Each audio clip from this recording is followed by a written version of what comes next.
coming back into the race. Out of all of the riders, Wout van Aert spending way more time than anybody going back to team cars, back through the peloton. He looks like he's just having one of those early stages of a race, no real stress, keeping himself out of any trouble, and quite happy and comfortable going back and forward as we get a glimpse of number 211 there, which is Ivan Garcia Cortina of the Movistar team. 212 is David Chimolai over there on the right hand side, but it's still Sylvain Dillier who is leading the pace with what, 30 kilometres or so to go until we reach our first sector. Just back to Movistar and back to the equipment chat, to those very curious and tuning in for Movistar. Different riders have opted for different things. I already mentioned about Matthias Norsgaard, who opted for a 58-2 single chainring. They've gone almost half and half. Some riders with a 54 single chainring, others with a 56. For Ivan Garcia Cortina, he's gone for a 1036 on the back, on the block, and of course for Movistar, they're running the SRAM setup, the group set. All the other riders have opted for a 1030 on the back. They're running the Continental tyres, the STR tyres with 32 millimetres. All opting around 3.1, 3.2 bar, and they've got the Zip 303 wheels, the wheel set. It's quite interesting actually for Visma Lease a Bike, for example, and a lot of their performance team who do a lot of the testing, looking into the optimal setups for any race. They're all from an engineering background. They've all got a degree in engineering, and so their performance team are constantly looking at ways to innovate and to make their riders better, to make the equipment better, to really optimize what is available. And they basically took the different wheels, took a wheel, the reserve wheels that they use, and they took different tyres and different options to try and test what would be faster in different scenarios. And so put it onto the back of a motorbike with a rack to see what the aerodynamic efficiency was of each setup. And it's really interesting what they've been doing, but of course it's no surprise to me. They're one of those teams who have got so many resources.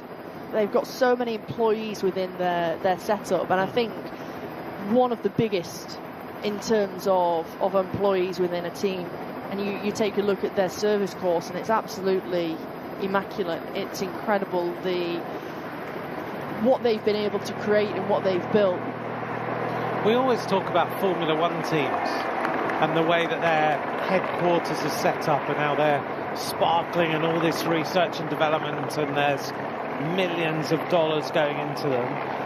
But some of these cycling teams, okay, the budgets are nowhere near as high as a Formula One team, but the way that they are using their resources and building their service courses and using the engineers in the way that Hannah's outlined is a really effective use of money and getting the very best out of your athletes.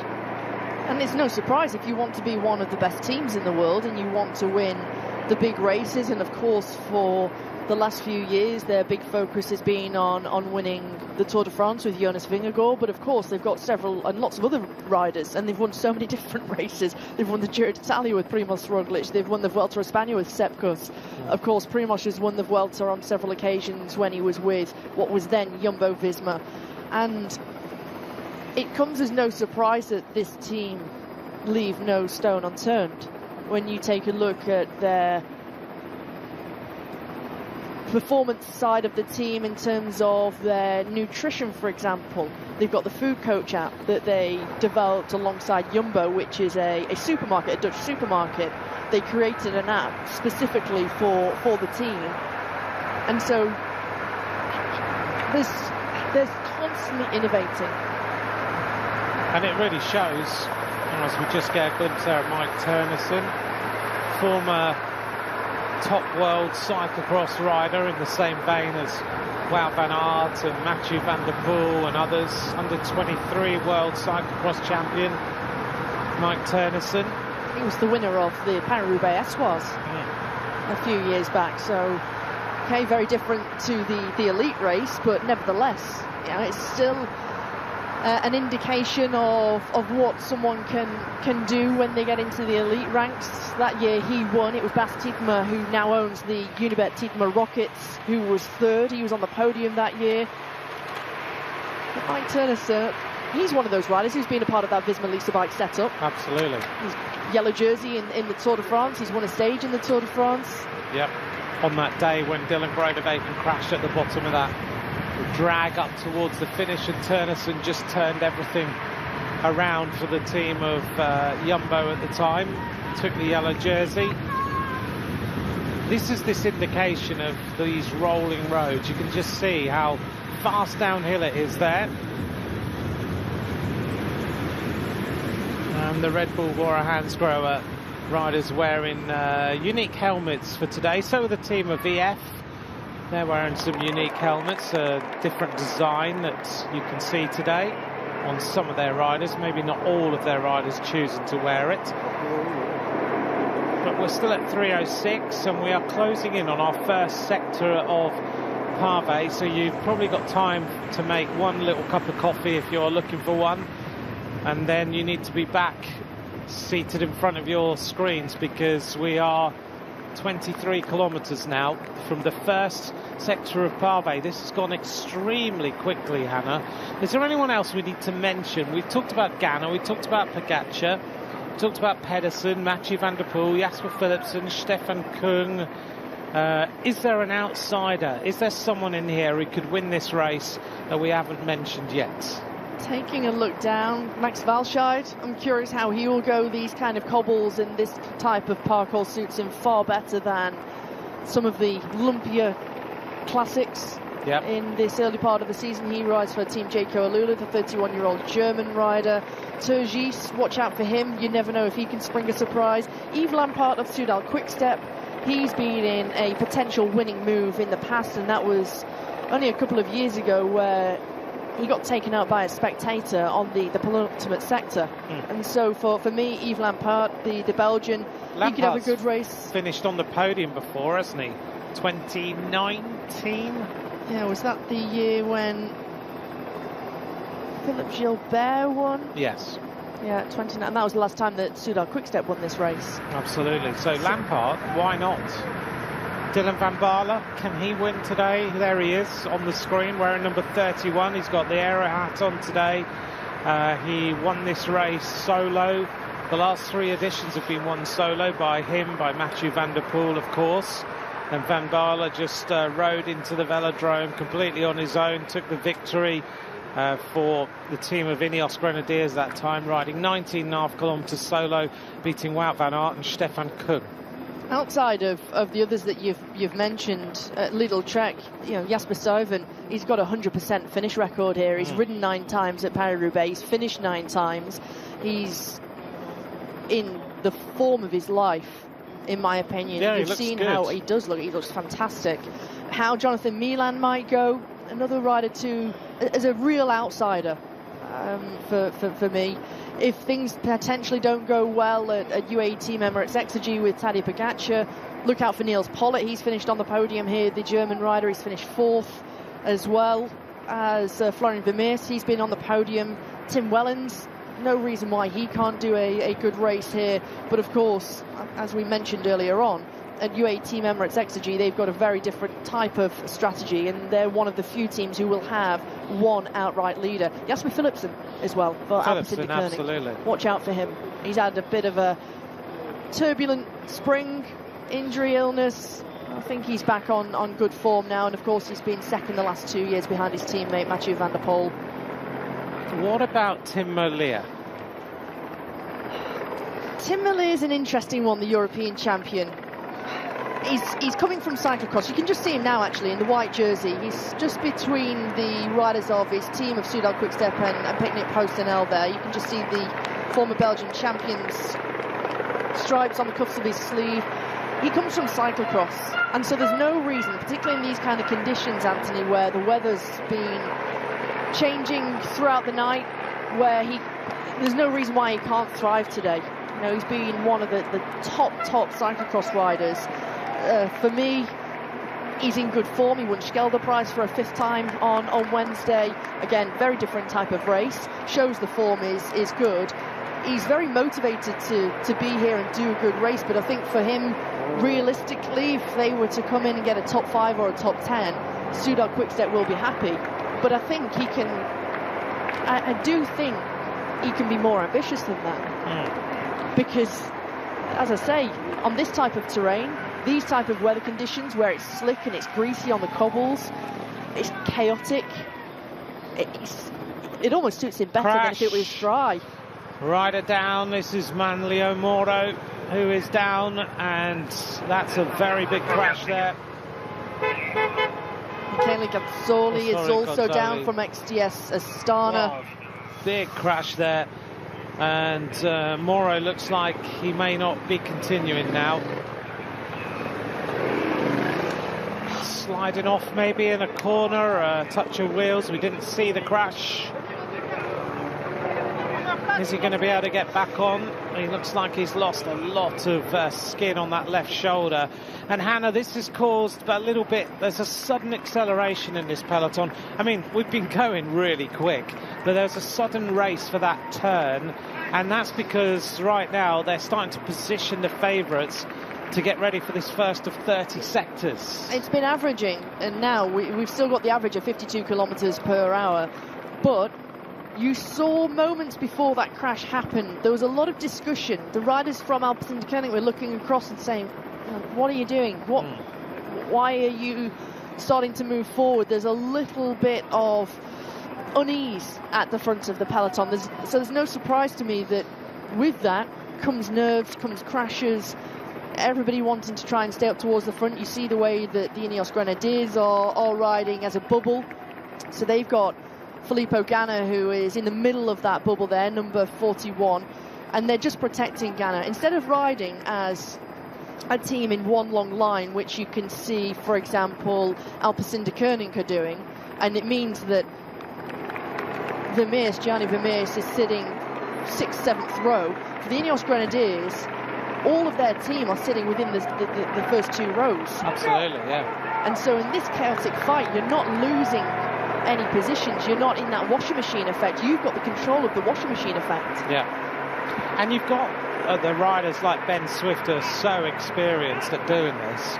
You can see, as Hannah mentions, look at that orange group.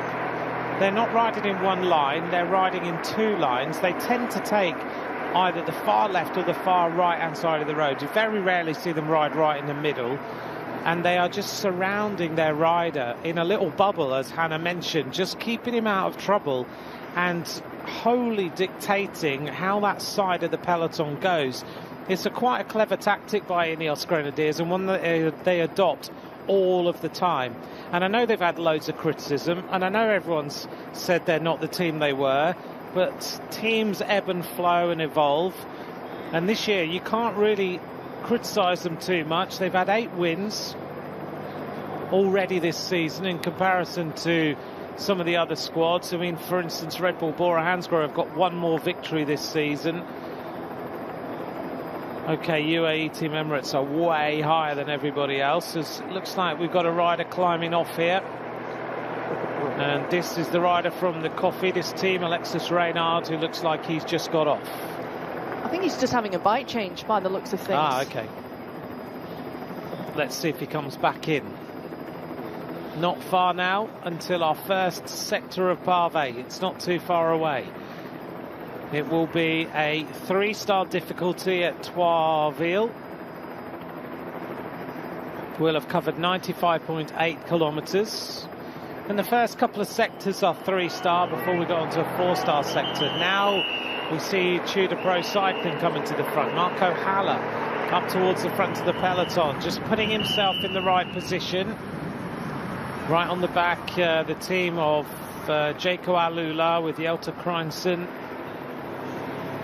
And the rider's now taking this left-hand turn just with this surge, the gap has dropped 20 odd seconds, down now to 2 minutes and 41. There is such a fight going on for position now. You can see teams trying to move up and get into the right space. There's a lack of yellow jerseys at the front for Wout van Aert. They're a little bit scattered around, aren't they? You can see the Norwegian rider Per Strand Hagnes, who's on the far right side. They've got a couple of riders in the centre. One of those is Eduardo Affini. Abandon of Manlio Moro, unfortunately, for the team of Movistar. He's out of the race. A huge shame for the Italian, and particularly for Movistar. Hopefully he'll be okay and no serious injuries, so to speak of, but that means that they're already down to 5 riders, and we've not even hit the first sector yet, because of course Matthias Norsgaard's already abandoned. Manlio Moro was abandoned after that crash. Yeah, so if you've got a plan to bring Garcia Cortina, for example, to the front and put him in position, you've only got 4 more riders that can do it. Chimolai, Albert Torres, Gonzalo Serrano and Diego Pescador. And for Diego Pescador, he's more known for his climbing abilities as opposed to his classic abilities. He's a very small Colombian rider, only around 59, 60 kilos.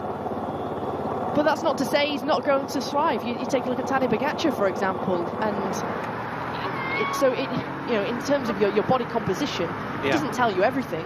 No. But for Diego Pescador, it's his first opportunity to taste these cobbles in a racing scenario, quite like others who are in the race too. I was talking to Albert Torres, actually. We were both on a plane together a couple of weeks ago, and Torres was saying he was riding Paris-Roubaix, and I was asking him about it. This is the Church of Notre-Dame de Lourdes, and I asked him about his position in the team, actually, because he's a world champion on the track. He's ridden the Olympic Games on the track and everything. And I said, will you ever get your opportunity in Movistar? Are you there with your hope that you'll get an opportunity? And he just looked straight back at me and said, absolutely not. That's not what I'm there for. I love doing what I do. I'm there to look after the team. I'm there to put our favourites in the right position. I like doing it. It's what my job is. It's what I'm paid to do. And the team like me to do it. And there's plenty of riders in the pro peloton where that's their sole job. Yeah. That's their job. It's not their job to deliver results. They've got riders who can finish off the job. I had a conversation with somebody actually just before the Tour of Flanders, and they were talking about the fact that they'd won quite a lot of races, and they said, you know, maybe we can give the opportunity to this rider on the team. And the sports director said, yeah, okay, we'll consider it. I'll go and speak with the performance team and see what they think about their chances of winning. And the performance team said, no, there's no chance that they're going to be able to win, even though they were a good finisher for a race. And said, no, we're sticking with you. And so the leadership is on who they believe is going to 100% deliver a victory. And whether it's right or wrong, I think for many, some people don't like to have that pressure actually as well. No. Some people don't want to be the protected leader within a team. It's a lot of pressure, it's a lot of stress. Some people and some riders, they can't perform under that stress. They would far prefer to be the rider to do the donkey work, the work in helping the team to win. Well, look at Tim de Klerk on the front right now. He's just gone out of camera shot on the left-hand side. Call him the tractor. He's always been the rider sitting on the front. And I must admit, that conversation I had with Albert Torres, I had to really admire the way that he answered, which was, he just looked at me like, no, there's no chance. I will not be doing that. That's not my job. I have a contract, I am paid, and I'm paid to do this, and that's it. And that kind of illustrates to you, if you're sitting at home and you're looking at this and you're thinking, we had a conversation in the car last night about why did this rider not win, and why does that rider not win, and why did they not do this, and it's kind of educating people who don't understand and helping them to understand that this is not a solo sport, it's a team sport. And within the team you have different parts of the jigsaw. One rider is there to ride like Ben Swift's doing at the moment on the front for Ineos Grenadiers. He knows that his plan is to get to the cobbles and put his team into the right position and make sure that when he glances across like he's doing now, that UAE don't get in front of him. He's paid to do that and he's happy to do it, and he knows what his job is. Tadej Pogačar right now is sitting in the middle of this peloton, knowing that the world is watching, with pressure on his shoulders, knowing he has to deliver, and the expectation, like him and number one you can see there at the top of this shot, is that they will cross the line first, and that's the only expectation. Another rider coming to a standstill and looks like he's stopping. Abrahamsen, the first attacker of the day. So the various parts of the jigsaw. Abrahamsen, is he stopping or is he not? By the looks of things, let's just take a look what's going on, because I think, has he got a... It'd be great to have a replay of what was going on there and a longer shot on Jonas Abrahamsen, because I'm curious what he was changing, what he was doing. He put his bike on the side. Maybe he'll come back. Let's keep an eye on that. He's very close to the first sector. We're 11 kilometres away now from this first sector of cobbles. So when you look at bike racing, just kind of try and understand there are teams, they have different jobs to do. They have a leader or two leaders. There'll be some protected riders, and the job of some riders is literally just to keep their team leader out of the wind, put him in the right position, bring him to the front at the right time, and make sure that the other teams don't get there first. And I will say, there's some riders, they're scouted for that kind of work, because they are so vital, they're so important to a team to have someone who is selfless, will fully commit, who is capable of doing the job. Sylvain Dillier, we've spoken at length about him, who's a rider who's finished second here in the past.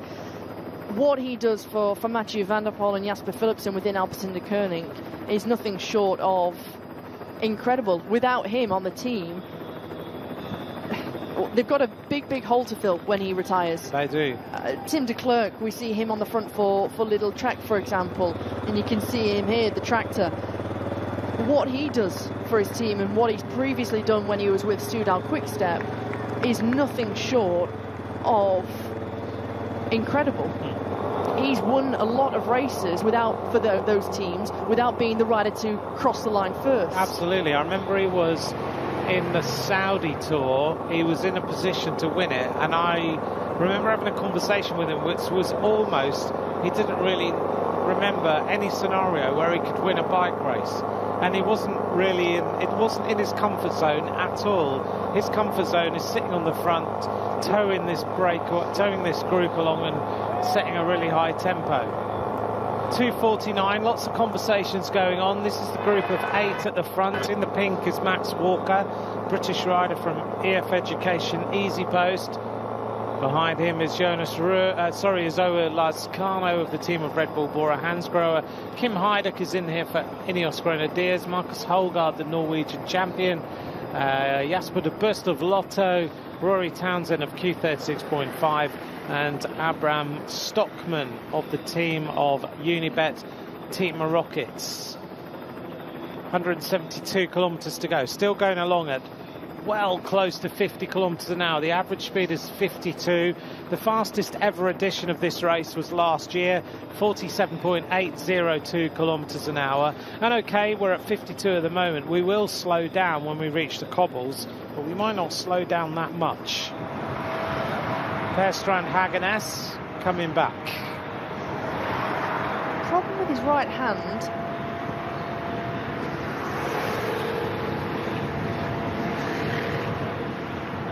He's flicking the elbow, but he's got no one on the wheel.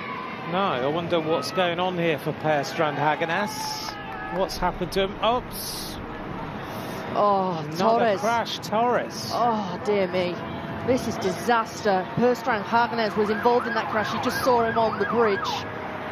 Oh.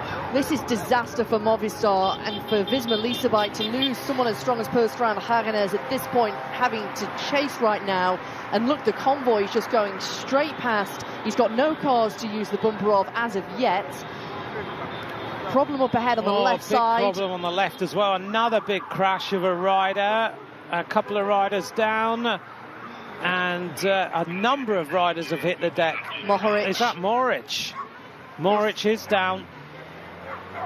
Matty Mohoric is at the side of the road. Riley Pickerel here on the left side, the Canadian rider in the blue, also coming down, is one of the riders from Soudal Quickstep. Suddenly a spate of crashes in Paris-Roubaix. Well, I hope Albert Torres is able to get back on it. We've just been talking about him, but Movistar are down to 4 riders if he can't. Mohoric, a terrible place to crash. There's never a good place, but right now this is not good news because we are 8 kilometres from the first sector of Pave. You do not want to be out the back like this after falling heavily even before you reach the cobbles. He's had such a terrible, disastrous Spring Classics campaign, Matty Mohoric. Nothing's ever seemed to go right. He's just not being in top shape, good form for the races which really suit him. And you can't imagine how hard that is for a rider when you come into one of the key parts of a season where you know you can thrive in the Spring Classics from opening weekend until now. Absolutely. And nothing's gone right.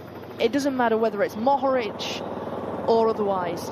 They've just not seemingly had the look on their side. Not at all. And Mohoric now has got a big chase on his hands to get anywhere near this bike race, let alone near the front of the bike race. Our breakaway group working nicely. Thanks to all of you for joining us. We are heading towards sector number 30. All of the sectors are numbered from 30 down to 1.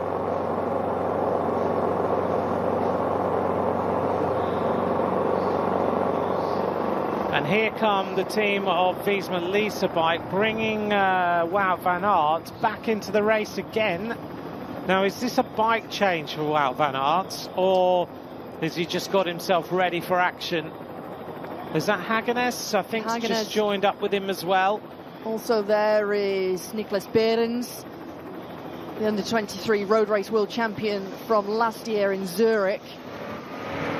More and more problems for riders. Yeah, problem here at the back for the rider from Intermarché is Roel van Sint Maartensdijk. Also Alex Segaard in the red jersey from Lotto. There's so many nerves here, Anthony. There are, aren't there? There's so many problems and issues before we've even got to sector number 30. It's that sensation of the sudden upping in tempo, the need to get riders to the front.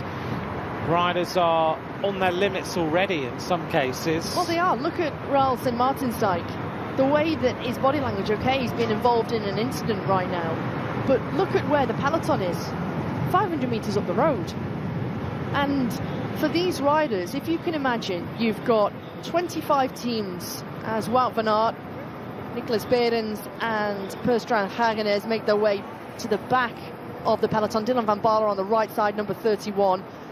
Also waiting at the back here is Julian Vermote. If you can imagine, you've got 25 teams and the sports directors are telling them the same thing. You've got 175 riders, okay, minus the few riders that have sadly had to abandon the race so far. But they're all being told the same thing. Be up towards the front. We've got the first sector coming. We need you in the bubble. We need you to be well positioned. Think about the wind. Think about being on the right-hand side. Make sure you're going into the sector in the top 15 places. Everyone's being told the same thing. All the same thing at exactly the same time, and the chaos is what ensues.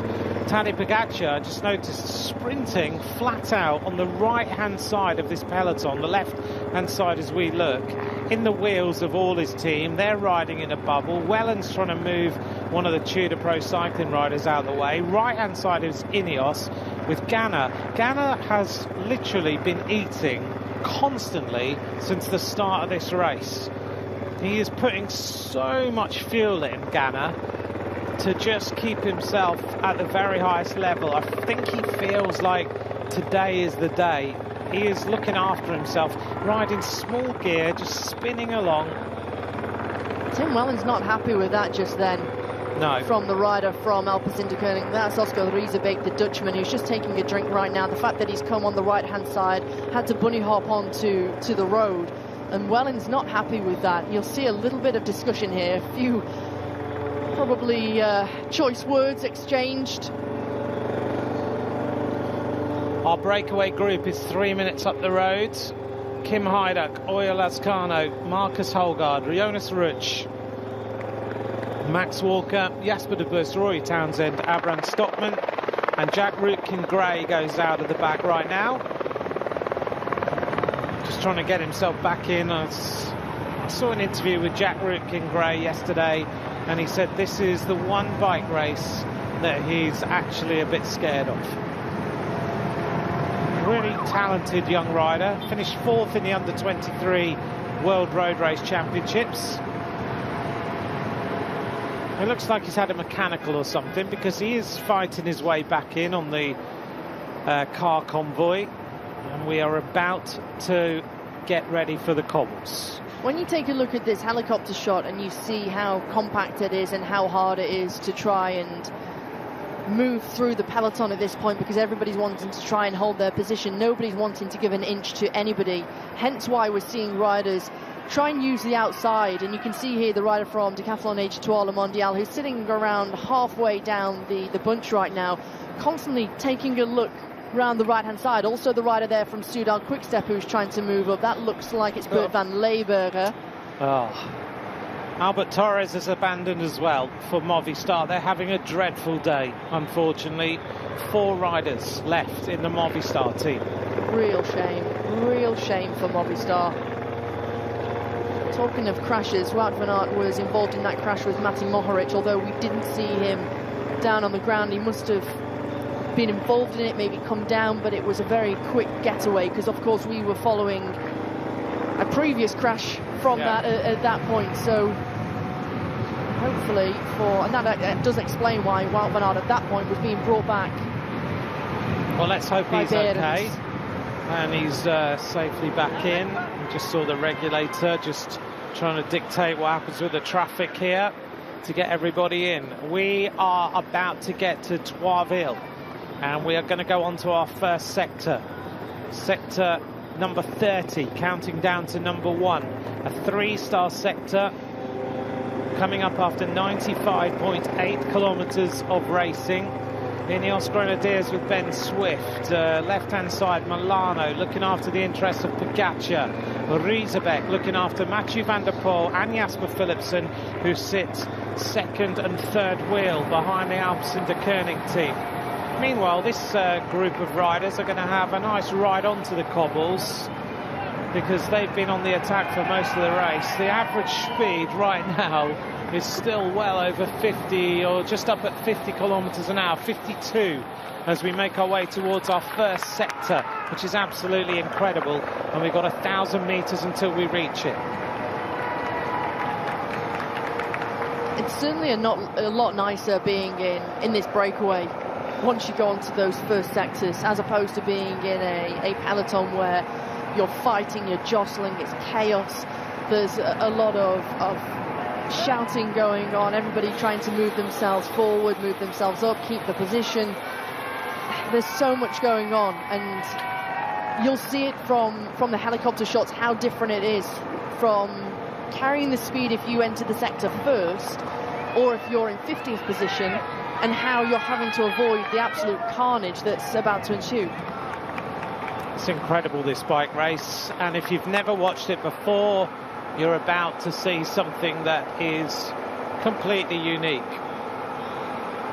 Slightly uphill now towards Troisville-Anchy, 3-star sector, 300 meters to go until we reach it, and after this it is sector after sector after sector, and it's all about who gets to the Roubaix Velodrome first.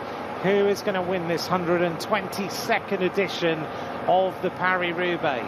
The entrance to the first sector is this long uphill drag the group of riders who have ignited the race in the early stages. Some will be going forward, some will be washed away over the coming hours.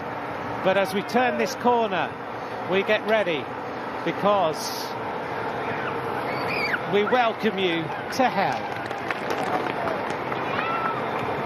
3:02, 163.2 kilometres to go. Now we start to rumble. The pavé beckons for the peloton. And a nice and dusty this first sector. 3 stars, kind of right in the middle.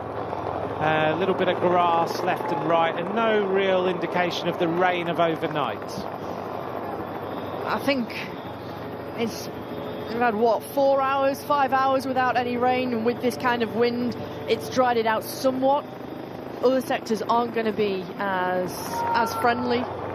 You can say that. Of course, it's a 3-star sector, and you can see here where Oriol Lazcano is just riding in the crown of the road. They're not as severe as other sectors that we'll see. Mati Mohoric has made his way back into the peloton. That's good news for Bahrain Victorious, but it's how battered and bruised he's going to be after that crash. He's got Kamil Gradek alongside him. Yeah, good news that Mohoric has got back so quickly.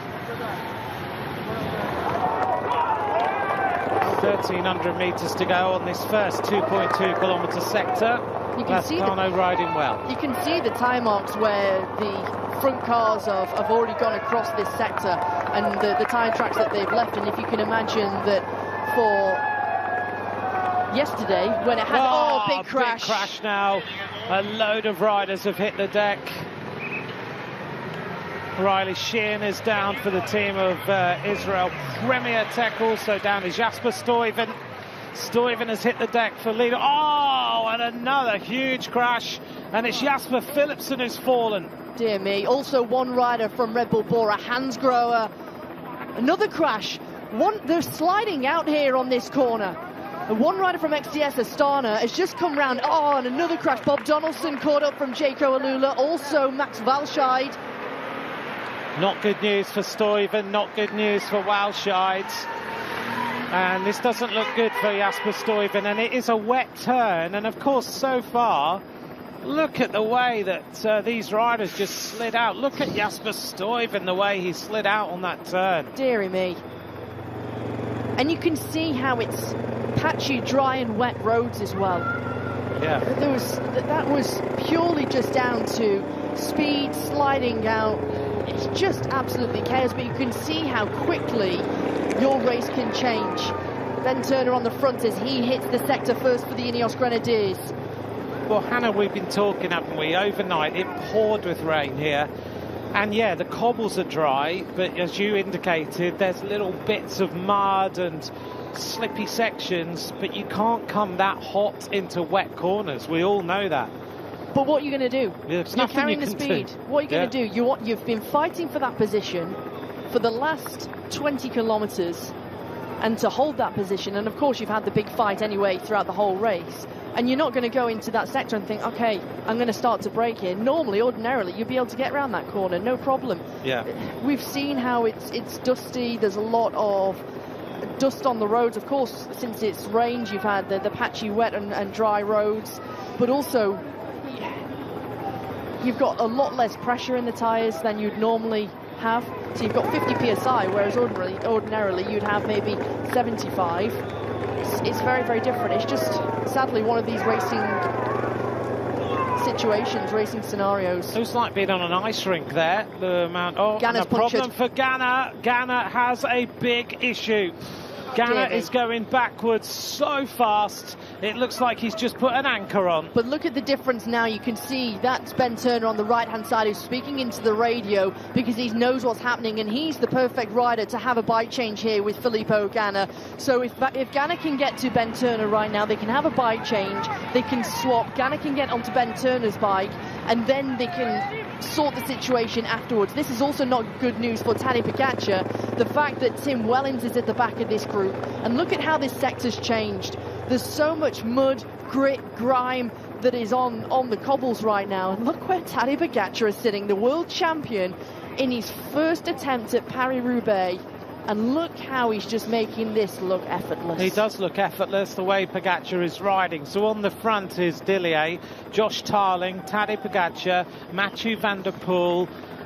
Behind them, not too far back, is Pedersen as they take this left-hander. But Ganna now is in a bit of a fight to come back. Philipsen went sliding across the road like he was on a sledge. This changes the scenario and the situation completely. The Ineos Grenadiers have gone from being in total control. They were the first to hit the sector from the peloton. They had Joshua Tarling up there. They had Ben Turner. They had the Swifties. And now the fact that Filippo Ganna has had that mechanical problem. Here we go. We go. Oh, it's taken a long time. Oh, this is Turner. This is Ben Turner. No, this is Ben Swift here. Oh, Swift takes a bike. Connor Swift. So I wonder if he's given Ganna his bike. Maybe. But maybe they've both had problems. Yeah, potentially. Because it was number 46, Ben Turner, who had waited towards the right-hand side. Here's Wout van Aert. Van Aert's a long way back here. Van Aert is not quite on the front group. In fact, he's right at the back of the string of riders. Look at that. Look at the length of this group. And there's the front group with Pogačar and with the others. And Van Aert's having one of those days so far. Back and forward to the car. Chasing. Had a little bit of a crash. And now he's got to get himself back up here to the front of this race. So early for Wout van Aert to be this far back in Paris-Roubaix. We're off the first sector, and it's only a couple of kilometres, and we go on to the next one, which is another 3-star sector at Wiesly. Meanwhile, a nice place to be is in the front group. Out of the chaos, out of the fight. Still a fight, but a very, very different type of one. It is. Well, thank you for joining us. This is the Paris-Roubaix. Sector number 30 has been completed. And here is Connor Swift again. He's been down, he's crashed. Yes.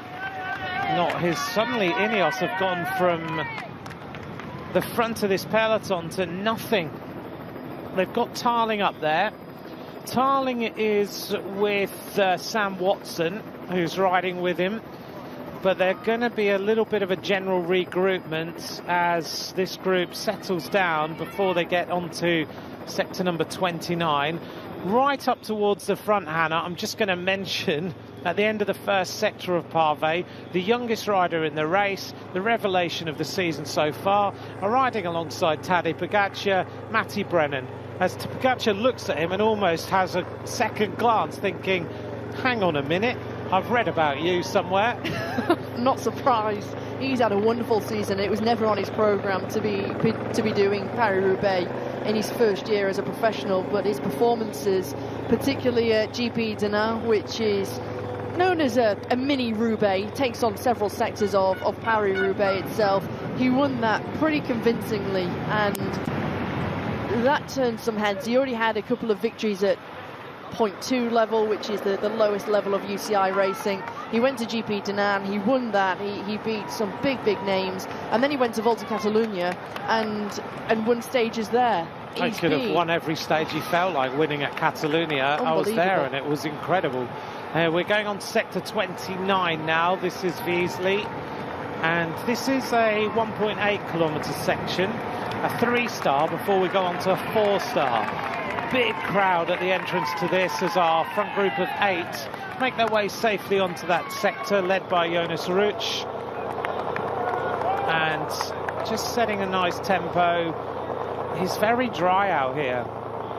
It has dried out, but I would imagine, Hannah, it's dried out quite considerably as well because of the wind blowing across the sections. Yeah, absolutely, and that's what I was saying before when we were talking about the roads, the fact that it's been so windy and it's not rained for the last 4 or 5 hours, and the wind is strong. We're talking 45 kilometres per hour gusts here with a consistent wind of 21-22 kilometres per hour, so it's no surprise that it has started to dry the roads out. You can see some of the debris from overnight, and particularly the front vehicles in any of the teams who've done a recon this morning. So they've got their front vehicles who are scouting the course, letting the sports directors know of the conditions in real time. And so, okay, it might be maybe an hour out, but nevertheless, you can give a clear indication, because this is completely different to how they've done the recons over the last month. Yeah. We've not had rain here for at least 2.5 weeks, at least. Yeah, so it's probably changed, more. It's changed everything. Here's Ganna. He's back with some of his team, trying to come back into the race. Ganna is with both Ben Turner, and he's also with Ben Swift. So he's got some riders, but there's an awful lot of work to do to bring him back into this race. They're just catching a group of Dylan van Baarle, who's in here. And if you look just up ahead, and now it's Lidl Trek who are on the front foot here with Edward Turns on the front.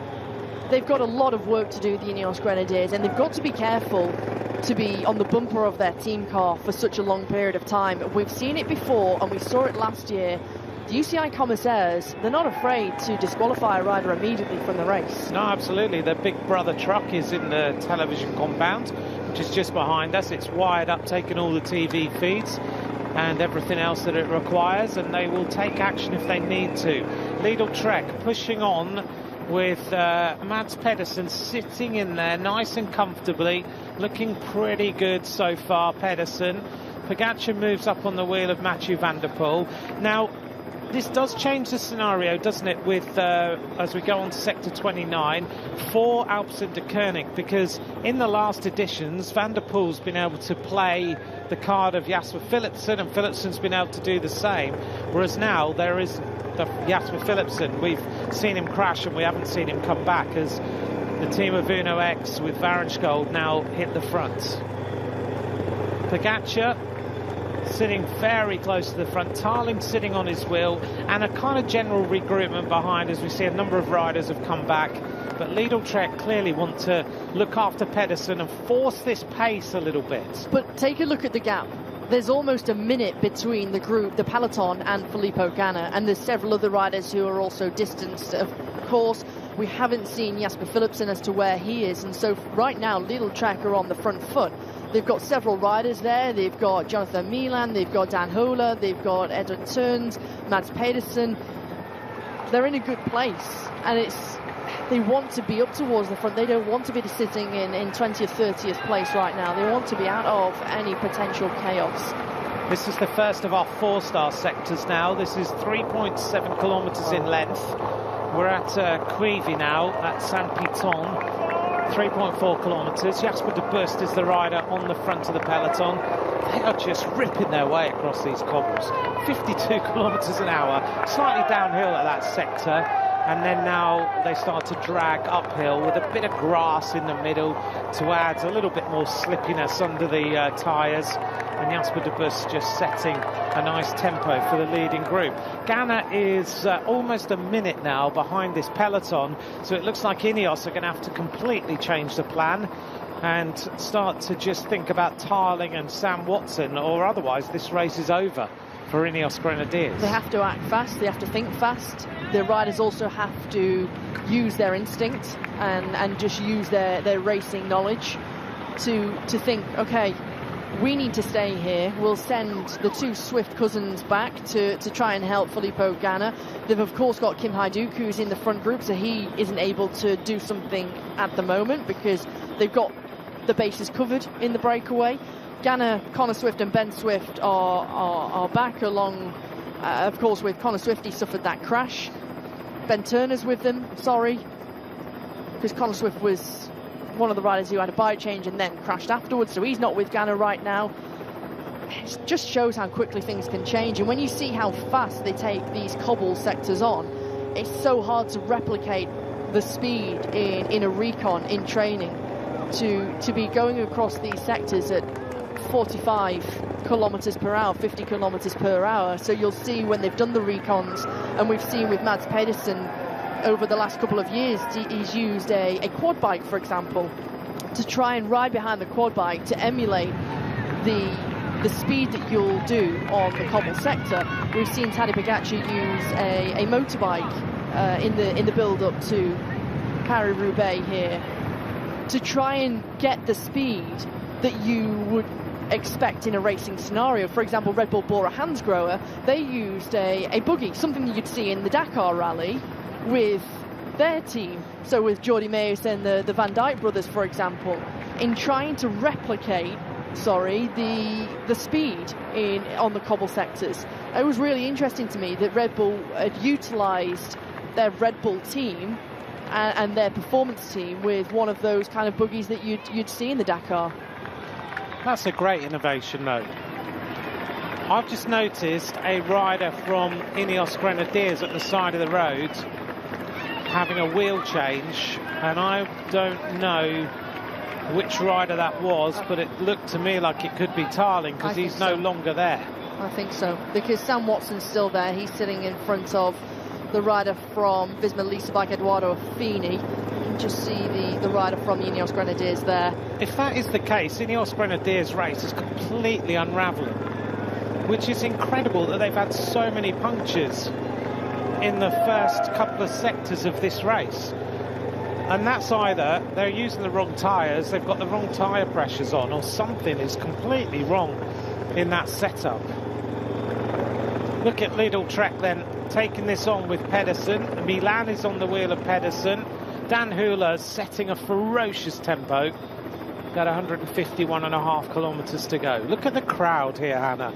Wow. All the way along on the side, watching everybody. It's amazing to watch, isn't it? And if you're out there as a fan and you see suddenly the helicopters and the massive colour, this dynamism of this peloton as they work their way through the yellow flowers, you must just get goosebumps sitting out there and standing and waiting for these riders to arrive, because you've had a long wait. But you make a full day out of it, a whole weekend out of it, to be here at Paris-Roubaix, and it's such a special race. You're waiting, as we see Wout van Aert still at the back of this group. I think he's only really just started to get to the back of the group, because he had a lot of distance to make up. But it's incredible. Look at this. The atmosphere, the fans, it's a real party. It's such an incredible atmosphere for those fans who make their way from, not just France, by the way, we're talking from countries all over the world who want to come and experience this monument. Well, it's like nothing else. And some, for example, they'll make it, and if they're coming from far and wide, they'll make it a double weekend. Go and watch Flanders last weekend on Sunday and stay for Roubaix. Yeah, and we came here on the train, and there were people travelling here on the train, and this morning there was Canadians in the hotel, there was Brits in the hotel, just waiting to get ready for this race. Off sector 28 now. The next sector comes up at 149.6, so you've only got just hardly a few hundred metres until you make your way onto Saint-Piton, which is a two-star sector, one of the easier sectors of the race. But Wout van Aert, as you mentioned, slowly but surely finding his way towards the front of this peloton. Also up there, I just noticed, is Stefan Bissegger. He's having a good race so far for the team of Decathlon AG2R Le Mondial. Tim Merlier is there in the white, just shifting up on the left-hand side. There at the bottom of the screen on the right-hand side, you can see Merlier. On the far right side, just going out of shot there, the Slovakian champion Lukas Kubiš of the Unibet Titema Rockets. He's still there, and he's got a couple of teammates. So far, they're having a good race. I don't want to jinx them, but we've got a rider in the breakaway in Abraham Stockman, the 28-year-old Belgian, who's been a part of this setup for many years. He's seen how the team's gone through its evolution, how it's changed. Problem there at the side of the road for one of the Arkea riders who's had a puncture. Also one rider there from Tudor Pro Cycling having a puncture on the right-hand side. Many punctures. Sector number 27 then. This is the two-star sector at Saint-Piton. We've done 109.6 kilometres as we made our way onto that little section. And it's the Norwegian champion who this time is going to set the pace for our 8-rider breakaway. Here at the back, Lascano continues. But if you think about it, with these kind of conditions, and and ordinarily these are the farm roads, farmland. Once a year, twice a year, Paris-Roubaix Famerweg Swift comes through and it's our stadium. But these roads, the fact that it's rained overnight and it's been very dusty, you never know what kind of splints are on the parkour, on the pavé, and so no surprise really that there are so many punctures. Yeah. All it takes is for you to hit one of these cobbles, and they're very different cobbles to what you'd find in the Flemish Ardennes, for example. Yeah, totally different. Totally different. They're very severe, they're sharp in places, it's, you know, there's no rhyme or rhythm to these kind of cobbles. And so if you hit it and you have a pinch puncher, you've got no chance. No, and when you walk on these cobbles, you can't believe that these riders actually race across them. As Niels Pollitt arrives on the right-hand side, Lidl Trek still maintaining a very fast pace. Lidl clearly don't want Ganna to come back. Just checking back through this group. There's another big group of riders about to rejoin. Wout van Aert has made it back. He's just at the back of the group as we go on to sector 27. And this huge group of riders contains a number of riders. And I'm just looking through to see if Ganna is one of them. Has Ganna just got himself back in? I don't think he has, you know. No, he's still a minute behind. Well, more than a minute behind. He's over a minute at the moment. A couple of riders from Uno X Mobility have got themselves back in, likewise with Lotto at the back of that group. I think Dries de Bont has just got himself back in for Decathlon Étoile Le Mondial. Florian Vermeers is doing a good job for Pogacar. Say the same. He's just sitting there really calm, really collected. He's finished on the podium here before. He knows how to ride. He just got his hands in the centre of the bars, sitting in front of Pogacar, not hardly even moving around.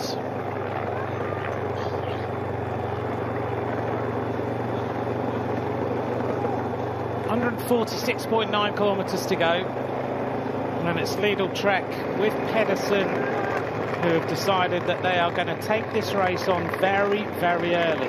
Here's the group of Ganna with Tarling on the front. Now, Tarling has also had a problem. He's with Dylan van Baarle, and he's trying to bring Ganna back into the race. How much he's shaking around on the front. Now, if they can get there, but I don't know, Hannah, when they can, because maybe between sector 26 and sector 25 is going to be the opportunity for them to come back. There's about 9 kilometres of road there where there might be a time when the front group drinks a little bit, takes some food on board, and there's less momentum, but I don't know. But going from sector 25 until sector 21, it's really crucial because you've got 5 sectors within a 13-kilometre period. Yeah. And so nobody's going to want to ease off the pace and relax, if you like, at that point. And knowing as well that there's such a large group who is off the back at 1 minute right now, and Lidl Trek are very, very happy with the situation. And looking at the front of the race here in the front group of 8, I wouldn't be surprised if the call comes soon for Kim Hajduk to have to drop back to go and help Filippo Ganna. Well, he's already, as you just said that, he's already stopped working. He's now just letting riders in front of him all the time, because there has to be a point, doesn't there, where they need to bring all of their troops back to help Ganna get to the race. Otherwise, Ineos's plan is over.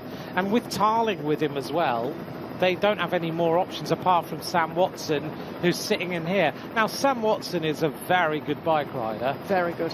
And he might be their second option in this race. Biniam Girmay is still in this group, by the way. Just jumped his way onto the pavement and back off again. And now the team of Alpecin-Deceuninck take things on. Pogacar is rarely more than a couple of wheels away from Mathieu van der Poel. Looking at Intermarché, they're one of those teams who've got a pretty open team. They've got free roles for Biniam Girmay, Lawrence Rex, also Taco van den Hoorn. But They just wanted to make sure in the early part of the race that they could try and protect their riders as best as possible, just to try and save as much energy as possible. And you can see Vinny Girmay, who's sitting around halfway down this group. Of course, got one rider who's in the breakaway. Looking right now at one of the riders who's out the back currently. And this is Adrien Petit, the Frenchman, who looks as though he's got a problem. And Marco Haller, well, this is a big shame for the Austrian rider from Tudor Pro Cycling, because he's one of their big favourites today for Tudor Pro Cycling. The fact that he's clearly had an issue, had a problem, he's had a bike change, because you can see he's got no race number like the other two riders he's with currently. Well, do you remember there was a bike, Tudor, one rider you pointed out at the side of the road? We couldn't see who it was. It must have been Marco Haller, and a puncture here for this rider. So Haller has also got a big chase on his hands. There are riders spread all over the countryside, as is always the case in Paris-Roubaix. This front group of riders is having a good day out. 1:46. The Norwegian champion looking strong on the front so far. The average speed of this race is still over 50 kilometers an hour, 50 and a half. Marcus Holgaard sneaks back in. Now 30 years of age, the the Norwegian champion. And he's been second overall in the Arctic race of Norway, one of the most beautiful bike races in the world. If you ever get the chance to see that, it's spectacular. Racing in days that never go dark. Right up there in the Arctic Circle. Rory Townsend goes through. He's enjoying a good day at the front. Team cars coming up to pass bottles out and look after their riders and make sure that everybody is okay. The way that 69, 70 kilometers an hour on these road sections, there is no relenting of the tempo whatsoever today. They are just completely going flat out. There's Van der Poel. You can pick him out on the white bike. He has a conversation with Tadej Pogačar now. Pogačar checking over his shoulder. And immediately onto his race radio. I don't know what Van der Poel asked Pogačar at that moment, but it obviously required a radio. The Israel champion trying to come back into the race. Also hanging on at the back here, Alex Segal. He was the rider who had a problem a little while ago, and he's desperately just trying to hang on and keep himself in the race. Florian Vermeer's having a conversation with Tadej Pogačar. Here in the velodrome, you might be hearing the bell going. There's other races that come into the velodrome on this day, including the junior race, the under-23 race, so they are coming in now. Here at the front, Kim Heideck is now in remote control mode, going on to sector number 26. This is a three-star sector, 2.3 kilometers in length at Vertan. Now the riders have a couple of three-star sectors in a row before we make our way towards the two-star sector, and it's quite a while yet until we get to the Arenberg Forest, where we have the first of our five-star sectors at 95.3 kilometers of racing remaining on this year's Paris-Roubaix. Ganna is still not closing this gap, although he's down at nearly 50 seconds now.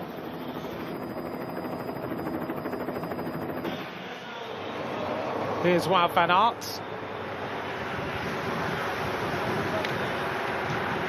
Just to remind you then who is in our front group of riders, just to bring any of you who've just joined us up to speed.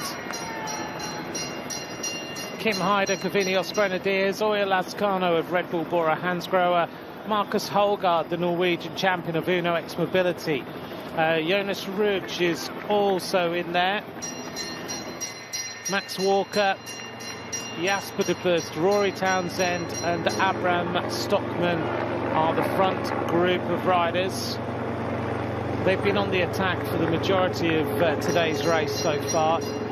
Jonas Ruch, a rider who has won the under-23 Gent Wevelgem. No pro wins in his career. Rode previously for EF Education Easy Post.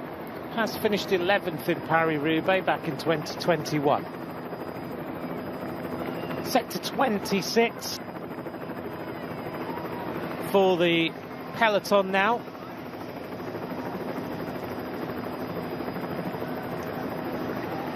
And Ghana still holding this at 50 seconds. There'll come a point where Ghana will start to see the race convoy, and that will give him a little bit more motivation if he can indeed hold this gap across this sector and get himself back to safety.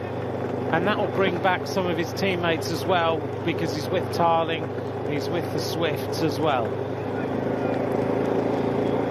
Florian Vermeers riding on the right-hand side, right in the centre of this group. It's still Alpecin de Koning sharing the pacemaking now and then with the Lidl Trek team. Mathieu van der Poel, 4 starts in Paris-Roubaix, 4 top 10s, out of those 2 victories. It's not a bad record that Mathieu van der Poel has in this Paris-Roubaix, and the last 3 editions have been won solo. Van der Poel taking the last 2 victories ahead of Jasper Philipsen. There's a few spectators taking a few risks this afternoon, probably not good news. We saw yesterday Cap Ferguson taken out by a spectator. Need to cheer the riders on, but also be safe, because get hit by one of them at this sort of tempo and you are really going to feel it. The team of Movistar today are decimated. We don't see any Movistar riders up towards the front of this peloton at this moment in time.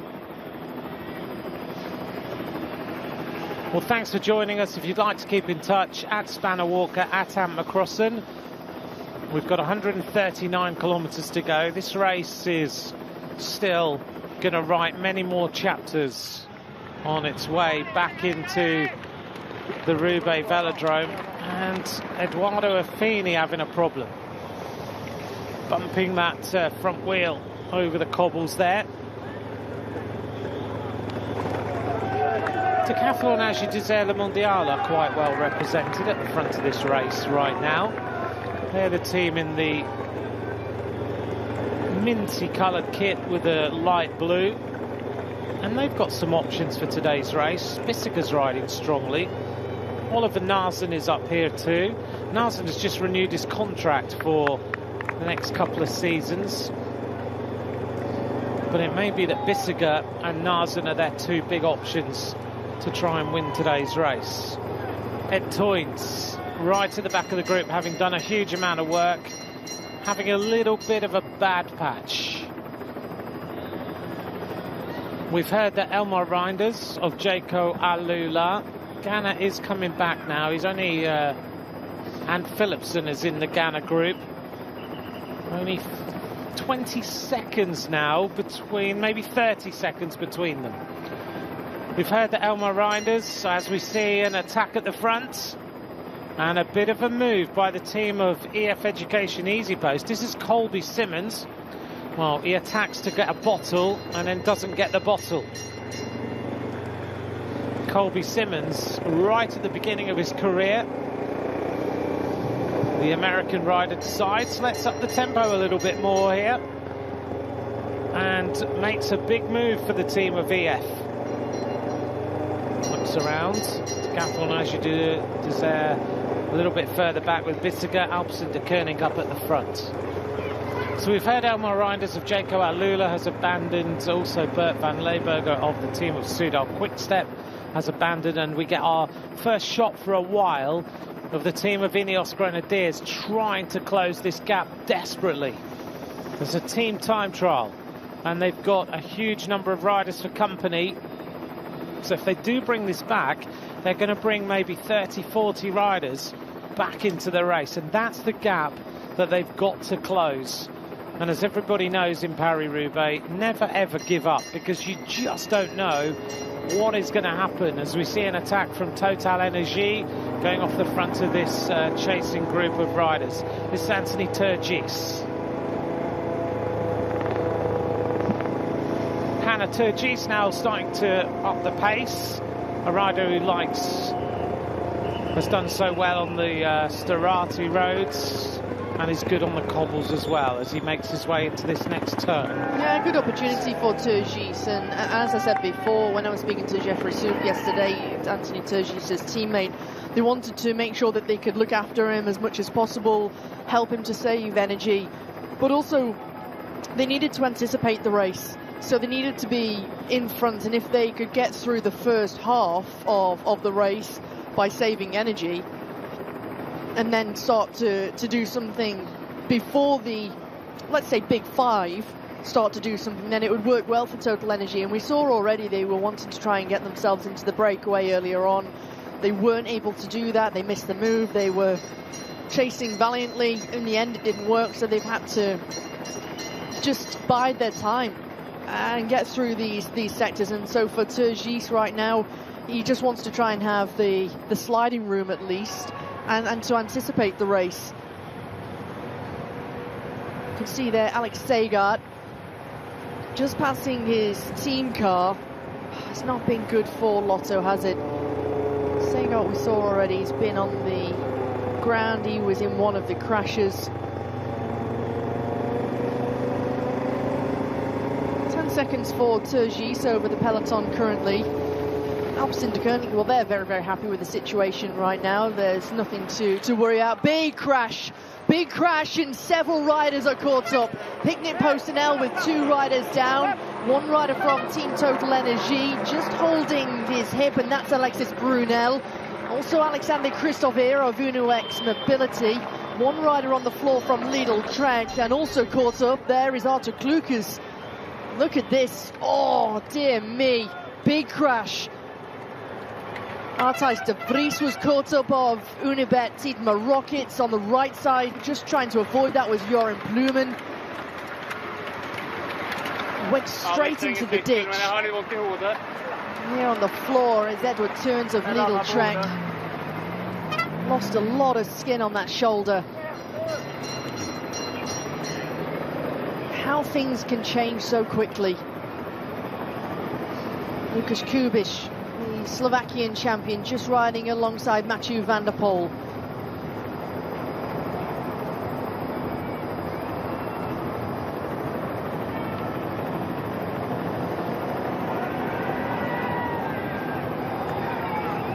A little bit further back, you can see the rider, that's Jori Walup of Soudal Quickstep, who's just being helped and assisted ever so slightly by the rider from Lidl Trek.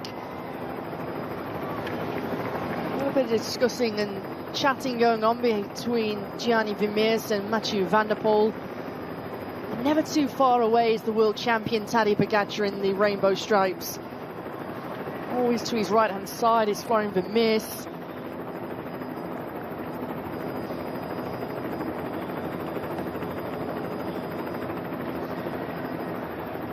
Van Aert's finally found himself towards the front. He sits on the wheel of the rider from Groupama FDJ, and that's Johan Jacobs.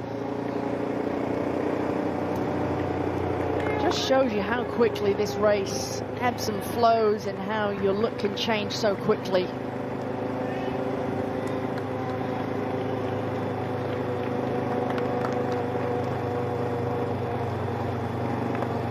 It's not always the cobble sectors that do the damage. Sometimes it can be on these roads in between because of the high stress, the high pressure. You take a look at some of the narrow roads that they go through the small towns, the small villages.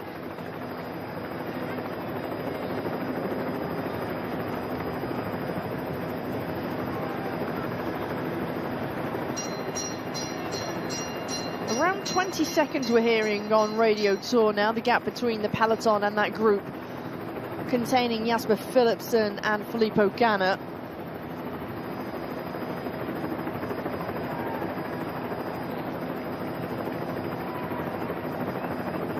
Let's see.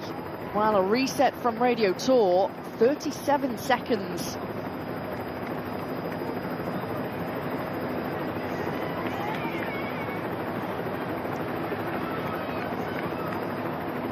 Still in this group that you can see is Tim Merlier, European champion. Just at the back of this group is a couple of riders from Cofidis. The home team, they're almost racing home. Their service course is in Lille. They're based in Lille.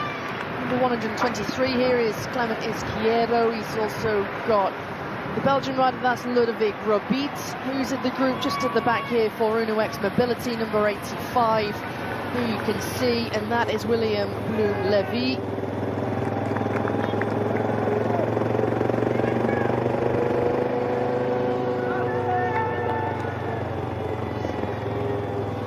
Crucial moment and sector that's going to come up for the leading group, and then of course the peloton with 131.2 kilometers to go, because that's where you start the first of the 5 sectors that come within a 13-kilometer stretch. And so it's really important, it's crucial that you get into the right hand turn into that sector in a good place. You need to make sure, and there will be that fight. And of course, after that crash that we've just seen, and so many riders and teams caught up, and you can see there's several of those. Let's take a look. We're back at the front of the race here. This is with our leaders of the race. A replay here. Oriol Lazcano sitting on, and Kim Hajduk is saying, look mate, we need you to come through and contribute here. And Oriol Lazcano of Red Bull Bora Hansgrohe isn't giving his 100% here. He's playing the team role, saying, look, well, I've got teammates behind, I'm merely just occupying the front of the race.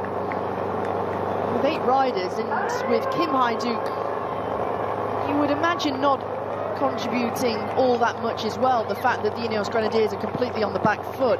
You've got a group of 8 away with essentially only 6 riders who are actually helping and contributing. Max Walker, the rider from the Isle of Man in the pink jersey, he's been in several breakaways during this classic season. Pretty impressive, a good addition to the team of EF Education only. Turgis is mopped up, he's back in the peloton.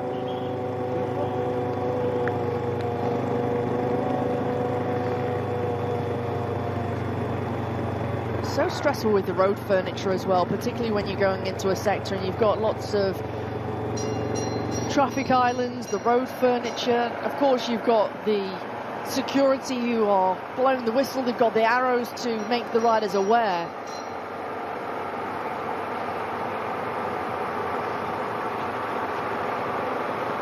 Yeah, mate, there's a bike race coming. Chop, chop.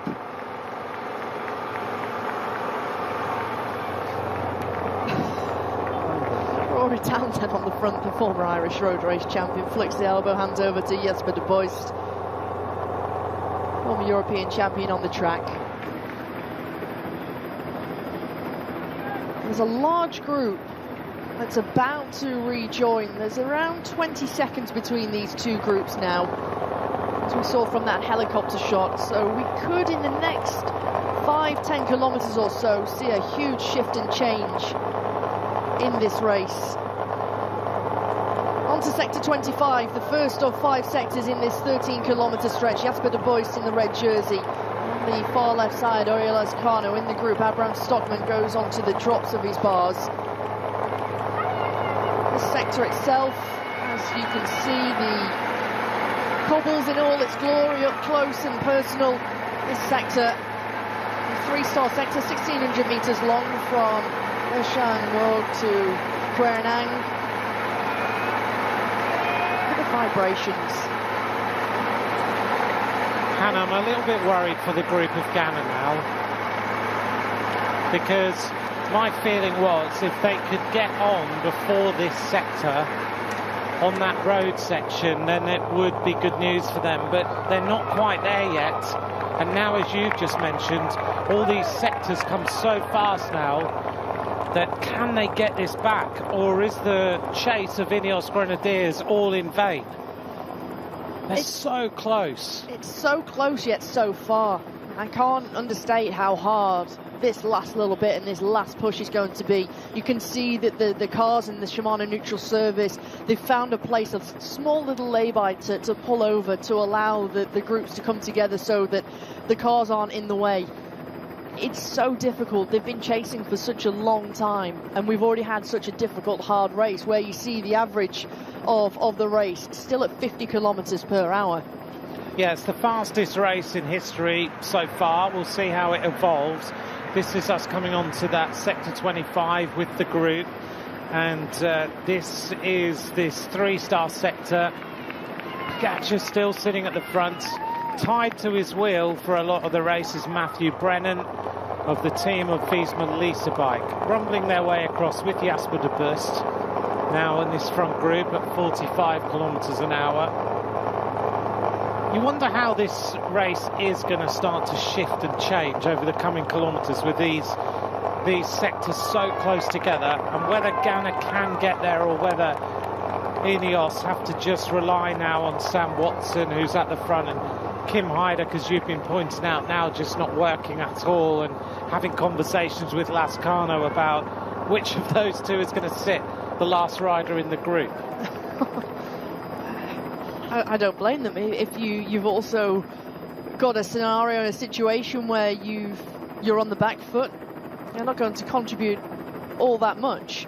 It also does play into the hands, and this is why I was saying at the very start of this race, if you can anticipate and you can have numbers in the breakaway, one rider or two riders, whatever it might be, when the crucial moment comes, this rider, Filippo Ganna, if he needs the numbers later on, and if he makes it back as the junction is about to be made, then you've got a teammate there. And meanwhile, at the front of the peloton, Niels Pollitt has started to inject some pace. Mads Pedersen right on the wheel of Lidl Trek. Matty Brennan never too far away from Tadej Pogačar. So it looks like a general regroupment, although the race is stretched and Pollitt doesn't really want to give Ganna any rest time. Pollitt goes to the front. Pogačar has got him and Florian Vermeers nearby. Let's just put this in perspective, Hannah. It has taken 33 to 34 kilometres of all-out effort by Ineos Grenadiers to bring Filippo Ganna back to the front of Paris-Roubaix.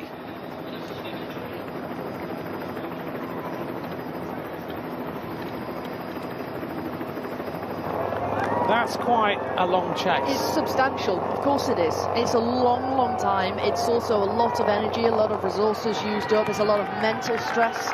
The fact that it happened on the first sector.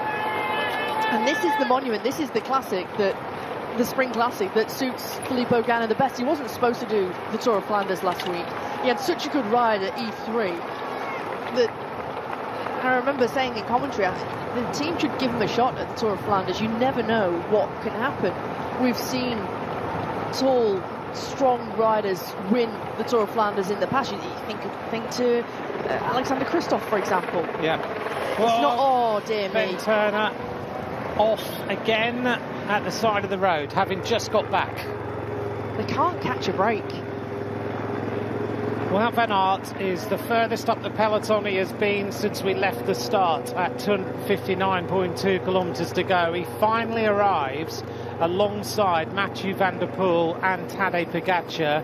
So Wout van Aert is now there. We are slowly but surely getting all of the big names back to the front of this race as we go through to Coronang. And suddenly there's this kind of washing machine effect at the front. Wiesmann are there in big numbers now as they've got 4 riders in this front group. Lidl Trek have got 3. And Philipsen is back as well from what I can hear on Radio Tour. So Philipsen has come back. He's just moved up on the right-hand side. But still, it's Lidl Trek who are taking this race by the scruff of the neck and giving it a really good shake this afternoon to see whether they can cause problems for the real favourites of Pogačar, Van der Poel and others. 1.3 kilometres, Hannah. Just entering that sector, look how Tadej Pogačar used the road use the very small bit of tarmac before then going on to the cobbles.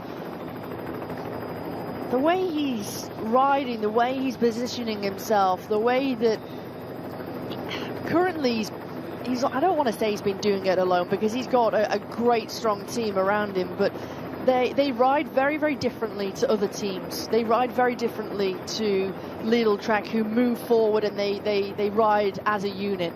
And for Tadej Pogačar, the world champion, he's got a couple of riders still there. We've already seen Nils Pollitt, we've seen Florian Vermeers. He's already used up Tim Wellens, Morgado earlier on. Milano did a brilliant sterling job of positioning before we got to those sectors.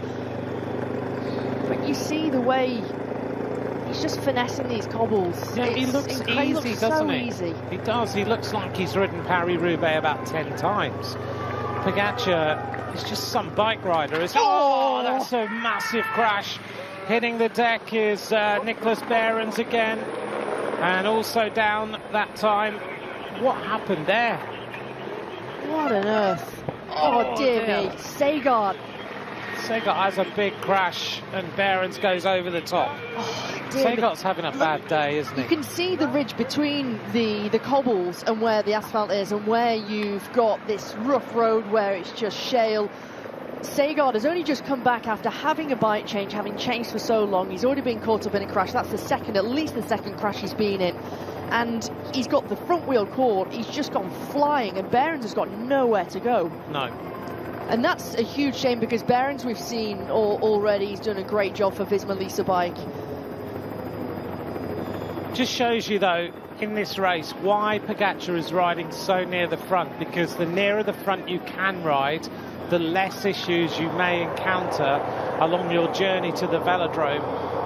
It doesn't matter you're in the wind, you've just got to be near and out of trouble. I was just about to say, it sounds counterintuitive. Normally you'd say, stay out of the wind, stay off the front, don't be too near the front too soon, too early. Make sure you've got full protection from your teammates. You might want to sit maybe in 20th position or something like that. Just keep yourself well protected. But in this scenario, it's far better to use energy, because you end up saving energy ultimately. Absolutely. You've not got those huge accelerations. You've not got the stress of having to chase back on when you're caught behind a crash or a rider having a mechanical. We saw earlier on 11 riders come down. If you're caught behind that, the road's a block. Absolutely. So you're watching, if you follow the world champion, he's in the rainbow bands. See how he's riding. Look who's arrived at the front. Jasper Philipsen. He's had a chase of the same distance as Ganna, and he's now at the front. I have to say, Hannah, I'm very pleased you've now gone for the blanket strategy. Yeah, it's getting a little bit nippy. It's quite cold up here now. But you can see how much it's changing, even on our screens here. It's very dull, also at the finish. It's very dark, it's grey, it's overcast. You see the team cars, they've all got the lights on, all of the organisation cars, they've got the headlights on too. It's a really gloomy feeling. It is. Tarling, Watson, Ganna, all now back at the front of the race as we go on to sector number 23 at Artrey-Afemer. And there's a problem for Pogačar here. Maybe not a major problem, but he's suddenly gone a lot further back, having been riding at the front. And I think it was that sudden move of the team of Ineos, where Pogačar is sliding back down this peloton a little bit. There's a sudden move of the team of Ineos to try and take some sort of control back in their race. Saw as well the gears just jumped, because he went from being in a pretty comfortable gear, the leg speed changed. You never know, the chain and the gears and the bikes are being absolutely rattled. It's a real bone shaker when you go across these cobbles. Well, just shows the difference 30 kilometres can make. First of all, we were talking about Ineos and how they were in control. Then suddenly they were in disarray. Now they're back in control. Pogačar is moving back up there on the right-hand side, the world champion, back up on the wheels of one of the team of Alpecin de Koning, putting himself back in the right position. It's very rare that he'll go backwards and then he'll stay there. He'll come back to where he wants to be. Left-hand side of the road, we haven't talked too much about them so far. Left-hand side of the screen, right-hand side of the road. XDS Astana are actually having a pretty good race here. In particular, David Ballerini is looking strong, and he's been in a good position, staying out of trouble in those turquoise jerseys on the right-hand side. Oh, that was almost a crash. Talking of Ballerini, flipping heck. What did he do then? One of the team personnel, just by the looks of things, and almost just wiped him out. Well, he's now had to stop. Ballerini, I don't know what's happened now, but Ballerini has had to stop. Dear me. What happened then? Oh, goodness. Oh, yep. One of the FDJ, Groupama FDJ soigneurs or helpers just took Ballerini out. And Ballerini's had to stop. We were just saying how great a race he was having. And suddenly Ballerini is stood at the side of the road. Well, Hannah, as we've said all along, how your luck can change in the blink of an eye in this race. I'm sat here shaking my head because this is a team personnel, and of course it's very hectic and chaotic, and you're wanting to feed and whatever else. Accidents can happen, don't get me wrong, it's not done on purpose, but that's completely happen. It shouldn't happen, and this can completely change XDS Astana's race now. Well, he was with He's not Case there now. Ball. He's also had Alessandro Melle, another rider also there for them. That's Mike Turnison, who's won the Espoir version of this race in the past. But Davide Ballerini has gone from being at the front of the race, and what the issue was, because, okay, back wheels slid onto the curb, whether he's had a pinch puncture. It also seemed as though it went into his gears, whether he's had an issue there. He's clearly had an issue immediately. I don't see why he was going back down the course. I don't know. He had his glasses still. Didn't seemingly have an issue. He didn't look like he'd broken anything. Maybe he's worried about the person he hit. Perhaps. Maybe. Could well be. The other thing is, if he thinks he might have had a pinch puncture there from that incident, you're better taking a spare wheel there and getting it over and done with, rather than finding out a kilometre down the road that you've got a puncture now. Absolutely. And you've got no opportunity to change, because Sandy Dujardin, by the looks of things, he's trying to look for a car or some sort of assistance. Just also to mention, Marco Haller is back in this group of riders as well. So still a big peloton, having had a group of riders go away, a bit of a stretch, and now it looks like things are regrouping quite nicely for the next phase of this Paris-Roubaix, the 122nd edition of this very famous race. Moving up, a team of Q36.5, Moschetti is there, Giacomo Nuzzolo is still there as well for Q36.5, and they're represented at the front by Rory Townsend, who's in this breakaway group of riders. So we're on to sector number 22 now. This is at Querenang-Amang. It's a 2.5 kilometre sector. It's 3 stars. Slightly uphill as they make their way onto it.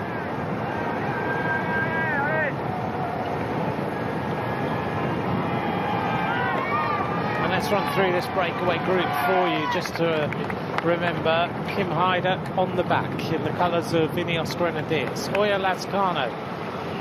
Let's look there at the tempo, and a problem here for Dujardin. He's finally got a team car, and he's finally got a bike, so he'll be able to get back into the race. Oya Lazcano of Red Bull Bora Hansgrohe, Marcus Holgaard of Uno X Mobility, Jonas Rutsch of the team of Intermarché Wanty, Max Walker riding for EF Education Easy Post, Jasper de Burst of Lotto, Rory Townsend of Q36.5, And doing a fantastic ride for the Unibet Team Rockets is Abram Stockman. In this front group here, this chasing group, of riders, Ganna is back, Philipsen is back, Mathieu van der Poel has been there all the time, Pogačar is there, Mike Teunissen is there, Mats Pedersen is in there, Dylan van Baarle has returned to this group of riders. We've hardly mentioned him, but I'm pretty sure I've seen Stefan Kung, who is in this group as well. Matty Brennan is in this group, following Pogačar all of the time, literally glued to his wheel. Wherever Pogačar goes, there is a yellow shadow of Matty Brennan, the youngest rider in the race, just staying with him and just trying to follow what Pogačar does.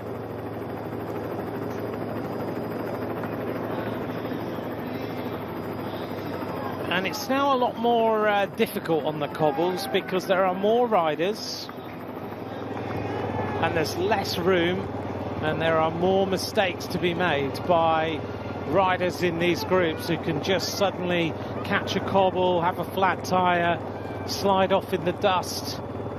Anything can happen. So Tudor Pro Cycling, Mathieu van der Poel staying with his team all of the time. On the front at the moment is number 5 Jonas Reichert, and now his teammate goes through to up the tempo a little bit more and help out. That's Oscar Riesebeck. Van der Poel looks pretty comfortable. He's a bit hunched shoulders this afternoon. Philipsen, despite his crash, is alongside Pogačar on the front of that shot there, and Philipsen looks to be riding pretty comfortably at this moment in time.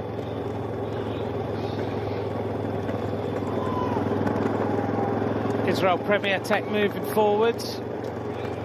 No birthdays in this peloton today, although I did want to mention one birthday, because it is the birthday of the famous Canadian rider Alex Steeder, who's 64 today, the first North American to lead the Tour de France. If you remember, I remember watching him when on the second day he led 5 classifications in the Tour de France. And I know Alex is a big fan of Paris-Roubaix and other races, so I hope he's enjoying his birthday. 1:15 now for the front group. We're getting close now to sector number 21, 3-star sector, and a problem here for Gianni Vermeers, the first gravel world champion. Vermeers is going backwards, a rear wheel tyre puncture for Gianni Vermeers on this sector. So he is going to have to wait for a team car to come up.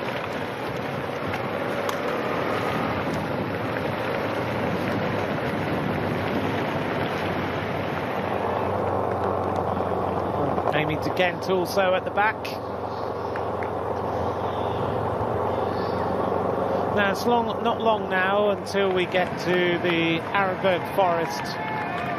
The Trough of Arenberg is sector number 19, and we're at sector number 21 right now.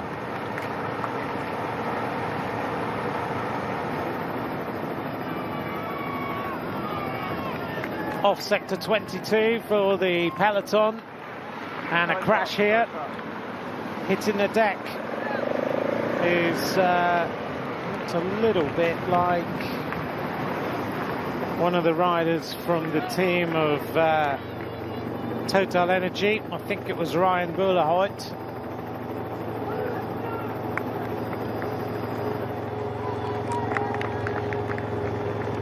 Still you can see the flags fluttering, blowing these riders towards Roubaix. The average speed is still 49.1 kilometers. So far, we've had 9 crashes in Paris-Roubaix. There were only 7 in the entire Tour of Flanders. Brennan moves up again on the left-hand side to just get himself into position. Sprinting for every single sector. Doing a wonderful job. Biniam Girmay moves up, the Eritrean, the green jersey of the Tour de France.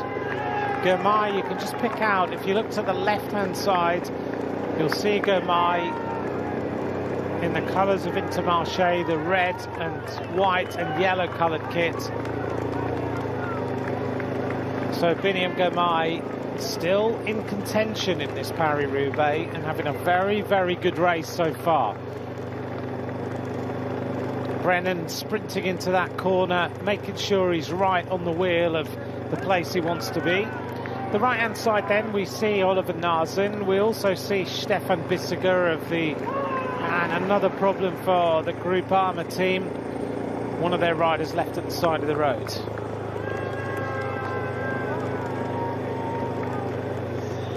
Wout van Aert is just having one of those days at the moment. He's drifting backwards again.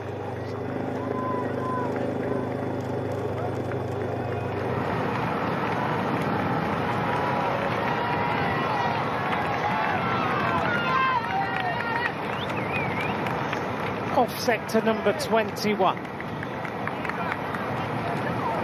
Oh, there are some really quite dangerous hand-ups of bottles going on right now in Honestly. these sectors. There really needs to be some thought for less panic and more focus in the way that these bottles are being handed up, because we've seen a number of possible big crashes. And that was a perfect and prime example of something that could go terribly wrong there. We've already seen it with Ballerini, with the Groupama team personnel. I know that it's so crucial to feed. I understand it. Yeah, it is. And it's so important to make sure that you don't suffer from the bonk, or you don't have the energy for the final hour, the crucial hour and a half or so.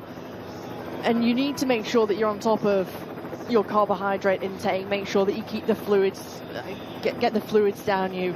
And you can see here the team personnel with Visma Lease, but crash there from one of the riders from EF Education, Easy Post. That's Colby Simmons. Simmons hits the deck, so does the Bahrain victorious rider, is held up here at the side of the road. Let's just take another look here. Oh, he stopped, and Colby Simmons was thinking he could move up. Kamil Gradek was stopping to take a wheel change. Colby Simmons is new to the pro peloton. It's incredible if you see this front. Oh, dear me. Was lucky that it didn't actually affect more riders, that crash, because you could see how it ricocheted across to the left-hand side. Yeah.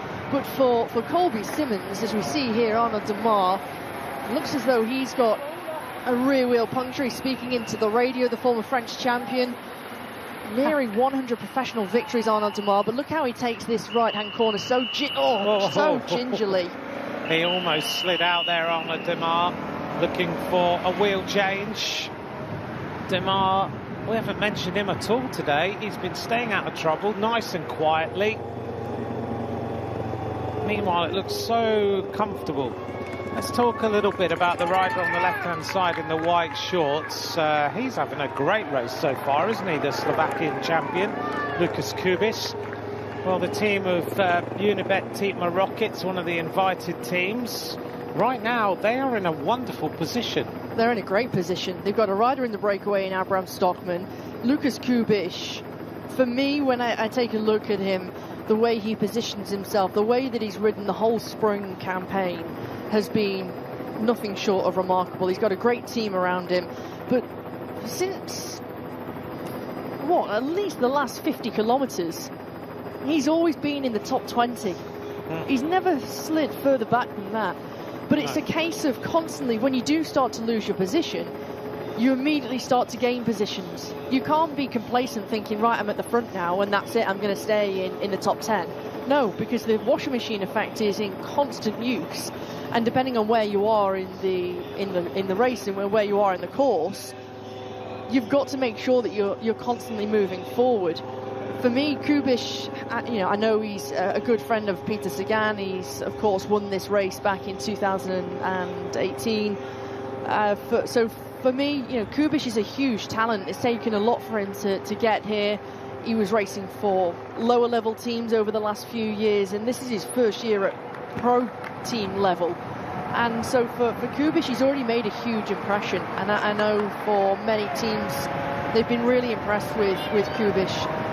They've wanted to try and sign him. He's done a lot of this on his own. He's not a rider who's, you know, all of his contract negotiations, for example, he's had to do himself. He didn't have an agent.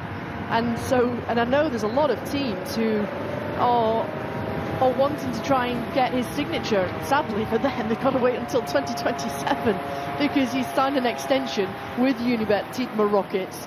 So we just have a little bit of a focus here on Wout van Aert.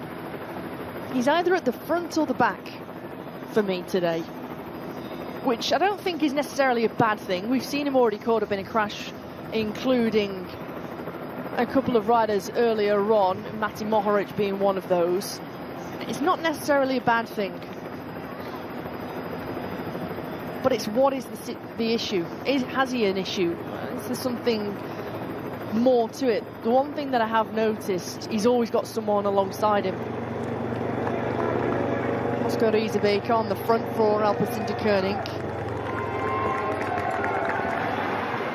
There is Anthony Turgis. Turgis directly points, and he wants the car to come alongside him, the rider from Total Energy. Stage winner in the Tour de France. Wants a bike change, and he's trying to do this as quickly as possible. And the neutral service, he's pointing to neutral service. Shimano neutral service has just gone straight past. I'm flabbergasted. Me too, and that they've got one job to do, and that is to service riders who ask. And he obviously looked to go, let me go to the side of the road, you stop, give me a wheel change, and they just go straight past him. It's not good news. No, it's not. It's not good enough, because when you're getting into such crucial points in the race, I mean, every point in this race is crucial, to be honest. They've obviously looked after him now because he is coming back. Taco van der Hoorn is with him as well. Good to see Taco van der Hoorn in this race. It doesn't make sense that you've got neutral service, because they're there for neutral service. If a rider needs it, then they need to stop. 110 kilometres to go. Hannah, talk to me about this run-in to the Trough of Arenberg today, because last year Turgis still not sorted completely, no, is he? He wants the Allen key, he wants something here. I think they've just handed an Allen key out of the window. He's obviously got a little bit of a problem. Before we get to Arenberg, because we are not far away from there now, we're going to be there in about 15 kilometres. Last year we had the holes. There we go. Don't try this at home. Get it done yourself. Yeah, if you want a job doing, do it yourself. Turgis is all right now. The brake levers are obviously coming loose, so he's decided just to sort them out. Big problem and a crash. Another rider down from the team of Arkea. As he hits the deck. Whoa, and he nearly got run over his hands by the motorbike. My goodness. Scottson is down. A big crash by Scottson. Oh, he went straight over the bollard. It's so narrow at times here, and there's nothing you can do. The protection is there. There's no other way to get to Roubaix other than the way that they are going right now. How Axel Hoens, the Frenchman of Unibet Tietmer Rockets, just avoided that. Almost endo, didn't he? Managed to avoid anything, and anybody else for that matter. He did. Let's come back to the Trough of Arenberg. Just tell me about... Last year we had this chicane outside the Arenberg forest where Mathieu van der Poel posted, "Is this a joke?"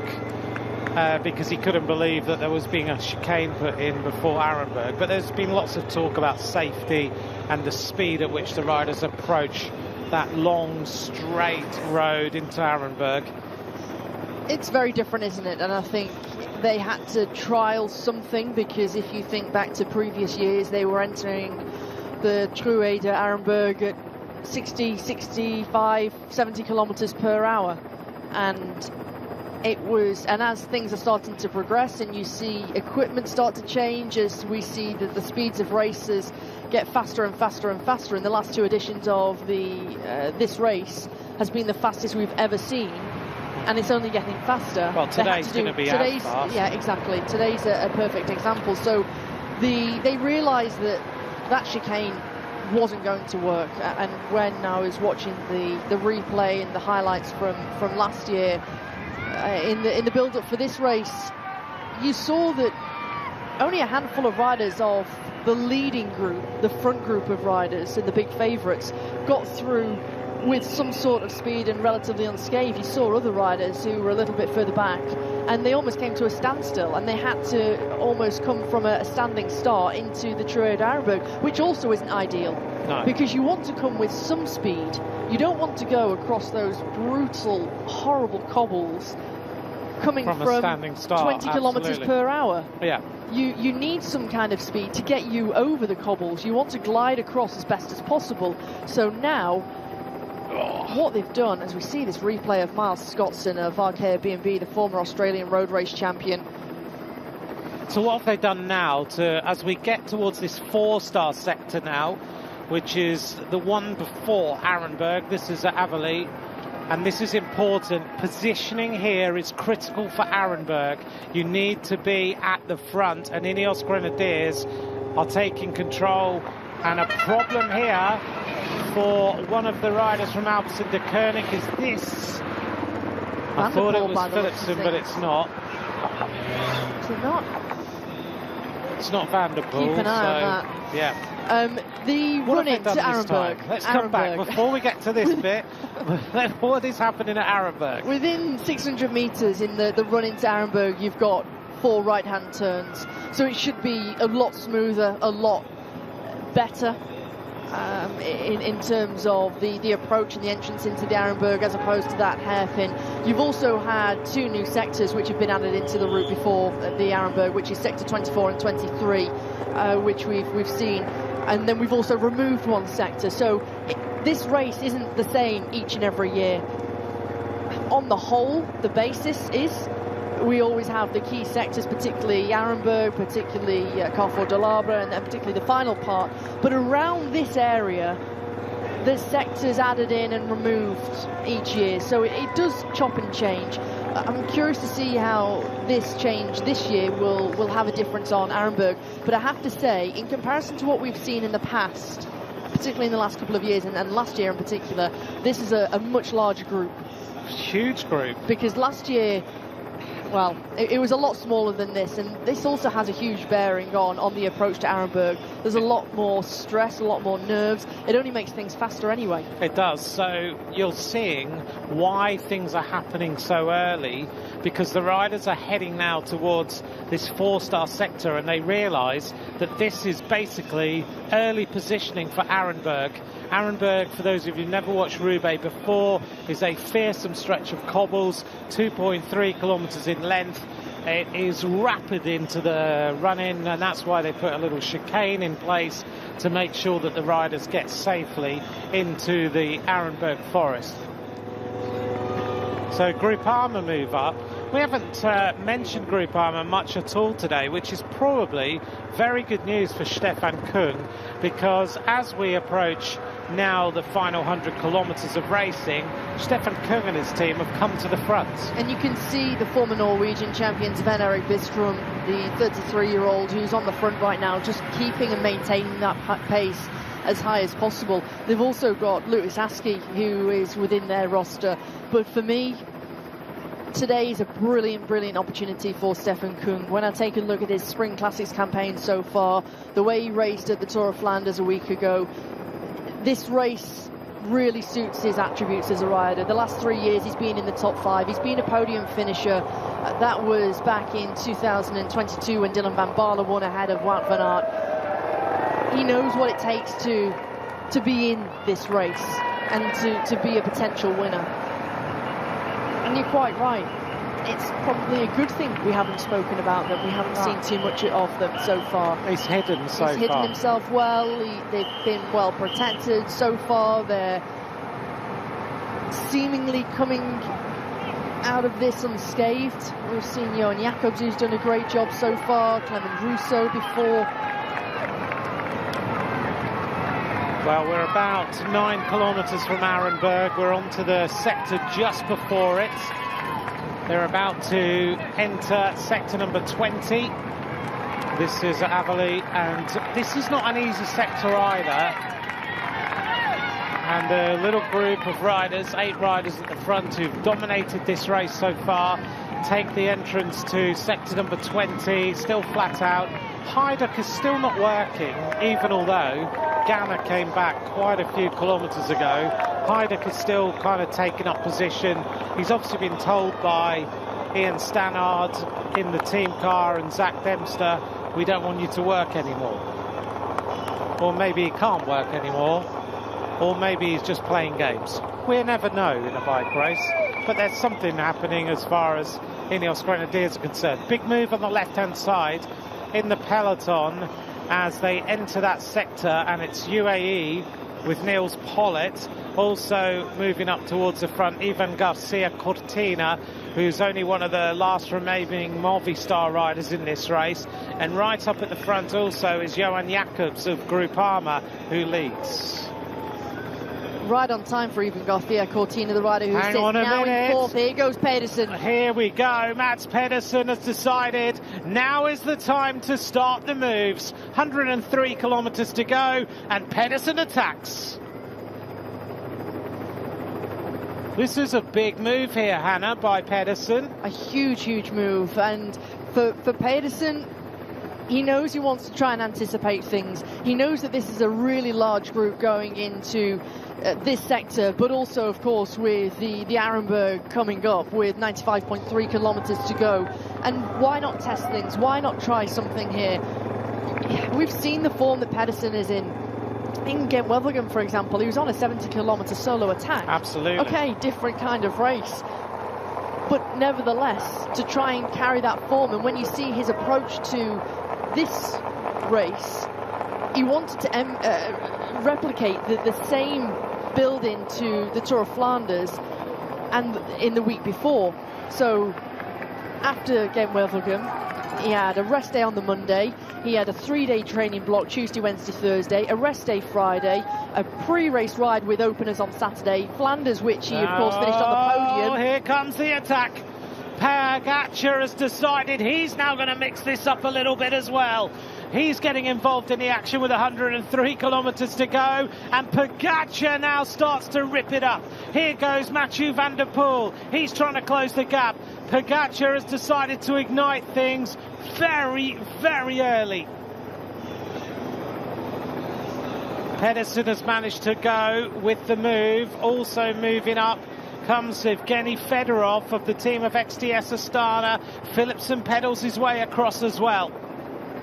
Johan Jacobs still there in the dark blue, even Garcia Cortina, Samuel Watson. Wout van Aert is sitting around 10th place currently. Look where Pogačar comes from, right off the wheel of Mats Pedersen, hugs the right-hand side.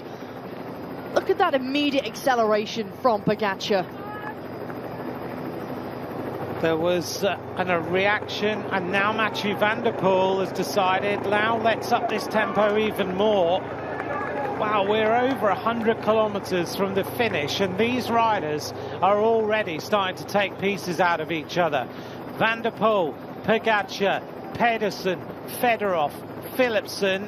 On the wheel of Philipsen, one rider from the team of EF is there as well. That might be Kasper Asgreen, who's just moved up. And we haven't mentioned him all day today. Behind them is Josh Tarling. Then it's Ivan Garcia Cortina. Behind Ivan Garcia Cortina, a couple of places back, is Wout van Aert. Van der Poel off sector number 20. Destination Arenberg. Pogačar looking around, grabs a bottle. This race is in full flow already. And another big attack. Pogačar strikes, goes to the right-hand side of the road and tries to get rid of as many riders as possible as he goes towards Arenberg. Van der Poel reacts. Pedersen fighting for all he is worth to get into the slipstream, and Philipsen is able to sit there in the remote control position. Wout van Aert at the back. Matthew Brennan still there. There's not many riders left here, Hannah, as they all look around. 14 riders remain, including Stefan Kung, who's in a strong position. He's got one rider with him currently in those dark blue jerseys. Maris Mikkels is here in the paint jersey of EF Education Easy Post. More riders come back, including one rider for Mads Pedersen. Looks like Fred Wright is at the back of this group in the white jersey, the former British champion. Yeah, good to see Fred Wright moving up for the team of Bahrain Victorious. This is the site of the mine of Arenberg. This area of cobbles was suggested by Stablinski, first included in 1968. John Stablinski used to work at the mine, and a memorial to him is positioned right in the forest here. When it was included, we called it the Trench of Arenberg, or Truid Arenberg, as a throwback to World War I, where it was one of the key places in that war. Thierry Gouvenaud has always said that the Paris-Roubaix can be split evenly between what happens before and what happens after the Arenberg. Because until you've crossed the threshold of the Trench of Arenberg, he thinks it's not worth thinking about what comes next. You have to get there first. Another attack. Florian Vermeer starts to move. Second in the Paris-Roubaix before. Immediate move onto his wheel. Matthew Brennan goes. Pedersen is still up there. Stefan Bissiger is there too, Hannah. Yeah, really doesn't come as a surprise that Stefan Bissiger, the Swissman, is still there for Decathlon H2 Le Mondial. He's had a taste of this race in the past. He's raced the Espoir version of the race itself too.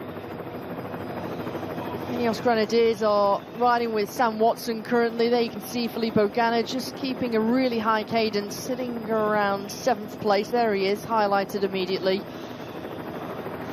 Ganna's having a hard time at the moment because he's had so long a chase, and suddenly this race has ignited and the leading group of riders is about to come back. Welcome along. We're inside the magic 100 kilometers to go. We are heading towards Arenberg. We reach there shortly.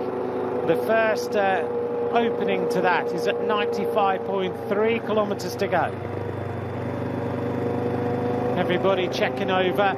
Bissiger goes to the right-hand side as we look. Matthew Brennan getting a little bit involved here.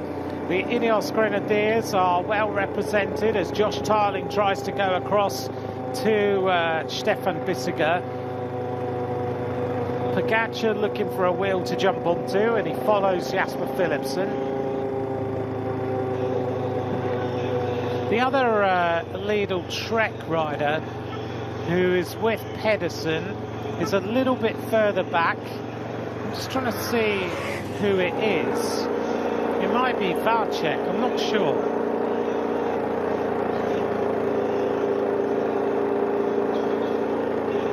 This breakaway group has been at the front for a long, long time now, but they're about to get caught.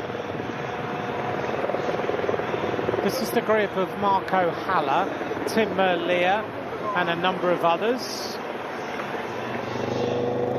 And here goes Ivan Garcia Cortina, who decides that he wants to try and get up the road.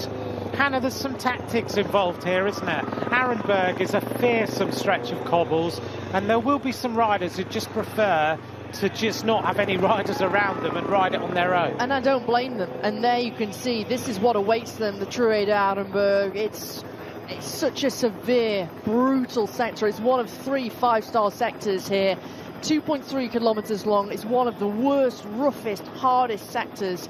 And you can see it's almost straight as an arrow, slightly uphill at first, then it's incredibly fast. And you can see it's one of the few sectors which is barriered off as well, because it's so crucial to make sure that the riders have that space.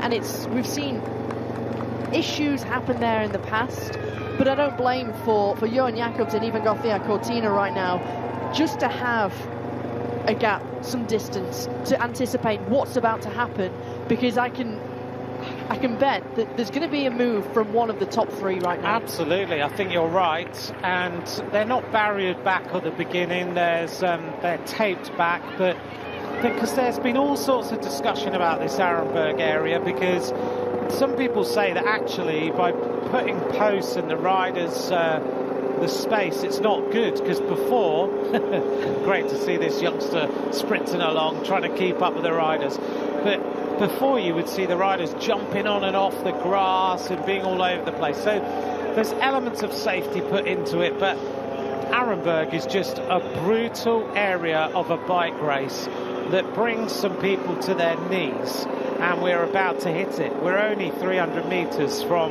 the entrance. We're going through this kind of chicane area now with the right turns that are slowing the riders down, but I don't know that it's slowing it down too much, because they're going to come out of the final corner, set themselves up, but it takes enough speed off. I think it takes it out. If you remember before, it was a straight road all the way to the Arenberg, which is too dangerous. And when everybody's fighting, jostling for position, as I said before, you're going at 60, 65, 70 kilometers per hour, and so as opposed to going in a direct straight line, at least now you've got a few left, right-hand turns, just to take 5 kilometers now, 10 kilometers per hour out of the speed, and it's more the momentum that they were carrying as well. I certainly think it's better than the hairpin that we had last year. I think it's much better than that. I agree with you. They had to put it in last minute because there'd been lots of negotiations between the riders and the organisation. Here we go now. We're about to set ourselves up for the most fearsome stretch of cobbles we have had so far. The attack start in the front group.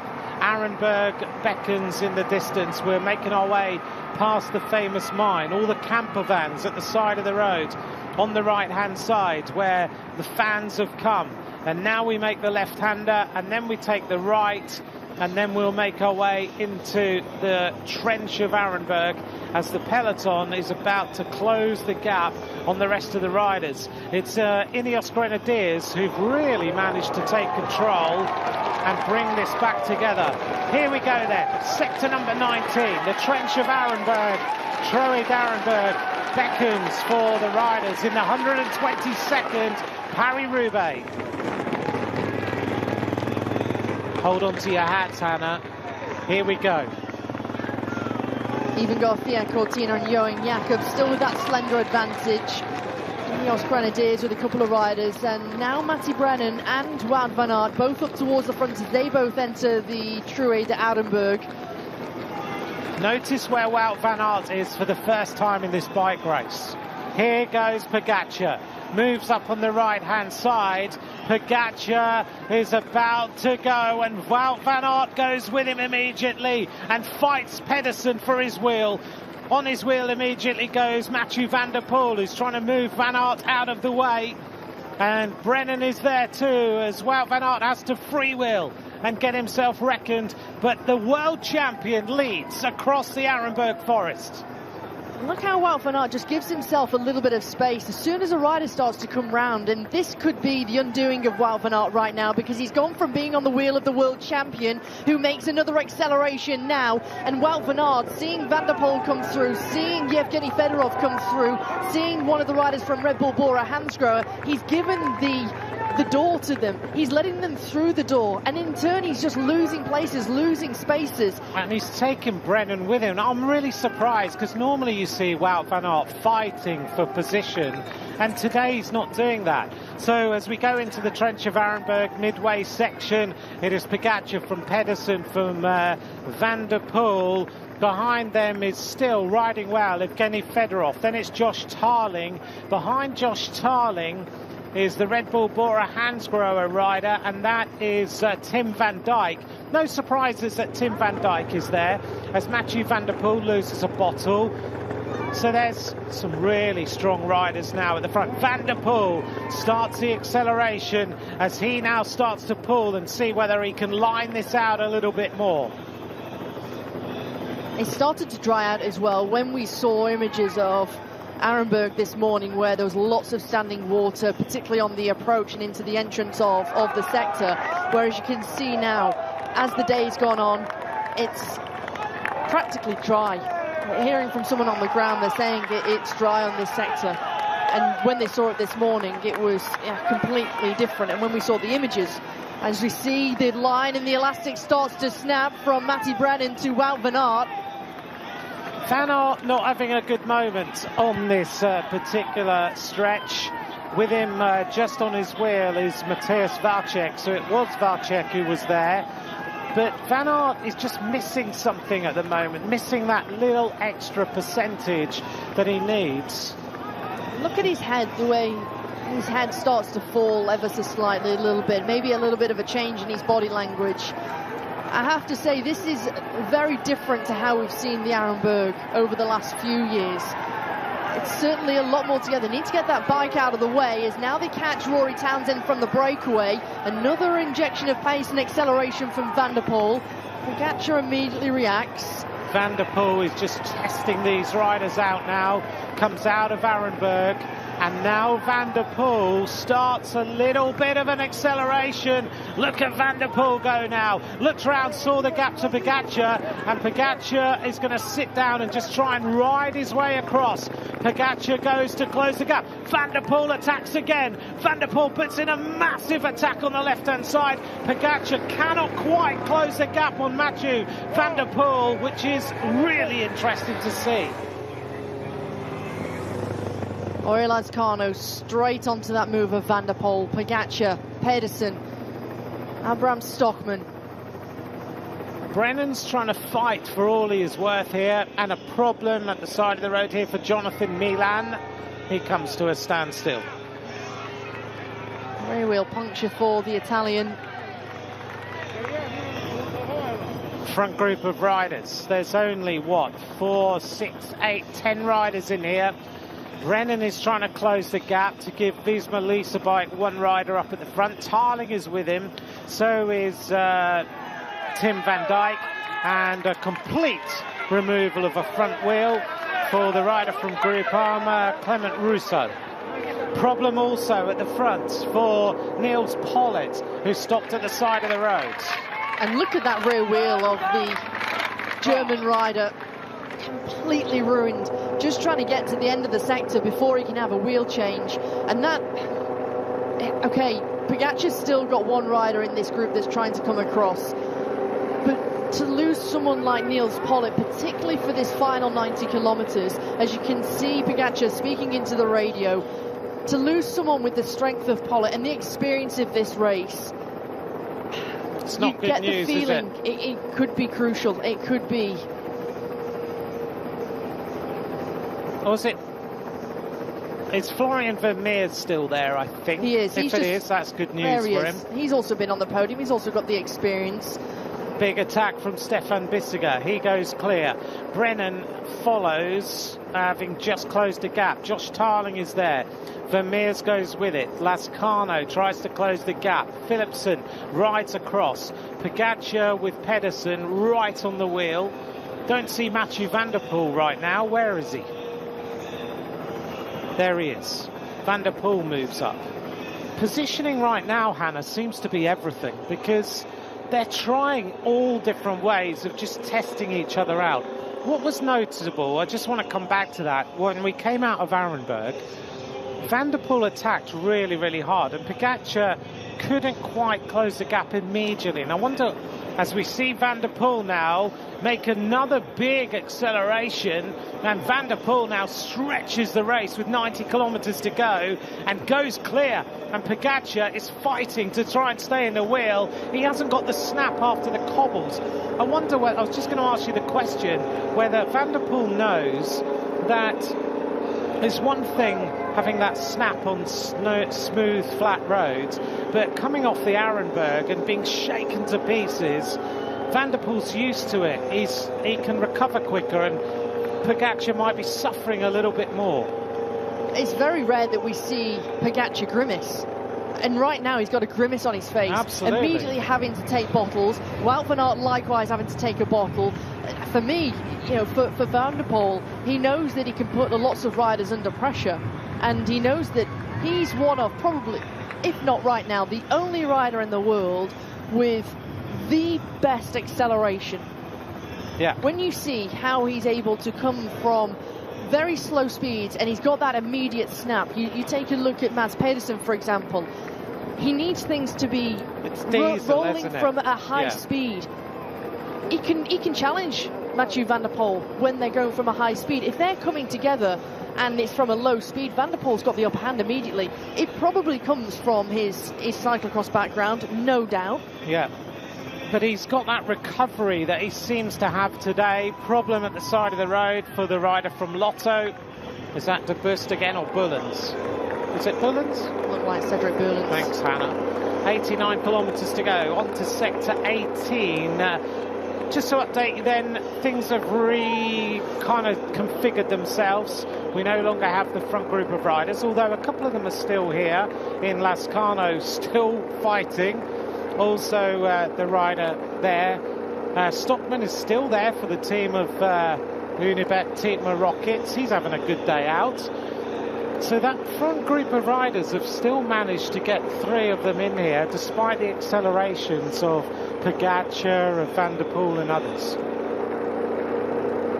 One rider I have noticed who's here is the rider from XDS Astana, and that's Mike Teunissen, a former winner of Paris-Roubaix Espoir, the under-23 race. A really good race so far from Teunissen. We also saw Yevgeny Fedorov have a really good ride before. As they go under the Pont Gibus. Onto a 3-star sector now, this one, and this is at Wallers. It's 1.6 kilometres, sector 18. Van Aert, again, just drifting away a little bit, just missing that extra bit as Pedersen starts to up the tempo again and goes on the attack. This is some bike race, I have to say. Every year. Every year gets earlier and earlier and earlier. I don't know why you wouldn't sit down and watch this for a few hours. Pedersen now trying to put everybody under pressure.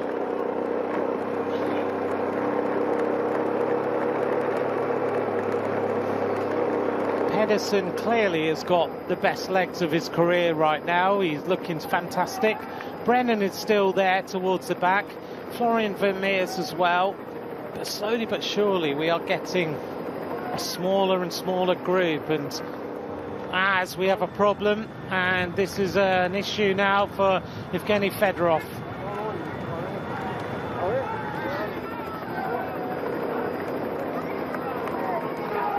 Pedersen has taken this race on, isn't he, today? He really is. He knows he's got the form, he knows he's got good legs. He knows that he really needs to have that anticipation, he needs to have the upper hand. And I think for Lidl Trek, we already saw that they took it on really, really early. And Van der Poel's going to go once more straight off the sector. Wow. Oh, look at the attack of Van der Poel. Now that is a brutal strike. Talk about taking everybody by surprise. Each and every time that he's wanting to make a move is off the sector, and it's no surprise as we see a problem here for one of his teammates. Taking a look, is that Gianni Vermeersch, also one of the riders there from Q36.5, who's having a wheel change too. But it's no surprise that he's trying to do something off a sector. Sometimes it can be quite predictable that you make an attack on a sector, that you know that something could happen on the cobbles. But look at this. I said before, but I'll say it again, you very, very rarely see Tadej Pogačar grimace and be put to the sword. And right now, when was the last time that you saw him in the chasing seat? The Tour de France years ago, when he eventually just cracked completely. Because right now, he is fighting for survival in this race. Yes, he's at the front, but he is finding out right now what it's like to ride Paris-Roubaix. When have you ever seen Tadej Pogačar flick the elbow as well in a breakaway so violently and want people to come through? Right now, Alpecin de Koenig are in the ascendancy. They've got Philipsen second in the last 2 editions. Van der Poel first in the last 2 editions. Bissiger is there for Decathlon AG2R Mondial. Pedersen and Pogačar is having to play a little bit of poker right now as he goes to the back and doesn't go through and has to leave a gap, and he doesn't want to. Look at Pogačar. Pogačar shakes his head. He cannot close the gap. This is incredible to watch. 85 kilometres to go, and the classic specialists are taking the world champion to task and saying to him, you wanted to ride Paris-Roubaix? This is what it's like. This is incredible to watch. We're seeing one of the best bike races of a monument ever. He's got a problem. He's put his hand in the air. He's wanting service. He just put a bottle up, Hannah. So I wonder if he's just he's not got enough food, or he's got a mechanical, or it could be cramping. You never know. He might be. And we've seen that before when we saw it last year in Strade Bianche, or a couple of years in Strade Bianche, when he started to cramp. Yeah. And it was in the final 10 kilometres. Now we're at 85. 5 riders at the front. You are witnessing one of the best monument bike races we've ever seen. Pedersen, Pogačar, Philipsen, Van der Poel and Bissegger just sitting at the back, quite happy to let these riders do their thing and just hang on. Bissegger takes on a little bit more food. 29 seconds now to the group of Wout van Aert. It has been flat out, full-on bike racing from the start. The average speed has dropped a little, 46.7, but Mathieu van der Poel senses that there is... Let's just take a little look here.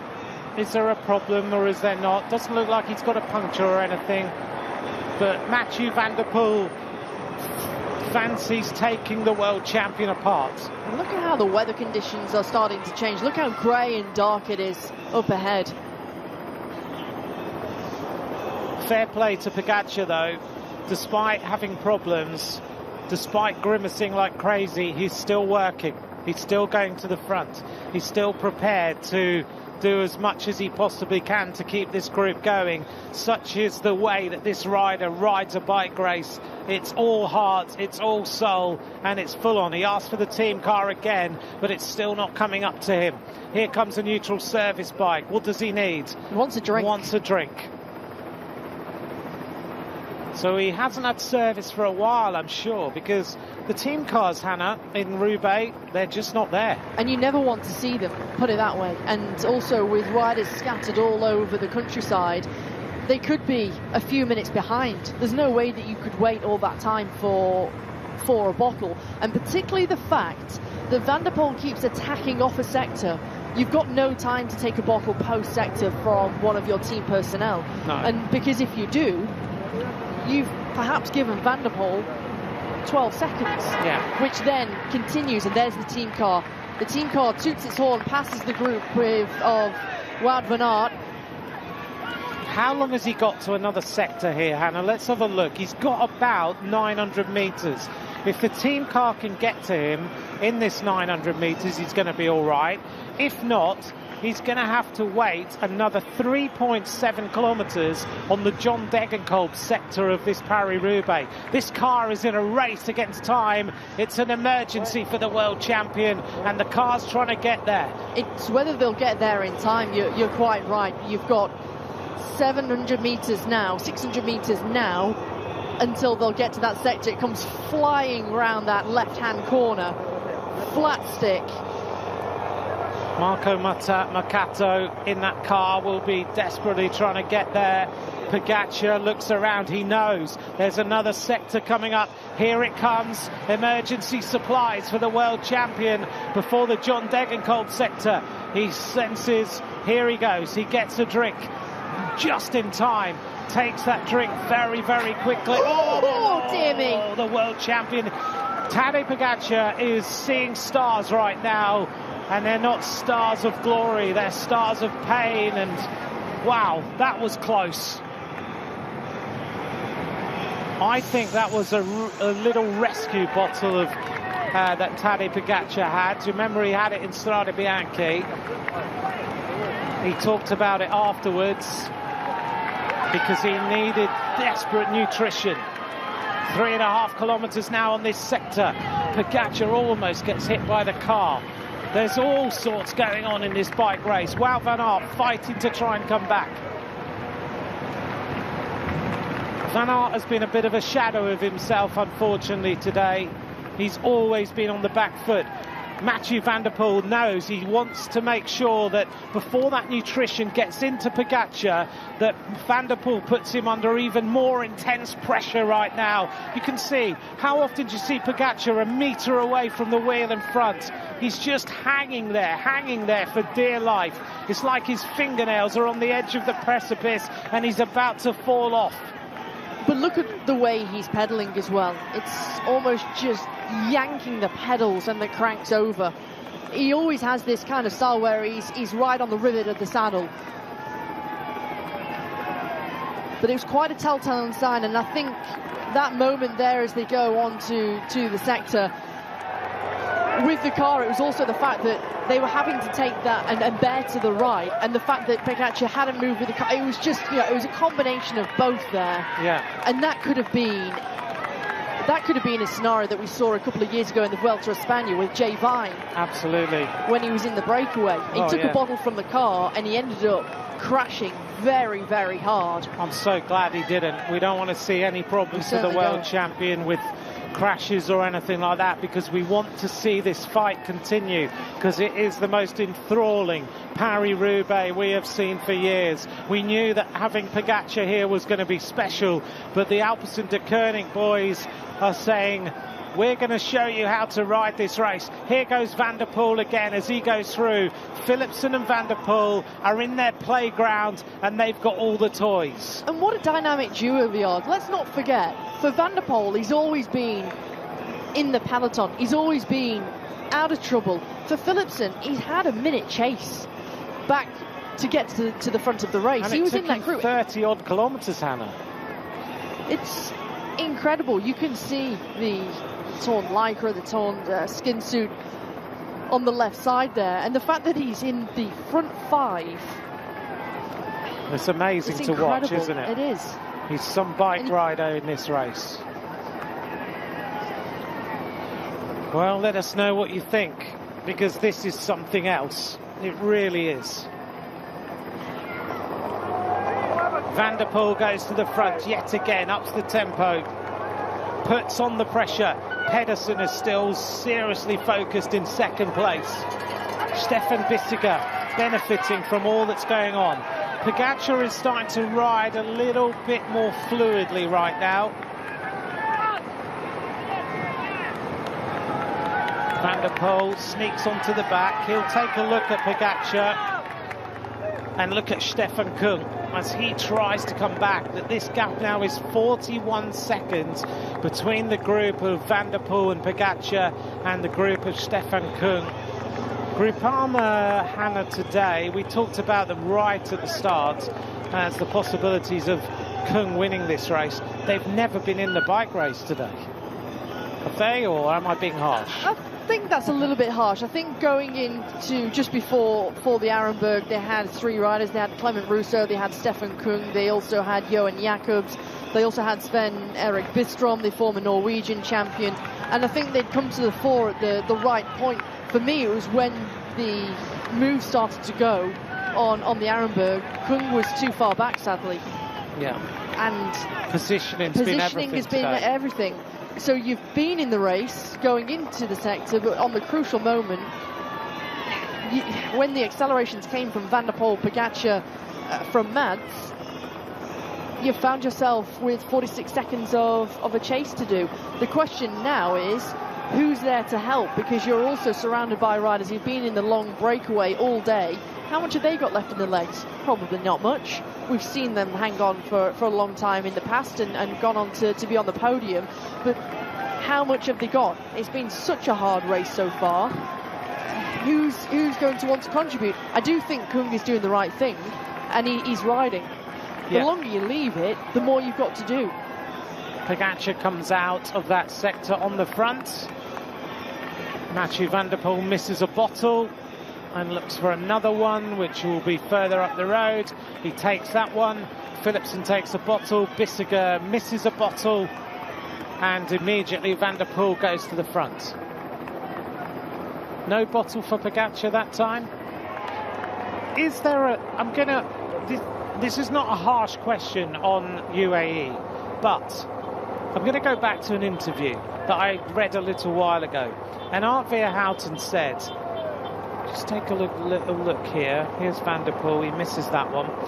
He said that Pogačar rode the Tour of Flanders the first time and didn't quite have, as he stretches his back even as well, not that he didn't respect Flanders, but he underestimated it.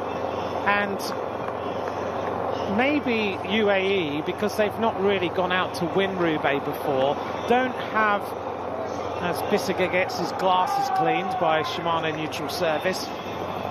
When you look at Alpecin-Deceuninck, after every sector they have people with bottles all the time. I haven't seen it with UAE all the way along the course, and maybe it's just a bit of a logistical planning thing, or maybe not, I don't know. I'm just asking the question. I think one thing I'd say is we're going so fast after these sectors, we don't always get a clear view as to who is in at the end of a sector from team personnel. Now, when you take a look at the sectors and you dissect it, you've got 30 sectors.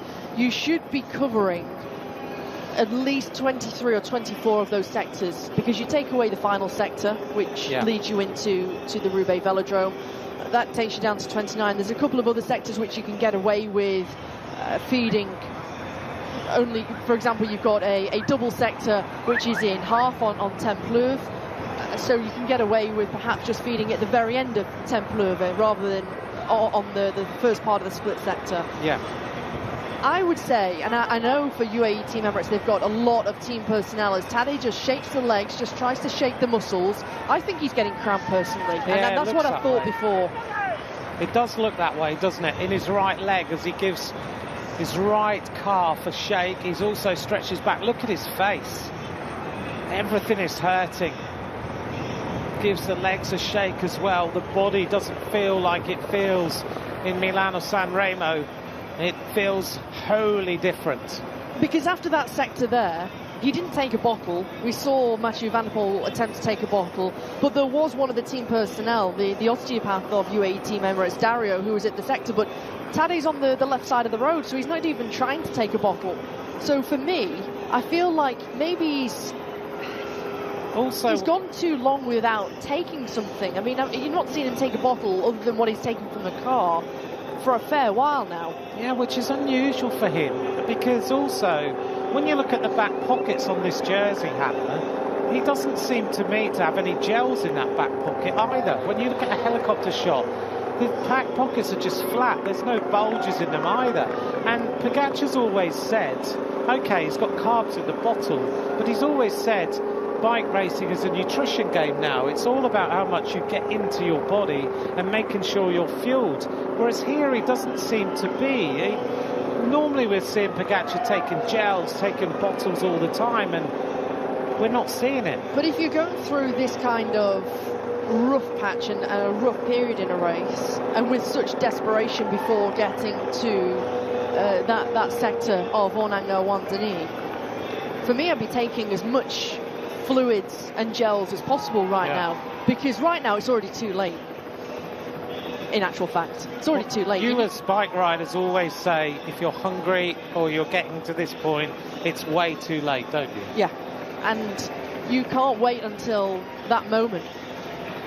And if you're already starting to cramp, you see he takes some fluids now. It's really hard for the body to try and get itself and dig itself out of that hole.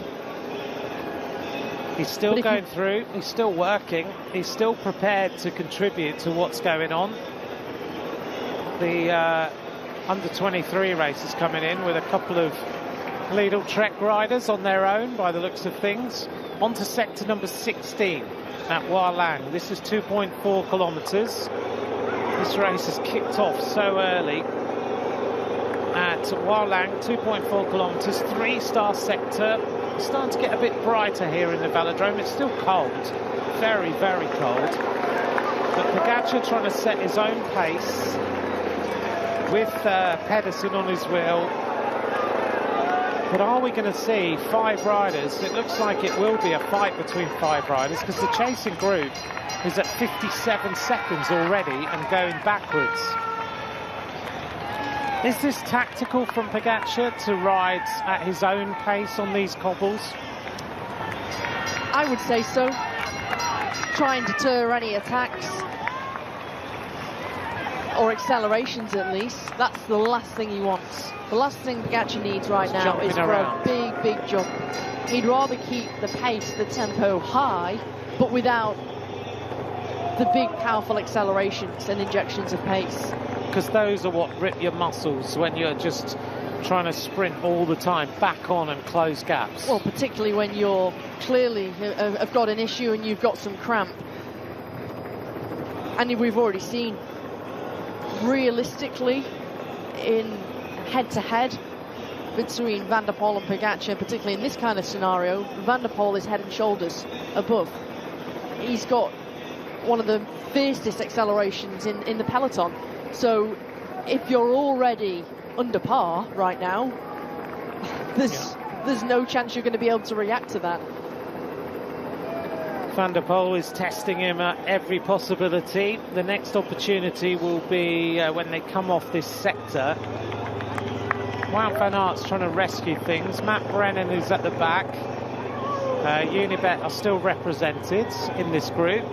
Sadly for them, Lucas Kubisch, who was in a really good place going into the Truey de Arenberg, crashed on the Arenberg.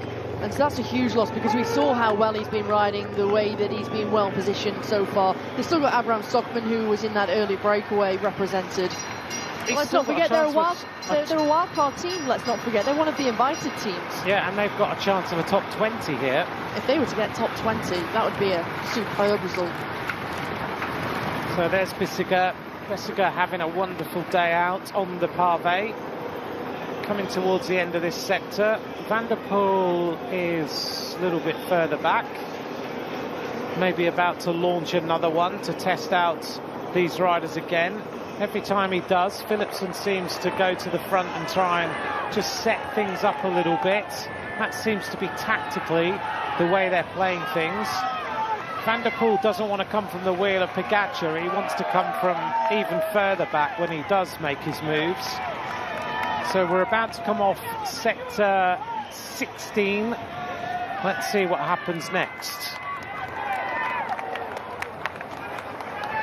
Philipsen leads through there. All the sports directors and soigneurs and anyone who needs to hand bottoms up. There, another bottle for Philipsen. Van der Poel takes a bottle as well. They're taking bottles at every single sector. And this is what I'm saying, that's the difference. That's the difference of Alpecin-Deceuninck and any other team. As you can see, he's wanting a bottle. He gets a bottle from the team personnel, a gel attached to that. He immediately takes a sip of the drink, gets rid and discards of his old bidon. Things are starting to turn a little bit, I feel, for Pogačar, although he's kicking the pedals over. They're not fluid like they normally are, but he's starting to get some fuel, and that's good news for the world champion right now. Things are starting to turn a little bit more in his favour than they were 10 kilometres ago, where he was right on empty. Pedersen still cool, calm and collected, and let's not forget, Pedersen started all of this with his acceleration a long time ago. Then Pogačar attacked at 103 kilometres, and then Van der Poel started some moves. Still rolling easily at 48, 49 kilometres an hour. On to the next sector. Van der Poel just hanging 2 or 3 wheels away. What's going on here? Van der Poel quite happy just to stay as Pogačar now attacks. Another attack of the world champion. Pogačar makes his move as he starts to accelerate away. Pedersen almost crashes on that corner and takes it very wide. Van der Poel now has to accelerate to try and come back, and Pedersen suddenly has a problem. You're right, Hannah. Front wheel puncture for the former world champion. Pogačar now goes clear. And look at this. Suddenly, Tadej Pogačar is riding away. Now Mathieu van der Poel has to react. Look at the speed of Pogačar, the world champion. He has turned this around in the last few kilometres. And the worst sector for Mads Pedersen, or one of the worst sectors for Mads Pedersen to have an issue. This sector is 2.4 kilometres long, and it's happened. He's still got 1,500 metres to go until he gets to the end of the sector where he can get a front wheel change, and trying to ride on this sector with a front wheel puncture, in fact any sector, is nigh on impossible. You're losing so much speed, so much time. Especially with this four-star sector. Look at Van der Poel now. He left a gap and Pogačar tried to take advantage, but Van der Poel is pedaling his way back onto the wheel of the world champion. Now Pogačar here is tactically playing a masterclass, because he's got rid of anyone else, and now he's only got to worry about one other bike rider, and that is the twice winner of Paris-Roubaix, Mathieu van der Poel. Still 900 metres to go. As we glance back here, Bissegger is trying to close the gap. Philipsen is there. It looks like Bissegger may well be able to.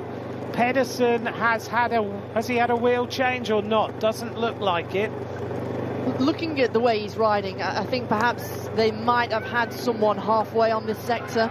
There's no way that he would be going at that speed. No. In comparison to how he looked when he initially had that front wheel puncture. Now we're starting to see Bissegger have a problem. Philipsen attacks and goes clear, and Philipsen's now trying to ride his way across.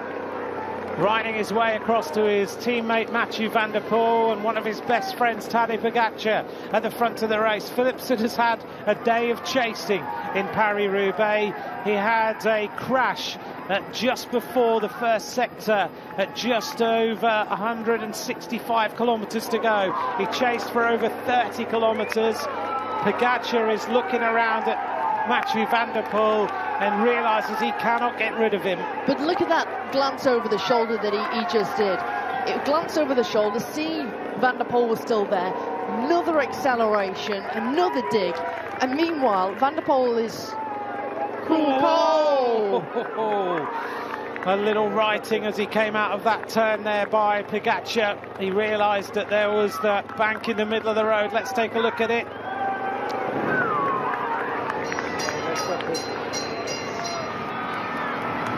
Onto straight roads for a little while now, Hannah. About 3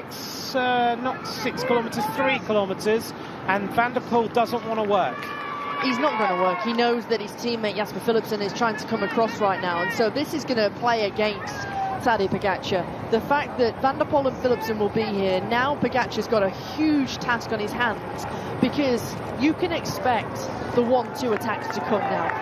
And so now, maybe this could be the undoing of Tadej Pogačar. The scenario is perfect for Alpecin, isn't it? Absolutely perfect. The junction's made. Philipsen's there. Philipsen comes up and immediately onto the wheel. So, Alpecin-Deceuninck with Mathieu van der Poel and Philipsen 1-2 in the last two editions of this race with the world champion. Perfect scenario for Alpecin. Pogačar now is a rainbow in the middle of an Alpecin sandwich. What does he do about this? Hannah, there must be all sorts of little combinations going through his mind. Lots of scenarios, lots of thinking.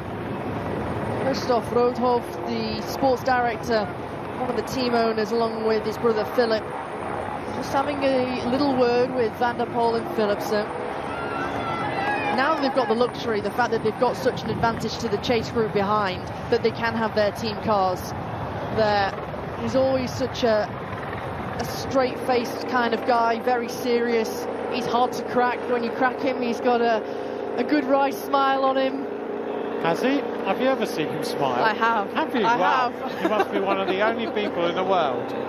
Made him laugh once. You did it. Must have been funny, wasn't it? It must have been really funny. No, he's very serious, but he's a great sports director. He's very, very detailed, in-depth with his analogy. And I know when I've spoken to him before, a Tour de France stage or a Giro stage, for example, it's just the way he is. He's very straight talking. He's very straight down the line. But right now, this scenario is working out perfectly for Alpecin-Deceuninck to do the treble. I know many are always wanting to know the setup of riders, and in particular for Tadej Pogačar, he's riding on a 55 tooth chainring today, 32mm tyres for all of the riders within UAE Team Emirates Exergy. Double bar tape, one normal layer of tape, but goes longer until the tops of the bars. 1130 is on the back on the cassette. The other riders within the team opted for a 56 within UAE Team Emirates Exergy. Pogačar wanting to take a 55, and it looks as though Bissegger is completely blown. This is the difference when you see the top tier of riders, Van der Poel, Philipsen, Pogačar, the way that they race and what they've got in the tank, and then you see someone like Bissegger who's been there, and as soon as he loses the wheel, he's completely blown, got nothing left. And let's not forget, he's an incredible time trialist. He's a winner in multiple races, been former European champion in the time trial, in the individual time trial.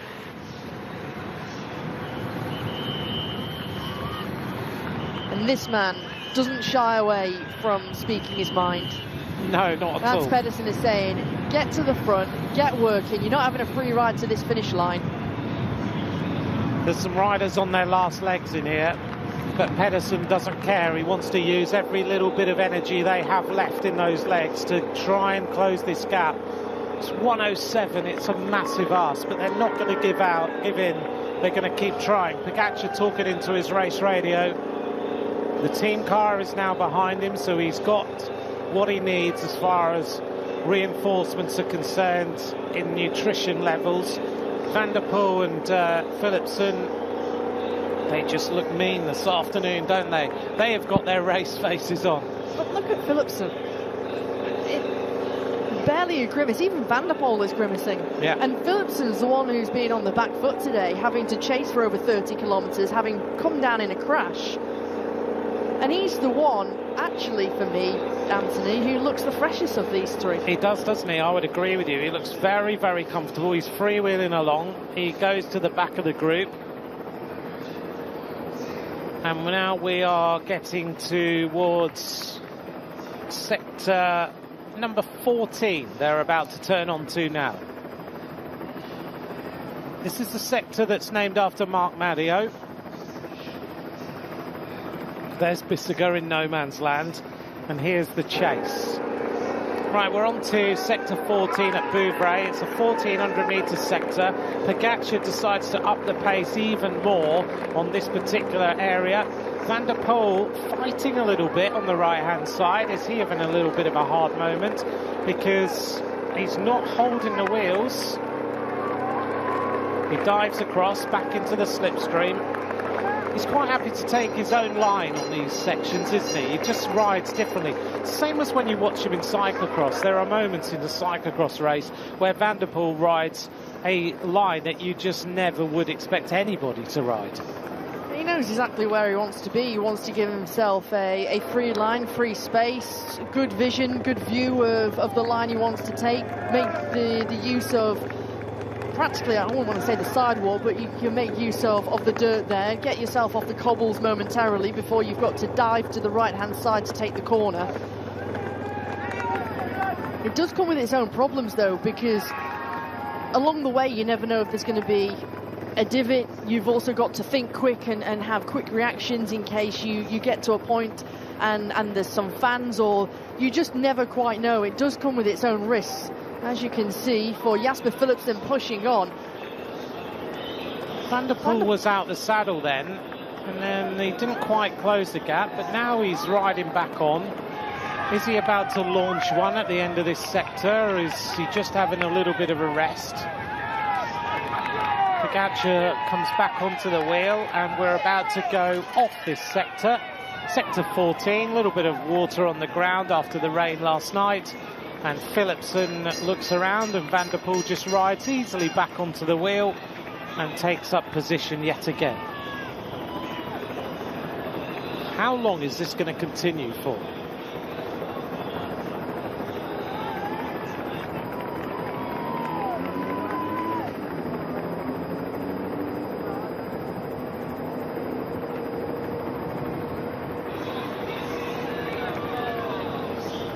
little bit of a stretch again by the world champion.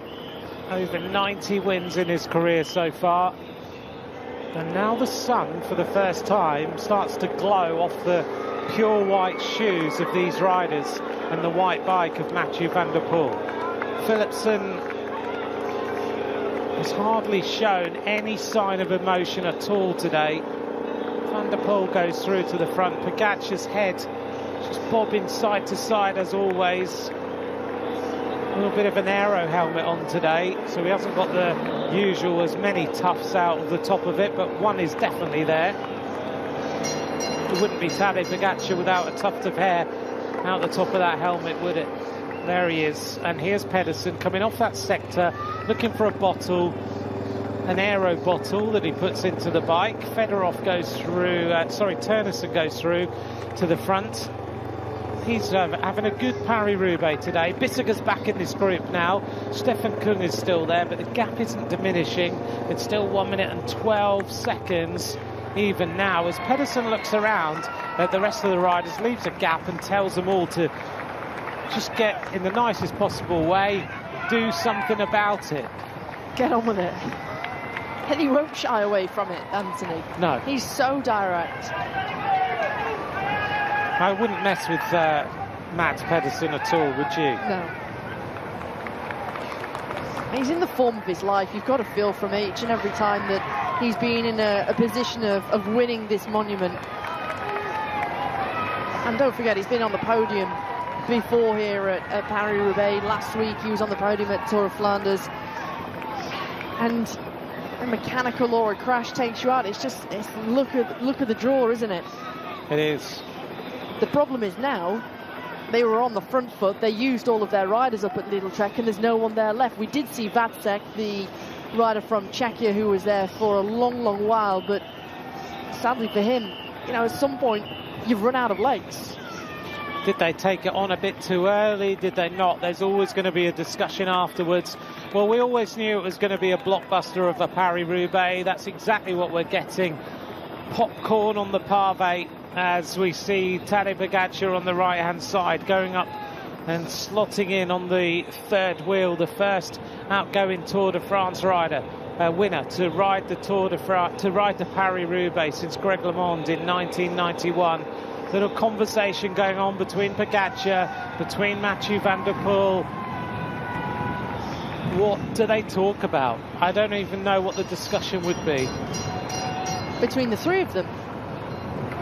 I don't think they need to have any discussion or conversation or chat, to be honest. But they were having, Pogacar and Van der Poel just having a little chat at the front. Yeah, it could also be what it is. Yeah, it could also be the timing of where the group is behind. Yeah, just checking things out, see if they've been given any information that the other one hasn't. 11 riders have won Flanders and Paris-Roubaix back-to-back. He's bleeding there on his wrist, you can see. Oh, yeah. Where I wonder if that's the watch that's done that. He's got that sponsorship deal with Richard Mille, and whether that has actually caused him a bit of an injury there. A £300,000 scar on his left hand right now. Tadej Pogacar, there is blood, as you just noticed there, pouring out of that wrist. Well, I guess it's been bouncing on the bouncing on that bone. Riders who've won back-to-back.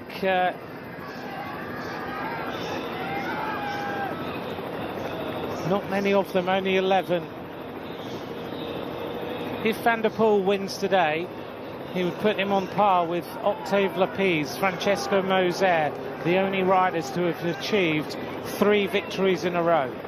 Francesco Moser in 1978, 79 and 1980. Sector 13, Pogacar goes a little bit wide into that corner, comes out on the grass and splashes his way through the puddles. This is the sector where Van der Poel attacked last year on Orshi. This was where he made his race-winning move. Yeah, he went in about 200 metres time, and that was it, game over. Is he going to do a similar thing today? Philipsen glued to the wheel of Mathieu van der Poel. Pogačar still a metre back. But Pogačar has made a massive recovery. He's totally different from when we saw him just before the sector, the John Degenkolb sector of Hornanger-Wanzenich. When you saw that desperation, when he was wanting and calling for the team car. Don't forget, he's already attacked since then. Exactly. It's totally different. So Van der Poel sets quite a high tempo right now. Philipsen just checks. The chasing group come on to sector 13. Not many riders in here. Florian Vermeers, Matti Brennan, Mads Pedersen, Stefan Kung, Mike Turnesen. Wout van Aert's already in there as well. And Pedersen tries to up the pace. I get the feeling here, Hannah, he wants to split this group a little bit, if he could. It's too big. That's the problem. There's too many passengers on this train, and he wants to try and get rid of some because they're not contributing, they're not helping. We've already seen how he was pretty vocal with the rider Jonas Rutsch of Intermarché Wanty, but let's not forget he's been in the day's breakaway. He's almost spent his legs. He's trying to hang on for as long as he possibly can. So for Pedersen, it's not necessarily also about splitting things, but he also... Oh, look at this for Turnesen. Turnesen's lost everything off that front wheel, the tyre, the inner tube, and everything that goes with it. We see this more and more, Hannah. We are, and we saw it also with Clement Rousseau of Groupama FDG. That's a huge shame for Turnesen. For Turnesen, he's spent the last, 5-6 years being a lead-out man, being a super domestique. He's made that shift and that move to XDS Astana. Here goes Pedersen, sorry Hannah, look, he's gone. Pedersen has attacked, he's gone clear, he's decided, if I'm going to get a place in the podium of Paris-Roubaix, I have to go on my own. Wout van Aert also sensing that too. But he's got to go. Oh, look at this. I think for Stefan Kung, he's also got an issue. He's got a problem. He's got a front wheel puncture. This is disaster for the former podium finisher here in Paris-Roubaix. Pedersen's clearly got good legs. He had that puncture at a terrible moment. And let's see whether he can time trial his way across, because this is a very good move, and it's not beyond the realms of possibility of him getting there. Look at the wind coming on that left-hand shoulder as it buffers across the plains of the Roubaix course. Do you think he can get there? Is there a possibility he could cross there on his own? It's a tough ask to close 1:24 on your own. However, it depends what is happening up the road.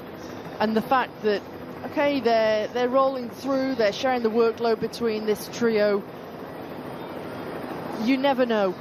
I know he's on the form of his life, Mads Pedersen, and this is the race that he really and dearly would love to have on his Palmares and to try and win. It's his favourite race, and if you put all of that effort in throughout the last months, but it's not just been the last months for him, it's been so far his whole career to try and win Paris-Roubaix. You've got to try and do something. You've got to try and turn the luck into your favour, and that's exactly what he's doing. Brennan and Van Aert. Brennan is on his last legs now, I think.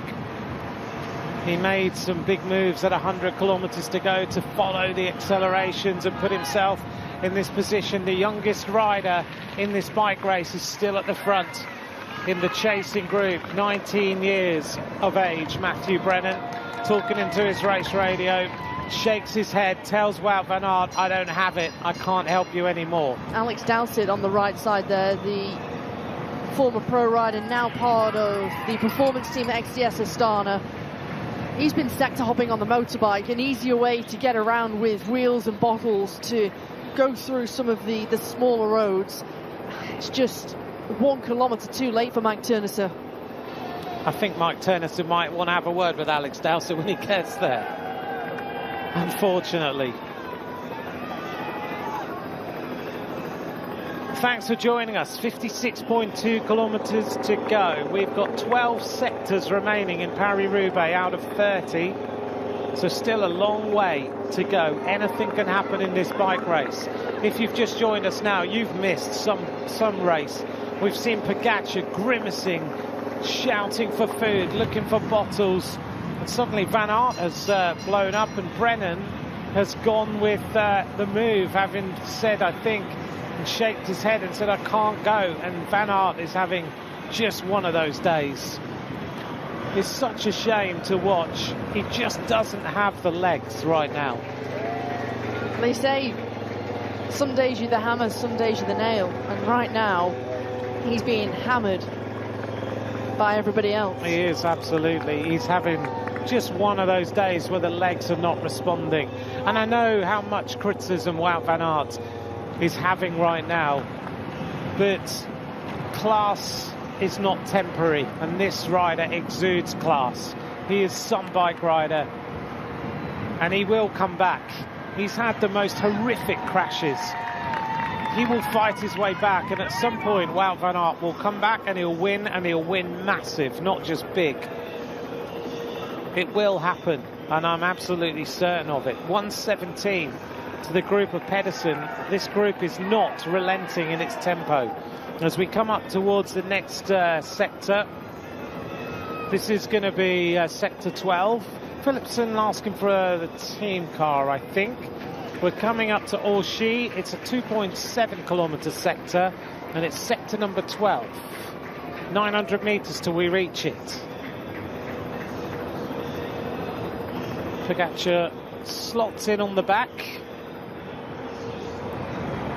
And the Alpecin de Koenig train continues.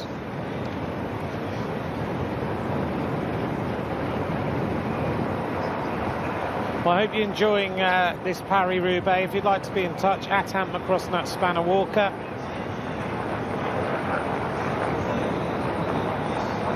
Just a quick question, Hannah, that you can probably answer. Madoda says, is Pogačar allowed to have a car there? I thought there had to be a minute at the time when he got fed earlier, but Roubaix's a bit different, isn't it?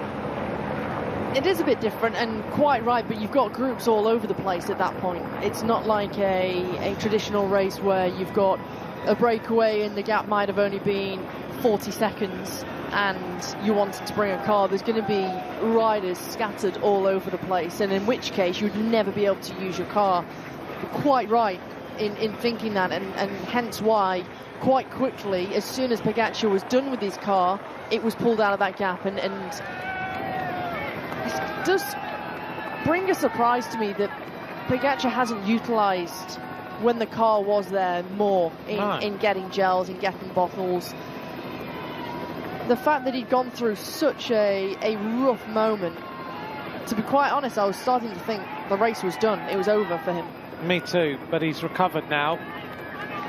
53.7, and now, well, the only sign that he hasn't recovered is quite evident every time he decides to force the pace and go to the front. And the shoulders that are rocking more than anyone in here now is Mathieu van der Poel. Philipsen is absolutely rock solid on his bike, and Pogačar looks like he's got completely renewed energy, and he's just causing issues for everyone. This is sector 12. Pogačar looks across. He wants someone to share the pace-making with him. Sector, a 4-star sector. After this, we go on to Mons-en-Pavé, and we're now on to the sectors of Pavé that the women raced yesterday. So it's exactly the same run-in now, all the way down to the finish line.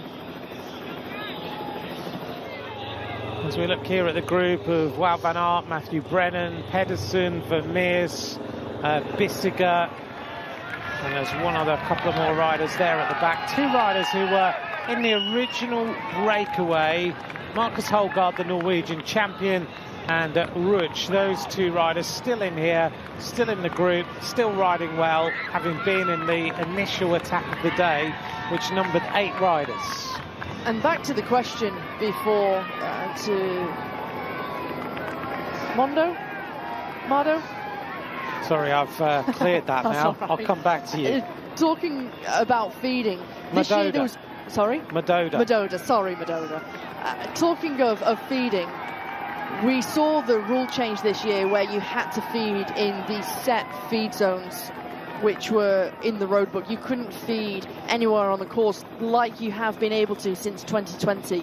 And of course that rule came in during the pandemic, and it's continued ever since. And this year they brought back the designated feed zones, but it wasn't working for teams at all. And what they were trying to do was limit the amount of feed zones that perhaps bigger teams could have, because they've got more team personnel, and they wanted to make it more fair for the smaller teams who've maybe not got as many team personnel at their disposal.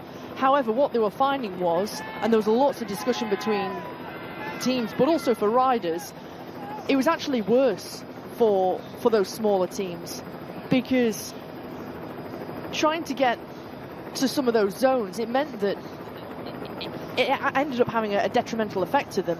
And what they've done for Paris-Roubaix here is you're able to feed after every zone, because originally you were only going to be able to feed in the designated feed zones here at Paris-Roubaix, which would have been horrific. If you miss one feed because of a problem, you miss the bottle, and your team car is 5 minutes behind, that could be your race over.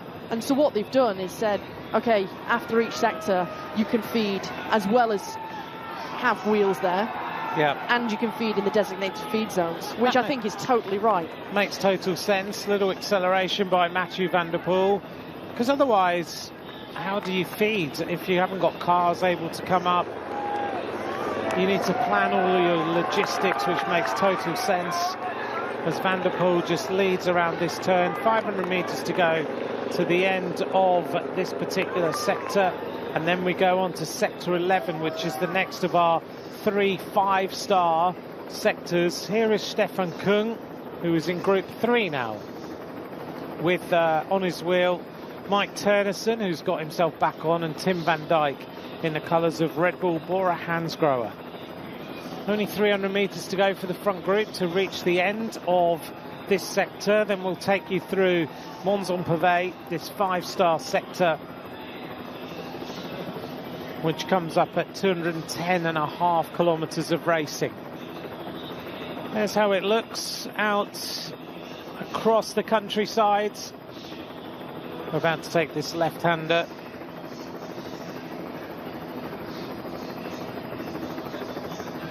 Nice to hear from Gary Fisher. Gary, hello to you. Very, very good morning. The one and only. Sam Fran, absolutely. What a legend. Mathieu van der Poel on the front with the World Championship bands around the cuffs of the sleeve. Jasper Philipsen, such a consistent bike rider in Paris-Roubaix. As far as these two riders are concerned, this is their day out. This is their race. Philipsen, though, such an amazing sprinter. Fantastic challenger in the Tour de France. Green jersey.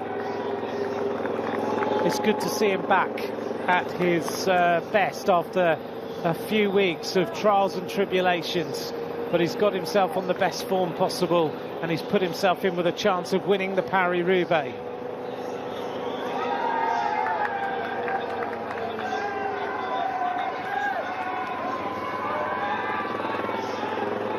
Hey, you're just pointing to me, Hannah. The graze is on Philipsen, the bar tape that's been removed, the blood on the wrist of Tadej Pogačar. The arms are just bouncing all over the place. Everything will hurt tomorrow morning. Here comes the team car of Alps and De Koenig. Get yourselves ready then. In 1.7 kilometres time for Mons-en-Pavé, the 5-star sector, which is 3 kilometres in length. What is going to happen there? I was just thinking as well, for Christoph Roodhooft, he can shout whatever he likes out of the window, speaking Flemish to Flemish and Dutch speakers. Yeah. And Tadej Pogačar will be none the wiser. He'll have no idea what's going on. So that's perfect, isn't it? Yeah. You're right, good observation. We're inside 50 kilometres, and still we've got a trio at the front of this bike race. Pedersen and Van Aert are in a group at 1:18 now. Philipsen just eases back. Just to remind you, if you've just joined us now, that Philipsen crashed spectacularly at 164 kilometres to go, sliding his way into a corner, almost just sliding for so far. Got himself back up, chased, got himself back to the front of the race, and around 34 kilometres later, Brennan and Van Aert alongside each other having a conversation. Matthew Brennan, if he's not signed on a long-term contract with Visma Lease Bike, they need to get the pen and paper out tomorrow morning, because this young rider, what a performance he's putting in Paris-Roubaix. He's still at the front of the race. He's 19 years of age. He's won races already, including Volta Catalunya World Tour races. He's now alongside Wout van Aert and riding the last 50 kilometres of Paris-Roubaix with a chance of a top 10, if not a top 6. Yeah, won mini Paris-Roubaix, a GP to now. His first race at that kind of level, his first victory at that kind of level. He's signed until 2027, but the fact that he's a neo-pro right now, which means it's his first year as a professional, and he's in this company, and he's having this kind of race and this many victories already, and we're only on the 13th of April, he's a huge talent, and he's 19 years old.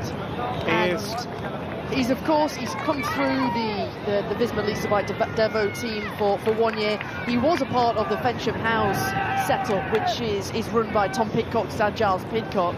And so you take a look at the talent that's come through that. Seb Grindley, Ben Wiggins, so many other riders who have been a part of that. 17 riders that right now have come through that system and are now riding at World Tour or Pro Tour level. It's an incredible team. Tom Pidcock's dad was telling me how when they had him in the team, he was like the dad to all the other young riders. He's so professional, so an old head on young shoulders. And he was saying how one winter he didn't have a time trial bike, so he got some towels and taped them to his handlebars so he could make pads, so he could lean on his tri-bars and build his own time trial bike, because the team couldn't afford to have time trial bikes. And then he broke his front derailleur one day on a training camp, so he shoved a stick in it to keep it on the big ring. And when they came back to the training camp a few months later at the end of the winter, the stick was still there, and Giles asked him why, and he said, "Oh, I thought I'd train on the big ring all winter." It's paid dividends now, hasn't it? Look at that strength.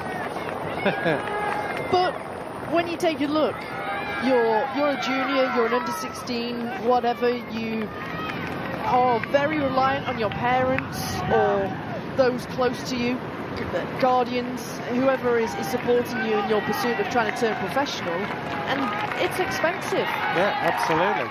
And the teams are small teams. They don't have massive sponsors. They can't afford to give you everything. They can give you a race situation and a nice program and lots of good advice, but they're not heavily funded, as Pogačar continues now on the front. The world champion is putting in a momentous showing on his debut at Paris-Roubaix. He's given everything, and he's giving all of us something to talk about for the next few weeks. He was on his last legs by the sight of things, now no longer, because look at the way he's driving things forward on this 5-star sector. The shoulders going left and right. The pedal stroke is now much more fluid than it was a few kilometres ago. And he's now starting to think that there's a possibility of outdoing Alpecin de Koenig and winning this bike race, because the world champion always believes. Coming up to this important left-hand turn, you have to take it a little bit slowly. Come back out, accelerate back up to speed. Still over 1,000 metres to go, and after this we only have one more 5-star sector to go, which is at Carrefour de l'Arbre.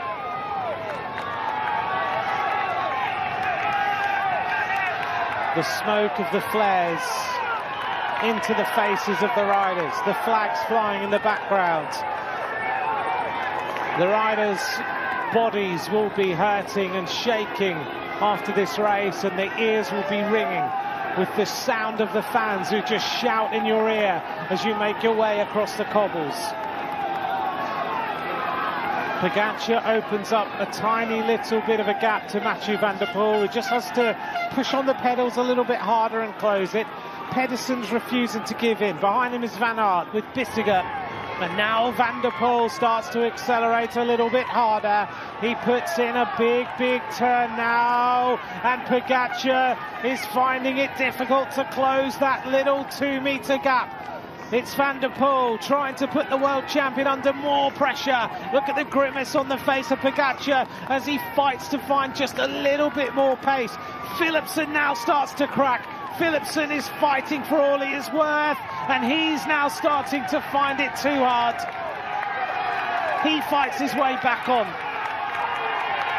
Pogačar attacks again on the left-hand side, and Philipsen is desperately trying to get to the end of this sector, and suddenly the head says yes, but the legs say no. Philipsen cracks. Pogačar there. He's not got that immediate reaction. We've already spoken about that. But the way he's clawed his way back, just in his own time, back to Van der Poel. For Philipsen, you can see it's lights out. It's a red light, and he can't respond anymore. And now Pogačar straight off this sector. A big acceleration out of the saddle. Tadej Pogačar now starts to put Mathieu van der Poel under pressure. Van der Poel on this uphill section wants Philipsen back, but I don't know if Philipsen can find anything left in the legs. Look at the difference in Pogačar now. It's almost back to what we're used to seeing. He always looks to the left, looks to the right, a little bit of a smile now on the face as opposed to a grimace. He's like, okay, now I feel in control. Now I feel in my world, and I'm going to take you to my world. And if you want to be here, you're going to have to fight for it. It's Tadej's world, and we're all just living in it. 44.9 kilometres of racing to go. Now Mathieu van der Poel has a conundrum because he no longer has his wingman. Philipsen has been the rider he can rely on. Van der Poel looks around. Philipsen is in a fight for his life to come back, because if he can get one more time on the wheel of Mathieu van der Poel and give him one big turn on a sector for Van der Poel to attack, that's what he needs. But right now, I don't know if he can get there, because once the legs go, that's it. The team car is coming up. Here comes Matthew Brennan. Almost at the end. The crowd is huge today. Brennan arrives at the end of the penultimate 5-star sector. Ahead of him is Mads Pedersen, Wout van Aert, Stefan Bissegger, Jonas Rutsch, Florian Vermeers, and one other rider. 44 kilometres to go. Philipsen at 20 seconds, and Pogačar knows he needs to ride, because he doesn't want Philipsen to come back.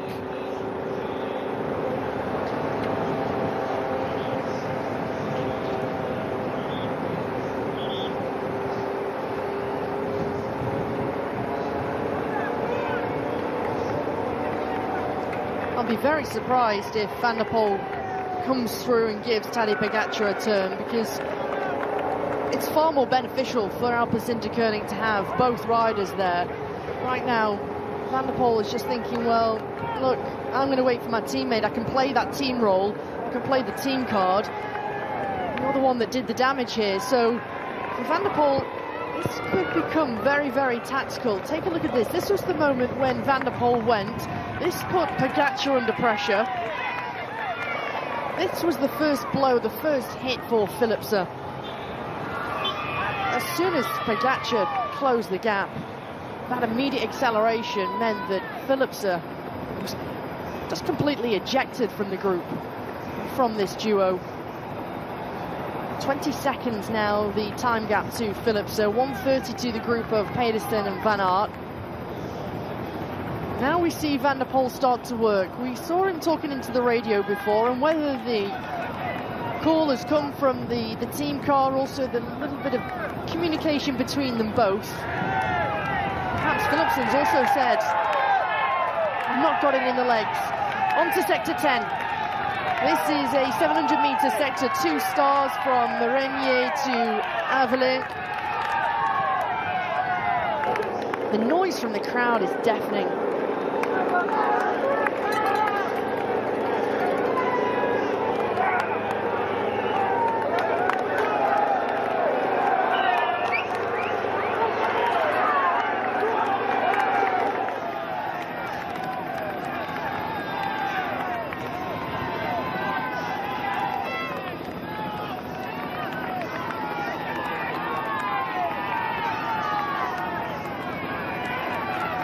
To exit the end of this sector, Pogačar comes round Van der Poel, a little gap. Another acceleration will be taken as Van der Poel uses the whole road onto the banking of the grass, onto the dust, into the gutter. Neither rider takes a bottle at the end of this sector. Van der Poel was saying as he just reaches into his back pocket, takes on and takes in another gel. Van der Poel was saying that this is a race where you work all winter to try and succeed. It's always, and as we've seen over the last 2 years where he's won this monument, it's a race where you've got to race on instinct. You can of course have a plan, but to be honest, I have to say that Van der Poel always seems to race on instinct. He's right in the thick of the action. He's very clever tactically, he's very, very astute. He's always been up towards the front, but so have the rest of his teammates throughout the whole of Paris-Roubaix today, particularly in that early part, and making sure that they were well protected and up towards the fore for the first few sectors. Of course, it's very different to Flanders too, because you've got probably and arguably a lot more favourites.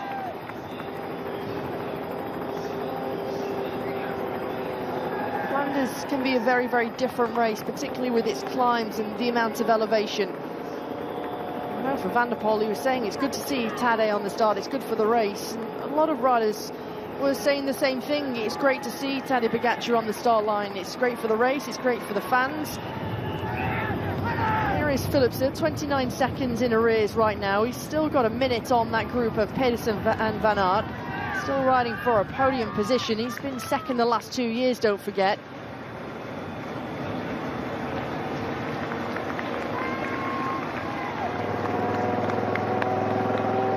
Easy this spring classics for Jasper Philipsen. He's had plenty of setbacks.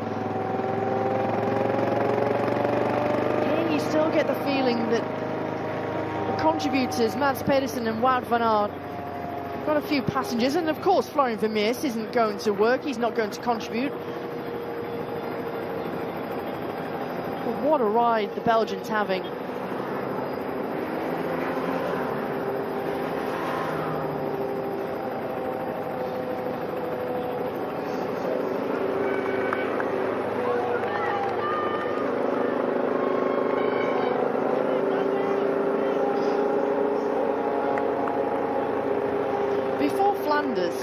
Talking of setbacks, and we were just touching on Philipsen, what the setbacks he's had this spring. Mathieu van der Poel has been another rider who he's not been 100%, which is surprising, because before Tour of Flanders he was suffering with some sickness and some illness, and that illness, according to Christoph Roodhoff, the sports director of Alpecin-Deceuninck, was saying a couple of days ago that that illness is still not out of his body. He was ill 3 days before the Ronde, wasn't really fully fit in the run-up. Instead of going to the recon with the team in between Flanders and Roubaix, he decided that he wanted to stay in Belgium, train as normal. But Roodhoff, as I said before, he's pretty direct. A spade's a spade, and he was saying after Flanders someone was better, and that someone is this rider with the rainbow jersey, Tadej Pogačar, who's on the wheel of Mathieu van der Poel as they go on to the next sector of the day. 1.1 kilometres until they get there. Philipsen now 51 seconds in arrears, and Pedersen and Van Aert, they're still holding that deficit at 1:35, but here goes Pogačar. Another big blow for Pogačar, and can Van der Poel respond? Van der Poel does respond, but Pogačar is really trying now to dismiss everybody from this race. Philipsen at 52, as you said. He's clearly just come to the end of his ability today after that illness, and we look at Van der Poel now on the wheel of Pogačar. He is responding to everything. Now it's man against man for the next 38 kilometres to decide Paris-Roubaix. It certainly is, mano a mano. When you see how... Whoa! Pogačar down. Pogačar overcooks that corner, and now he needs to go, but Van der Poel, will he take advantage, will he not? And Pogačar has a chain issue. The red card and the UAE flag there at the side of the road. Van der Poel, now does he go, does he not? What does he decide to do? And finally Pogačar gets a bike change and he's underway now. The world champion back on his bike. But Hannah, it's a racing incident. Will Van der Poel take advantage? Will he not? Remember Pidcock in Strade Bianche. What does he do? This is a difficult one, but it's a racing incident. If Van der Poel crashed, would Pogačar wait? I think he's going to wait. Is he going to wait? He looks to me like he's not. No, he's going to wait. Look at this. He goes into the corner far too hot. Locks up. I thought he'd held it at this point, but look at the divot in the road, in the grass there. He goes straight on. He does well to avoid the motorbike, the camera motorbike there. And at this point I thought, okay, everything's fine. He's back on his feet, he's fine. He's not had a hard crash, but the fact that the chain was off, he couldn't get the chain back on, that was jammed. Let's see what happens here. Whether the Alpecin car, he just holds back whilst Pogačar takes on this right-hand corner. Takes it a lot more gingerly now.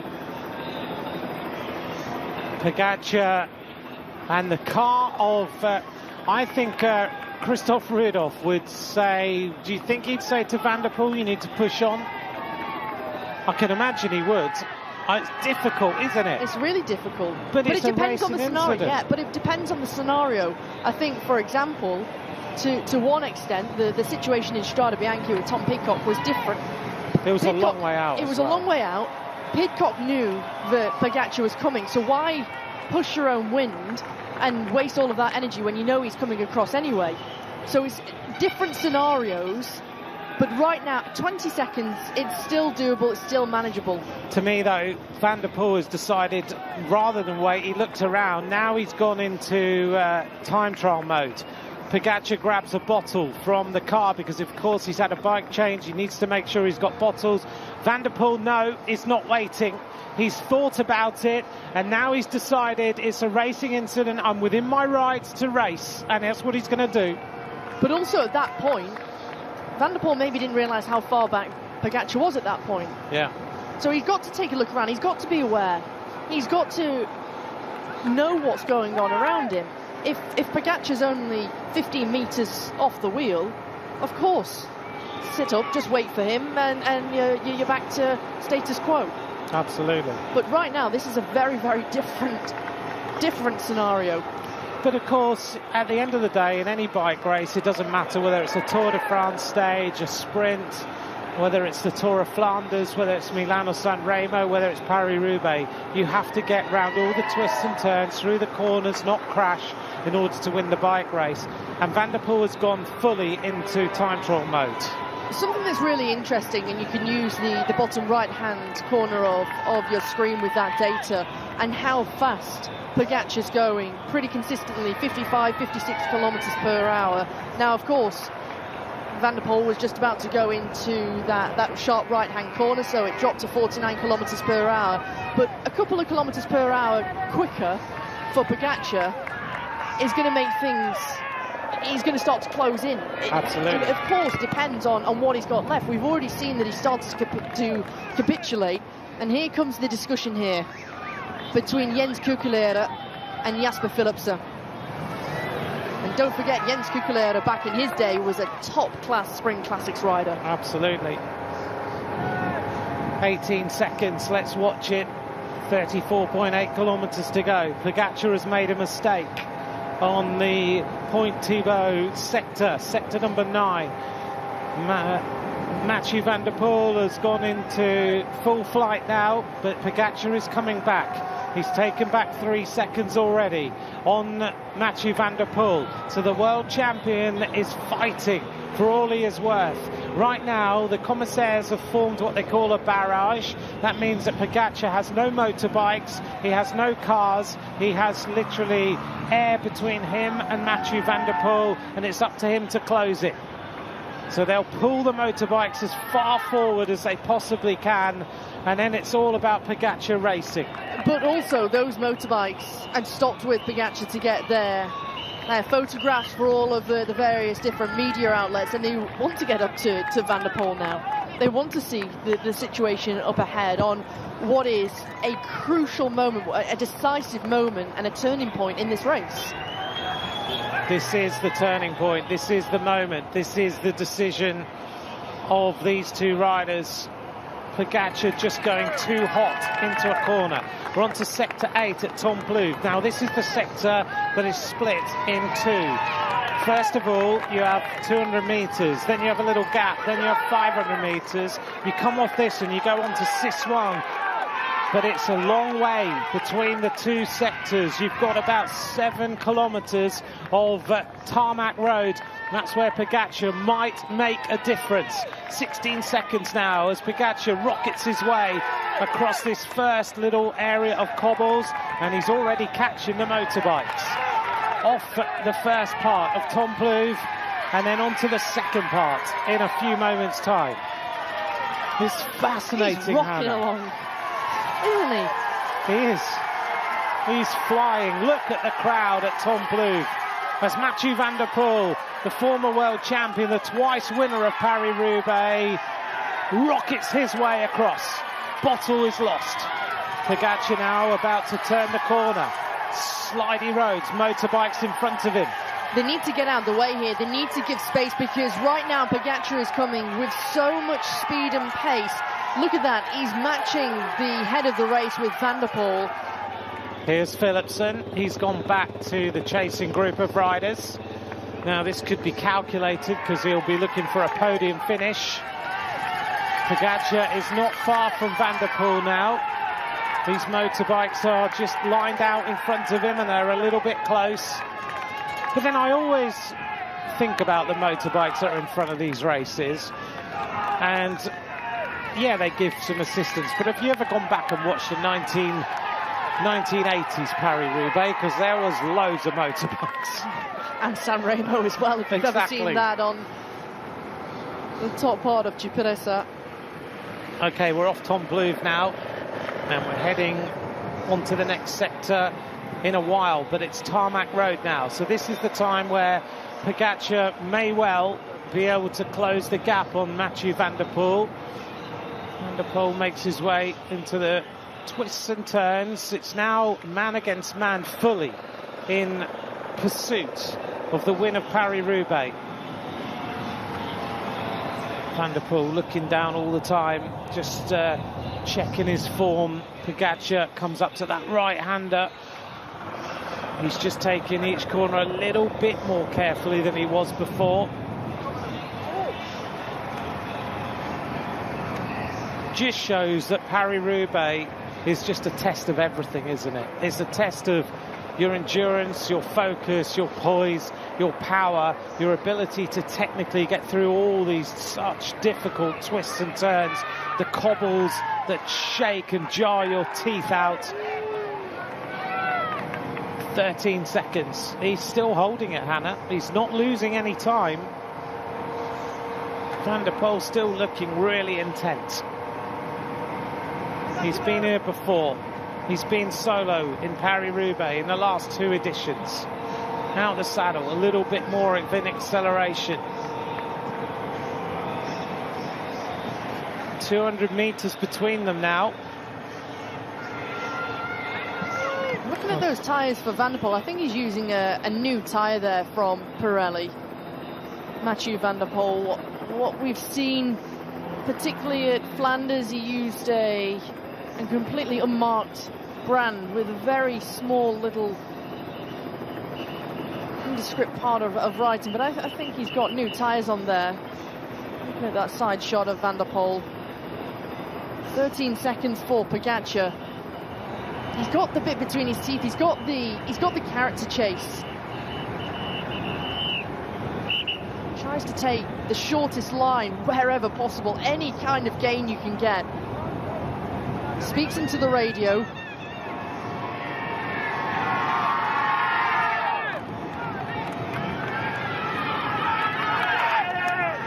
Well, we wanted a bike race to remember. We wanted a bike race where we saw the best riders go head-to-head, and we've had that. Maybe the only rider who hasn't had that favourable of a day has been Filippo Ganna, but then again he came back with Filippo Ganna came back with Jasper Philipsen after he punctured with about 165 kilometres to go.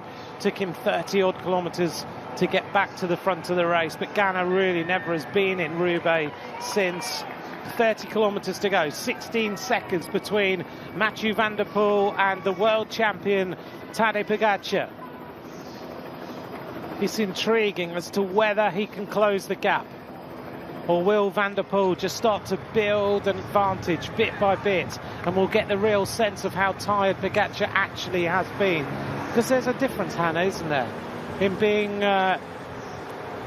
on the ropes and being a proper bike racer and just having that ability to just defy the odds and put all the pain behind you, and then having to ride on your own. I think it's also the fight that's in him, is that perseverance as well. And as I said before, when you've got that character chase, even when you've sometimes gone through a really difficult moment in the race, and let's not forget we're nearing the finish here. It's very different if you were going through this scenario with 180 kilometers to go. Of course the fight's still there, but if you've started to bonk, if you like, you've started you've underfueled yourself, it's very, very different. And now he's gone through, you don't forget he's also got the adrenaline from a crash. Absolutely. And 230k in your legs. So it's completely different. He's not gaining any time. It's constantly yo-yoing, isn't it, between 3, 4, 5 seconds or so between these two. Yeah, there's about 300 meters now between them. Van der Poel has a little check over his shoulder, asked the team car to come up, just have a little conversation. Van der Poel has won with a 15-kilometer solo ride before and a 59.6.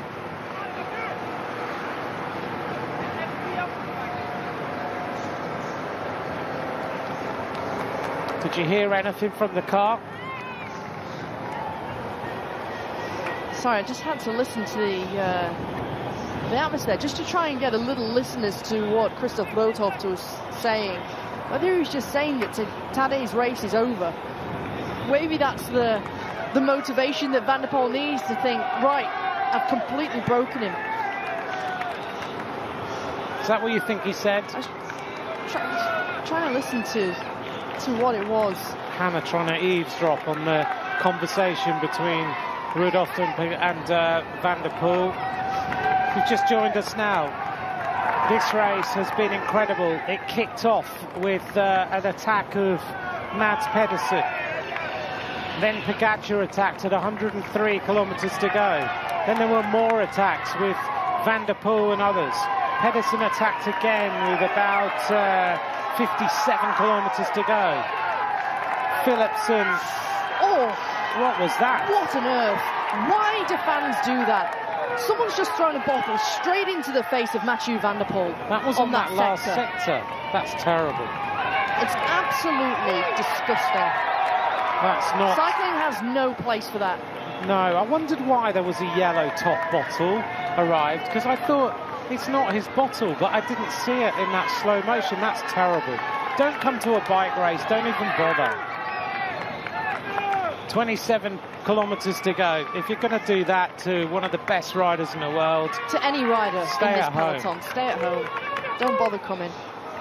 18 seconds now, back to Pogačar. It's not growing and it's not diminishing either.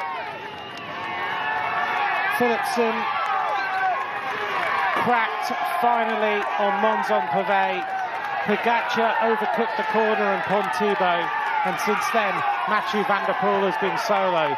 You have to say all day Van der Poel has been one of the most incredible riders in this race. He has shown every single time when a response was needed, he found the fuel to come across to any single attack by the world champion. Pogačar just revving that bike as much as he can, just trying to see if he can get any speed, to get any glimmer of Van der Poel. All he can see is the helicopter alongside Van der Poel and the motorbikes just ahead. He is closing it just a little bit. It's one of those agonizing... It's agonizingly close, isn't it? It is. You can almost touch it. It's in striking distance. But right now, when you see that time gap yo-yoing, 18 seconds, 19 seconds, 17 seconds, it's just holding. But this blue motorbike needs not to be there, to be fair. Whoa, whoa, whoa, whoa, whoa, whoa. Van der Poel almost overcooks it, lets the back wheel slide out, almost went into that deep puddle on the left-hand side. But this is exactly now where Pogačar needs to be careful. You can't take risks, and this is when you start to take a lot of risks, when you're on the back foot and you're chasing. Well, he gets safely through there. He's ridden this section quite a few times in training. 19 seconds now for the world champion. And Van der Poel now reaches the end of sector number 7. And he'll go on in a very short space of time onto sector number 6. That sector we just came off was named after the famous Gilbert Duglo-Lassalle, and the next one is named after Fred Guidon, who is in the team car of Groupama FDJ as the sports director. Pogačar comes off that sector now. 19 seconds his deficit. Can he close it? Is there another twist in the tail? Behind, Pedersen is on that sector with Van Aert. They're still searching for a podium finish. So bear in mind here that Pedersen, despite his puncture and problems today, he is still searching for a podium. So's Philipsen, so's Wout van Aert, who may well be starting to feel a bit better now. Maybe he's got all of those horrible feelings earlier on out of the way, and Van Aert's thinking, okay, here we go. I'm still on with a chance of a podium. That's the best position I can be in today. Third place behind Van der Poel, twice winner and 3 times winner if he does it. And the world champion is not a bad day out. We're not far from the end of Paris-Roubaix. Thanks to all of you who've taken the time to be with Hannah and I this afternoon. We said it was going to be special in the introduction, and it's been more than lived up to its expectations. It's been a bike race that you will talk about for a long, long time. Van der Poel is on to sector 6. This is the Fred Guidon sector of this year's race. 1 kilometre of pavé, nice and dry now, as he thunders his way across with that metronomic pedalling, as he puts every single little bit of power he can find into those pedals to drive this bike closer to this famous Roubaix velodrome.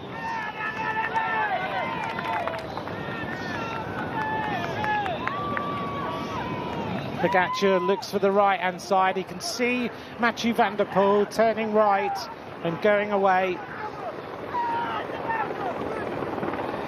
But this rider will never, ever give in. He refuses to accept he can't win this bike race. Another right-hander cruises his way through that nice and easily. Does a great corner for that right-hand turn. 480 metres to go to the end of this. Now we've got one more 5-star sector at Carrefour de l'Arbre, which we enter at 17.1 kilometres of racing. Pogačar out the saddle onto that little bit of sandy section at the side, the soil section, and back into the middle of the race again, just pointing that Colnago bike towards the end of this sector. 23 kilometres to go. Van der Poel, looking at that little head unit, Hannah, for new fans, what sort of information would he have there as the team car comes alongside again? you can have all sorts of information on each of the head units, no matter which brand you have, whether that be a Wahoo or a Garmin. Speed, power, distance, time that you've been racing for. You can also have the different sectors uploaded into that, so you sort of, sounds strange, but you know where you are. It's sometimes in this race, there's so much going on. It's such a sensory overload. So there's lots that you can have. To be quite honest, I don't necessarily think they're going to be using that too much. It's more really for afterwards as well. When you've got all of that data, you've got all of your power file, your data files that you can then upload for your coach. You see for Tadej Pogačar, he's had a bike change. You've not got the luxury, you've not got the opportunity to get a new computer or your computer from your former race bike onto your spare bike, as you just see Fabio Baldato banging on the side of the car there, just to give a little bit of encouragement, because now we're starting to see that Tadej Pogačar is starting to fade. Now he's lost 6 seconds, 7 seconds in the last 1 kilometre. Yeah, and those shoulders, look at them rocking and rolling left and right. Normally, Pogačar looks so stable, so comfortable. Here he's going into corners and just not fluidly going through the turns the way he would normally do. But let's remember, Hannah, this rider has got 230 odd kilometres in the legs right now. We know he's had a bad patch. We know he's been rattled over the cobbles. The brain will not be quite functioning the way it did before. He's right on the end of his limits this afternoon. He's created the most amazing show against Mathieu van der Poel, but suddenly Pogačar is going backwards. The power is no longer there. 300 metres now, over 300 metres between them, and you can see the seconds going. Philipsen now is going backwards, unfortunately. Twice second in this race. Philipsen cracked earlier on when he was on the Mons-en-Pavé sector, and with the attack of Wout van Aert and Florian Vermeers, who's trying to go across now to Pogačar and at least secure another podium finish for UAE Team Emirates. Going backwards is Philipsen. Pedersen reacts, so does Bissiger. But Wout van Aert right now, Hannah, your tip of the day is potentially going for the podium. And it's good to see. He's another rider who could have a bike change. Bike change to his original bike. So he's now going to swap bikes back over. Oh, this is slow. This must be the moment that Paris-Roubaix is going the way of Mathieu van der Poel 100%. But you can never say 100% in Paris-Roubaix. 39 seconds now. Clicks through the gears. Suddenly Pogačar just... Was he not happy with that bike? Was there a mechanical issue with it? When we were looking at that group of Vermeers and Wout van Aert, we never know what might have happened, because Pogačar's already at the roadside waiting for a bike. To be honest, if that was predetermined to have a bike change, that was incredibly slow. It was really slow. We've seen lightning fast bike changes where the mechanic's basically been out of the car before the car's even come to a stop. Yeah, absolutely. This time it was like, it reminds me of Geraint Thomas in the... Montelusari. Yeah, exactly. Standing at the side of the road, taking his helmet off, putting a new one on. That was a little bit slow. 4 stars. Cam Fan. And Mathieu van der Poel has now got 47 seconds on the world champion. Pogačar is now really suffering on this race. Look at the blood on that left wrist from that watch. It's only that's all that's caused it, Hannah. It's not fallen apart from that. It was there before the fall. Mathieu van der Poel working his way over this really difficult sector.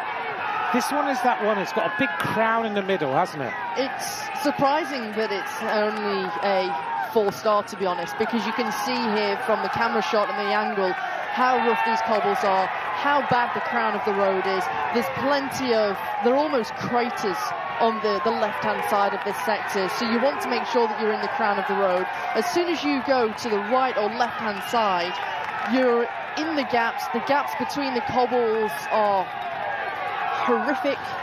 All it would take is to go into one of those sharp cobbles and then you've got a puncture again, you've got an issue, you break a wheel very, very easily.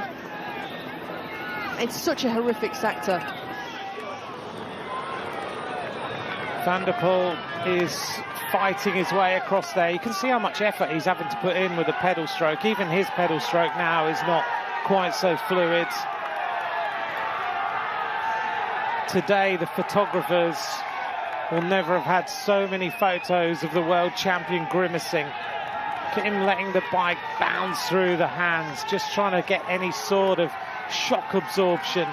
But Hannah, you're just showing me on the screen, look at the way that it drops away at the left. It's brilliant to see these slow-mo shots, and then you get a real idea of how disgusting this sector is.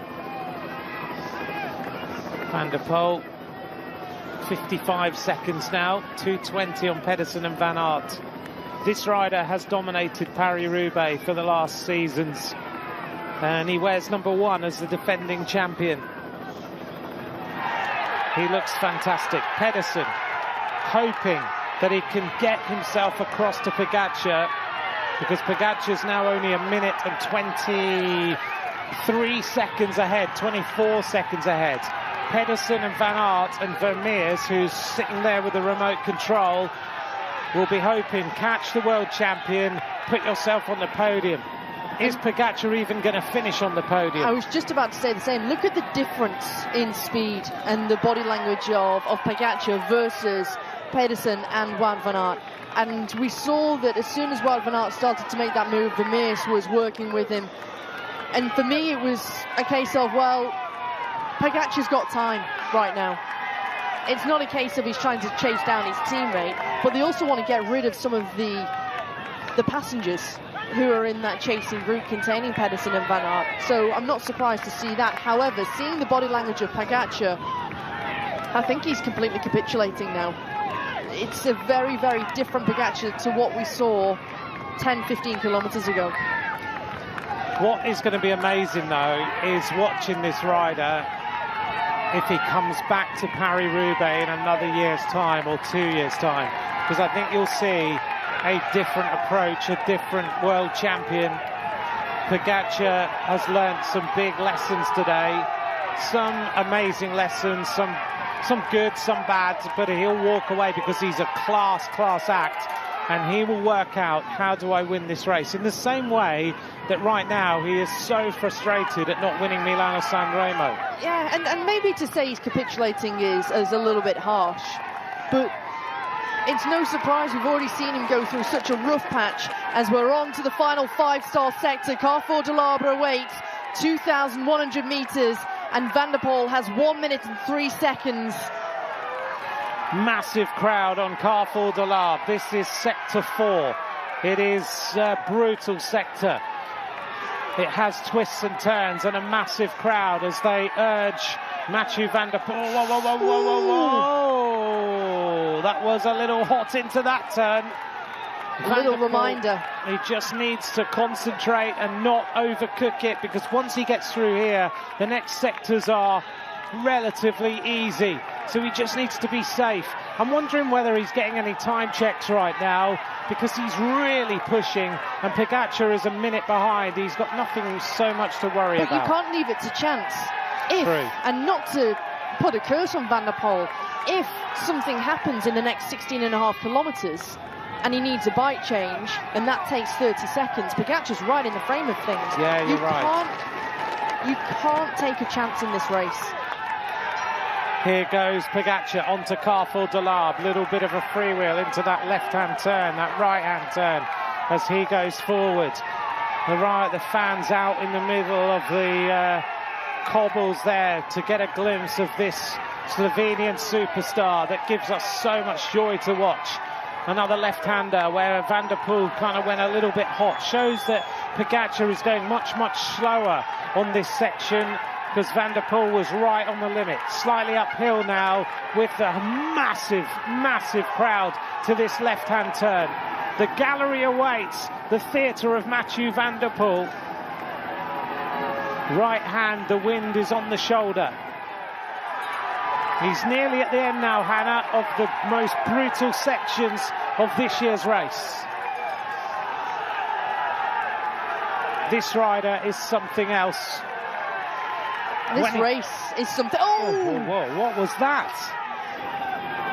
What are they doing? I don't know. It feels to me like there's things going on in the crowd against Van der Poel this afternoon. It's just not good. Has he got a puncture? Has he got a problem?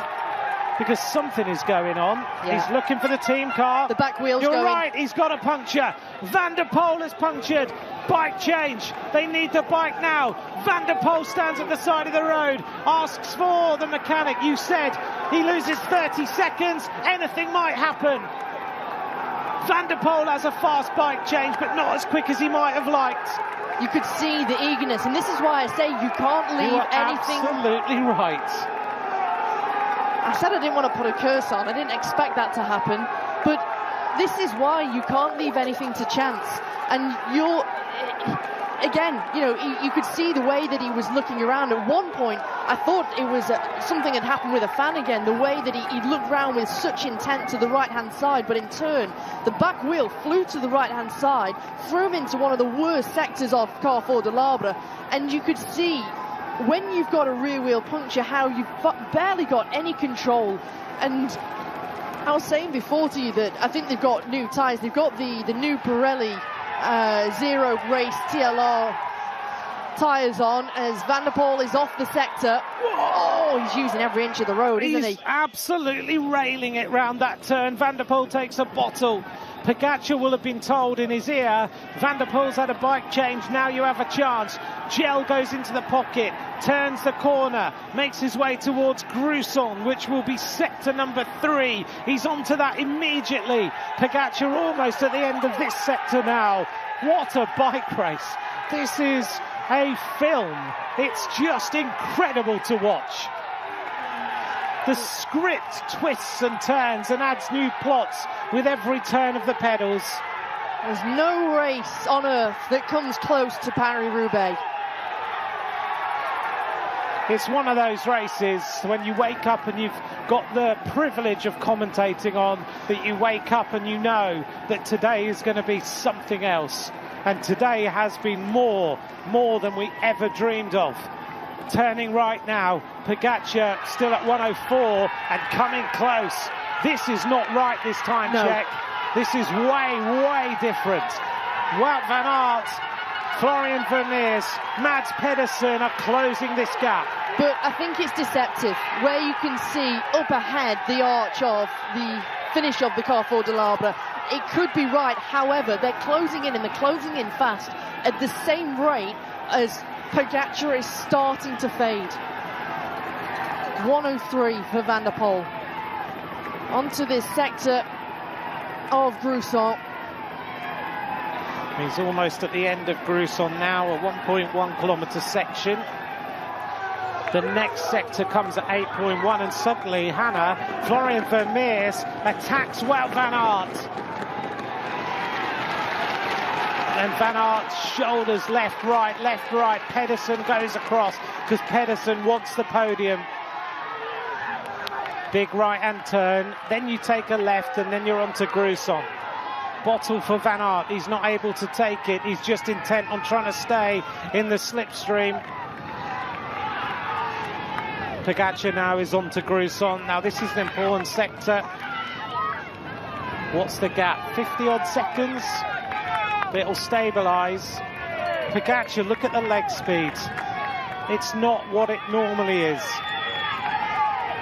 Normally you can't see the colours on the bottom of the shoes because they're just a blur of light. Here you can pretty much pick out the red, the black, the yellow, the green of the bottom of those shoes because the cadence has gone. 109, 201.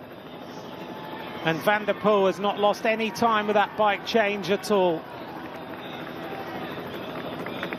Big acceleration onto the tarmac. The sun has come out. The crowd in this velodrome is absolutely massive.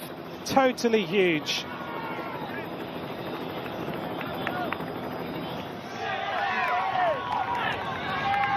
Right now into a pretty ferocious headwind as well before they're going to make that right-hand turn, and then the wind is going to be onto the left-hand shoulder. You can see the difference. You've gone from a gap between Van der Poel and Pogačar of just a little less than 300 meters to almost a kilometer, and the group of Pedersen and Van Aert now are only 600 meters behind Pogačar, and so I wouldn't be surprised if the call has come to Florian Vermeers.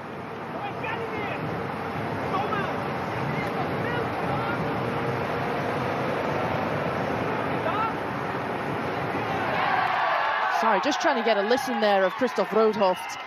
I wouldn't be surprised if Florian Vermeers and the call has come from the car between Fabio Baldato and Marco Mercato to say, look, we could be in difficulty here.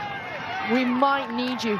And the fact that the gap and the time gap is starting to fall, and the fact that clearly Mads Pedersen and Wout van Aert have still got something to give. It seems as though Wout van Aert he comes good once you're onto the tarmac. He does, doesn't he? It's on the cobbles where you really fade, and if you've ever ridden on cobbles,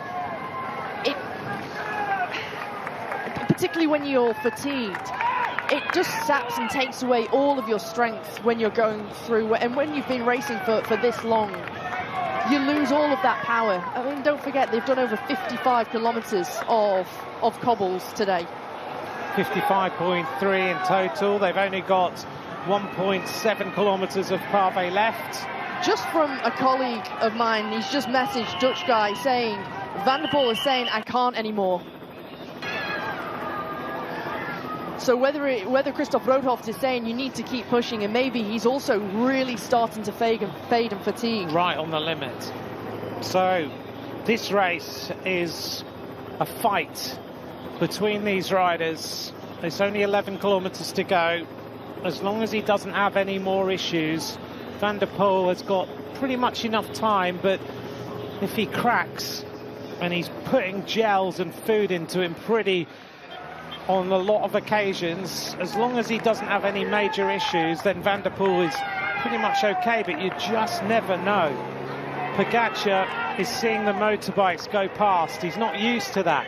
He's used to being surrounded by the cars and the motorbikes, solo in a bike race with a TV camera alongside and the car behind and all the photographers around him. He looks for a gel, he finally finds one.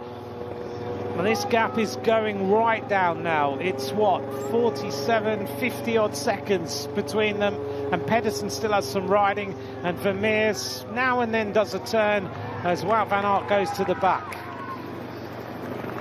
Van der Poel about to reach 10 kilometers to go. It's 4:45 in the afternoon. What a day. What a treat, what a race. 47 kilometers an hour. No wonder he can't give any more. No, I totally agree. And you can see all of the empty gel wrappers and other gel wrappers in the backs of his pockets there, just peeping out of his number one. Maybe, you never know, if he's not able to take any more gels. And so that's why he's really starting to suffer, because when you're taking 120, 130, 140 grams of carbohydrates per hour, and that's what's recommended, and then it's so much, your stomach starts to, it's so harsh on your stomach. So you never know if that's potentially a problem or something, but certainly you could see that Christoph Roodhooft was just trying to add some motivation to Van der Poel, add some encouragement. And there's just a moment where you say, don't tell me anymore, I don't want to know. I'm just going to get on with this, and if I win, I win. I can't do any more than, I can't do anything you ask me to do right now. I just have to ride my bike. 50 kilometers an hour for Pogačar. The head goes down, he tries to get into the aero tuck, just trying to put himself back into that position that for so many hours he's been in on a bike, training. As Van der Poel continues around the next left-hander, another big acceleration out, stands up, puts on the pace. It's almost like he's taken a little micro rest here, Van der Poel, because he's right on the edge. And this is exactly what you need to be careful of, and particularly the sector and the penultimate sector from Willems to Hem. you need to be careful because you've got this sector which is very fast. It's a sector, a two-star sector, 1,400 meters long, and you've got the little tarmac sectors, but that's cut off because you've got the bollards to stop riders from using the tarmac sector. And this is where 1 year ago, where we saw Van der Poel take so much risk, he almost came a cropper. Absolutely. And so when you're starting to see stars and you're starting to have cramps and you've not got the energy, that's when you can start to make mistakes. And so if he is taking a little micro rest, it doesn't surprise me. I think it's very wise. He goes on to it now. This is the penultimate sector at Willems-Arnhem. This is 1.4 kilometres. As Hannah said, you have to be careful along here because you've been on these bone-rattling cobbles for so long, but this one is pretty smooth. And as you can see, the pavement left and right is blocked with these yellow and black blocks, which became very famous by Yves Lampert having an enormous crash on this sector. And Van der Poel has just got to go carefully round all of these turns and get himself to the end, and then set himself up for the run down to Roubaix for the completion of this race. Every little turn he takes, you kind of breathe in and grip the edge of your seat and go with him and help him across these cobbles. 105 back to Pogačar. Pogačar now back on the tops and drops down, just trying to find a little bit more pace. The gap back to Pedersen and Van Aert is still being held at 50-odd seconds. So he's still maintaining it despite him certainly going backwards. Onto the penultimate sector of Paris-Roubaix for the world champion and the current champion of the Tour de France. The first time we have seen the current winner of a Tour de France ride the Paris-Roubaix since Greg LeMond in 1991. It's been wonderful to watch him come here and try and take this race on, and boy, he's taken this race on. And not just the Tour de France, but you take a look. Winner of the Giro d'Italia, world champion, Lombardia. That's incredible. It's absolutely incredible. Another left-hander for Pogačar. Another big acceleration onto that section. 7.2 kilometres to go. I'd love there to be at the finish an interview of Pogačar as well as Van der Poel, because I'd love to hear the reaction of the world champion to what he has been through this afternoon. He's so tired. You can see he's just right on the edge.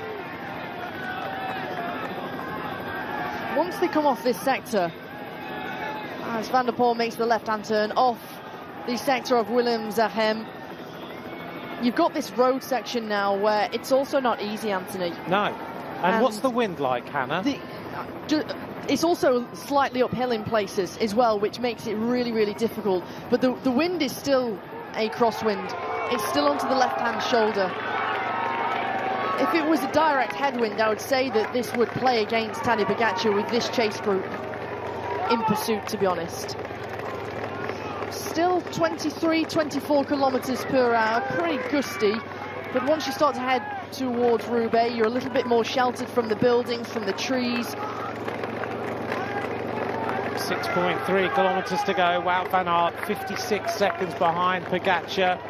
Florian Vermeers sitting on the wheel. Now he's able to just get into cruise mode and head his way down, hopefully, to Roubaix.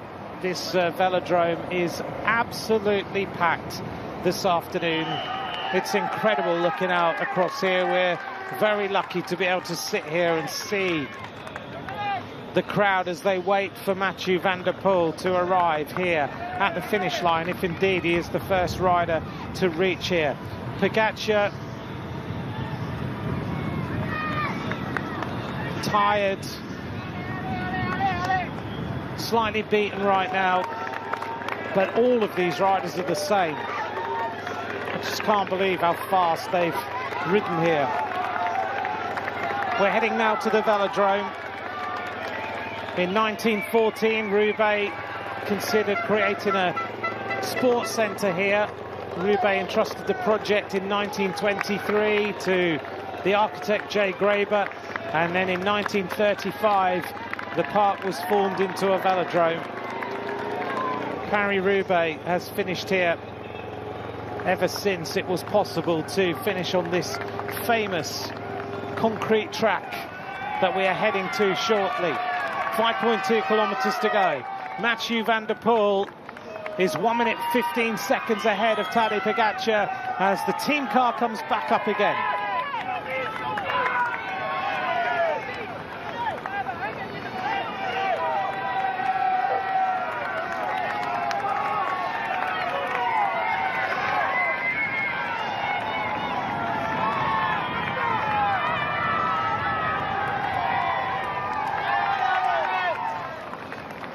He's probably just been told he's got plenty of time in hand. Just keep the pace on. Keep just spinning the legs over and you will ride to Roubaix. Rodolphe just saying behind is the same situation. The situation stays the same. But look at this, only 30 seconds now between Pedersen, Van Aert and Vermeers to Tadej Pogačar. At one point you thought it was nailed on, a second place at least for Tadej Pogačar.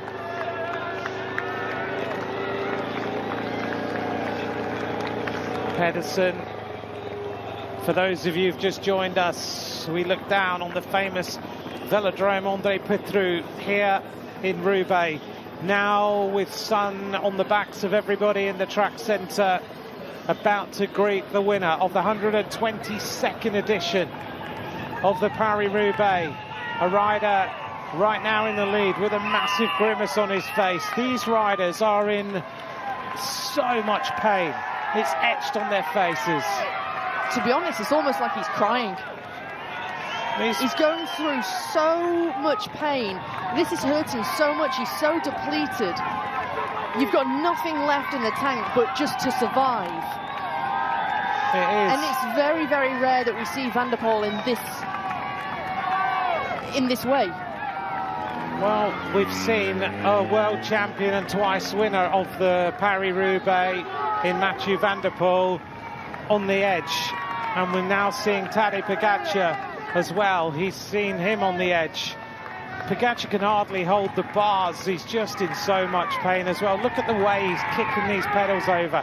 He's desperately trying to hold off Pedersen and Van Aert and Vermeers. Look at the grimace on his face. This finish is horrible because it's a long, long, long drag. He gets one more drink out of that bottle and gets rid of it as he goes uphill at 35 kilometers an hour. This has been a day that has tested the very best bike riders in the world to their absolute limits of their human ability. On his first attempt at Paris-Roubaix, the big question was for Tadej Pogačar and his title defence of the Tour de France. Is it wise to do this kind of race because of how dangerous it is, how chaotic, how much carnage there is? And he said, well, bad luck can happen anywhere. It's hard to predict, but he's a rider who never gives up. It's different here. It's a hard race. The leagues will matter, but a lot of riders can win. But every race is different and dangerous. So for me, you know, when you hear that, he said himself he never gives up, and you can't give up in this kind of race. And that is the epitome of exactly what we've just seen from Pogačar here. We've seen, look at the face of Mathieu van der Poel. The team car constantly coming up, just giving him a little bit more. Back to Pogačar, 1:16, 2:05. Can the world champion hold off this group? Vermeers is doing all he can to slow things down. Big attack right-hand side. Wout van Aert goes for the podium. To the delight of the Belgians in the middle of this track. The rider from Visma Leasebike is doing all he can to just say, okay, I finished third behind. 3 times winner and a world champion. Vermeers has to roll in on the wheel as well. Now we see Mathieu van der Poel, a little bit more speed, 1900 meters to go. High fives, the job's done as far as they're concerned. And I think Van der Poel will be so pleased when he finally reaches the end of this brutal day out in the saddle. think I've seen this many people No, I haven't. gathering at this point on this course. No. This is a special edition. This is history. Oh, this is total history. The final sector, 300 metres into the Roubaix Velodrome. Matthew's girlfriend, Jasper Philipsen's girlfriend, both there waiting.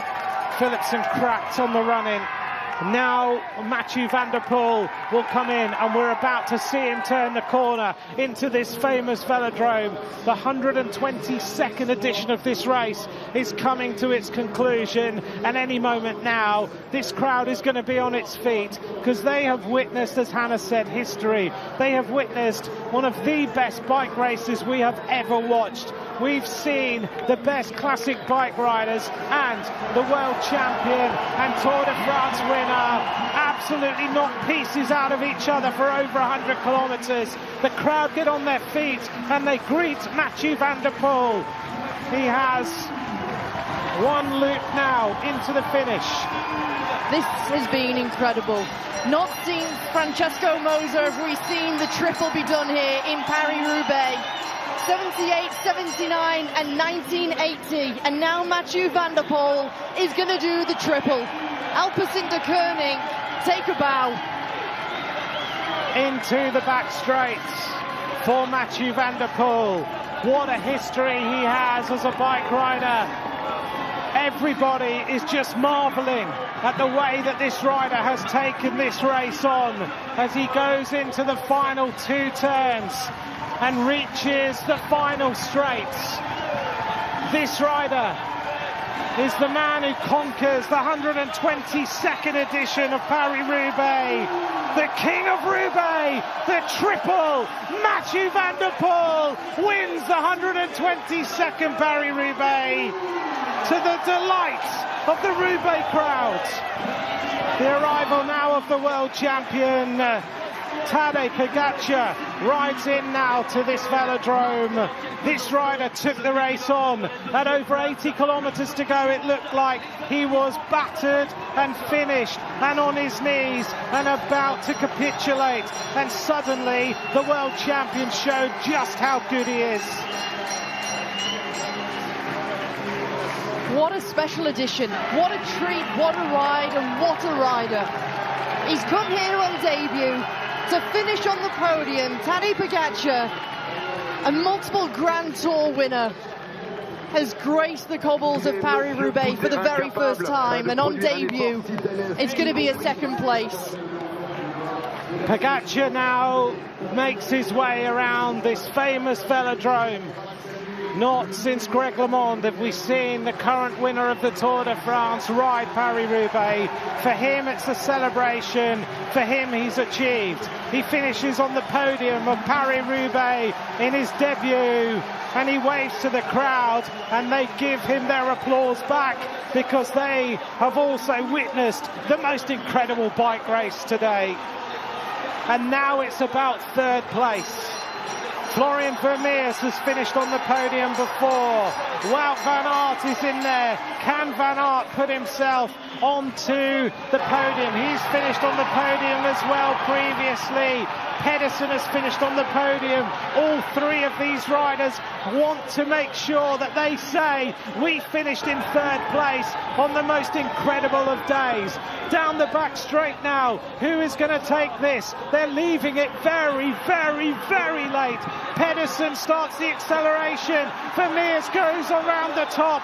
Van Aert tries to go on the inside. Pedersen drives towards the finish line, leaves the door open. Vermeers challenges. Third place for Mads Pedersen. Fourth for Wout van Aert. Fifth place for Florian Vermeers. I'm shocked. What a race. What a phenomenal race. It never fails to disappoint, ever. It's entertainment at its pure finest, where champions are born here at Paris-Roubaix. And these two champions, my goodness me, have given us the thrill of a lifetime here. As Sean Kelly always says, it's the most horrible race to ride. It's the most beautiful bike race to win. And today, Mathieu van der Poel has done the triple. 3 wins in a row.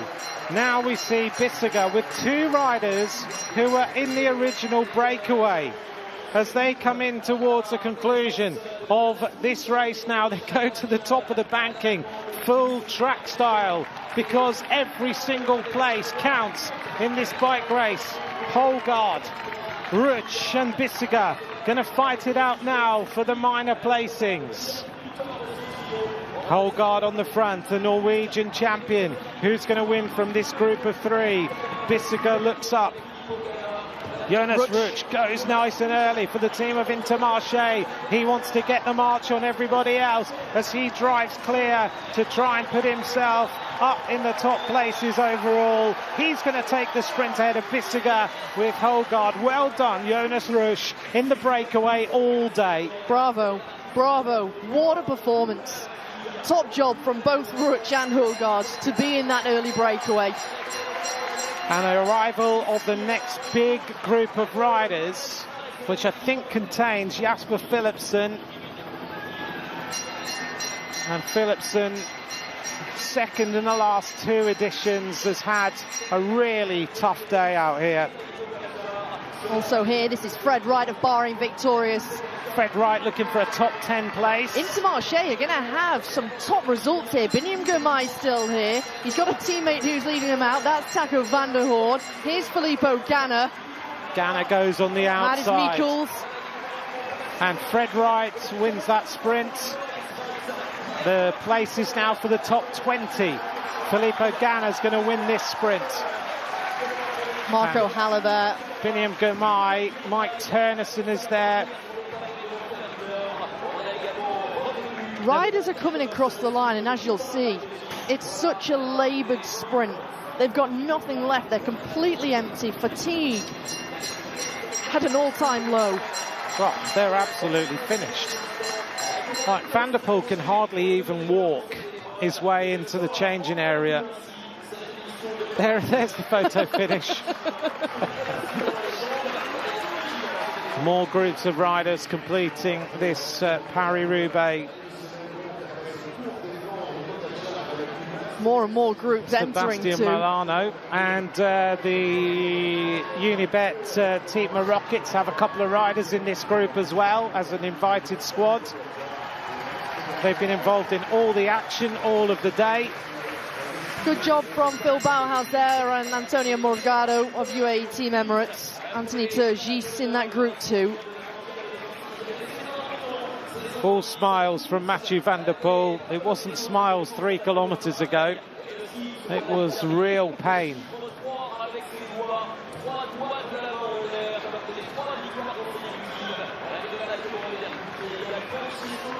Three wins in a row for this incredible bike rider. I feel like I say it after every race. We're in such a special era of racing in cycling right now.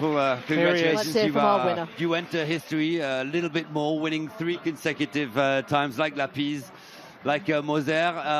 What does that mean for you, first of all? Oh, yeah, it means a lot. It's such a hard race, and I was really suffering. Yeah, too bad Tadej had this mistake in the corner. Yeah, but then I just had to go for it, but it was still quite far until the finish line, and it was really hard, especially with the last 2 sectors with the headwind. I was really struggling, but yeah, I'm happy to make it to the finish line. Talk to us about that key moment when Tadej goes wide. What exactly happened? He was going too fast in the turn? Yeah, the speed was super high, and I think he misjudged the turn a bit. I was just quick enough to save it, and then yeah, I don't know what happened afterwards because he was quite a big gap I had immediately, and yeah, then I had to go for it. That's part of racing. And then you had a puncture. What went through the back of your mind at that moment? Because you thought, oh, Tadej might come back. Yeah, and I didn't know the time gap because my radio didn't work, so I couldn't ask for any time gap or say through the radio I had a flat tire. So it's also super small, so it took a while until the car was there, but yeah, it all worked out in the end. Was there a slight sense of revenge after last Sunday? Did you feel like you really wanted it? No, not really. I'm just happy I found my good legs again. But yeah, we all know what an incredible champion Tadej is. What he does here in his first Roubaix is, yeah, it doesn't surprise me, but it's also not normal. He's just exceptional talent. Yeah, that means a lot for you to win Roubaix, of course, but to win it in front of Tadej and in front of another former world champion, Mads Pedersen. Yeah, for sure. I mean, yeah, probably it would have been the two of us going to the Velodrome if he doesn't make the mistake. So yeah, I guess we'll see him back next year to take his revenge. Un mot très rapidement en français sur cette victoire, cette troisième victoire. Vous rentrez encore un peu plus dans l'histoire de Paris-Roubaix en battant en plus Tadej Pogačar. Oui, c'est incroyable. Ouais. C'est un peu dommage qu'il fait cette erreur dans le virage sur le secteur pavé. Sinon, je pense que c'est un sprint à deux parce que je pense que ça allait être très dur de le lâcher. C'est dommage, mais c'est par du sport et par Paris-Roubaix. Mais elle a quelle signification pour vous cette victoire? Parce que beaucoup ont parlé de la course du 21e siècle. Je sais pas. Pour moi, c'était peut-être Milan-San Remo quand même. Mais Roubaix, c'est quelque chose d'extraordinaire et je suis vraiment heureux de gagner de nouveau. Merci beaucoup et bravo. Thank you all. Mathieu van der Poel, what a record. 3 Flanders, 3 Roubaix, 2 Milano-San Remo, World Championship on the road, as well as multiple World Championships in cyclocross. Amstel Gold, Strade Bianche, Yellow Jersey Tour de France, Stage Tour de France. Hopefully, we will get to see them go head-to-head again. Mathieu van der Poel wins this race, 1 minute and 18 seconds ahead of Tadej Pogačar. Mads Pedersen in third place at 2:11, then Wout van Aert, then Florian Vermeers, then Jonas Rutsch. Fred Wright makes it in the top 10 in 9th place. And a mention for Holgaard, because him and Rutsch were in the breakaway all day today.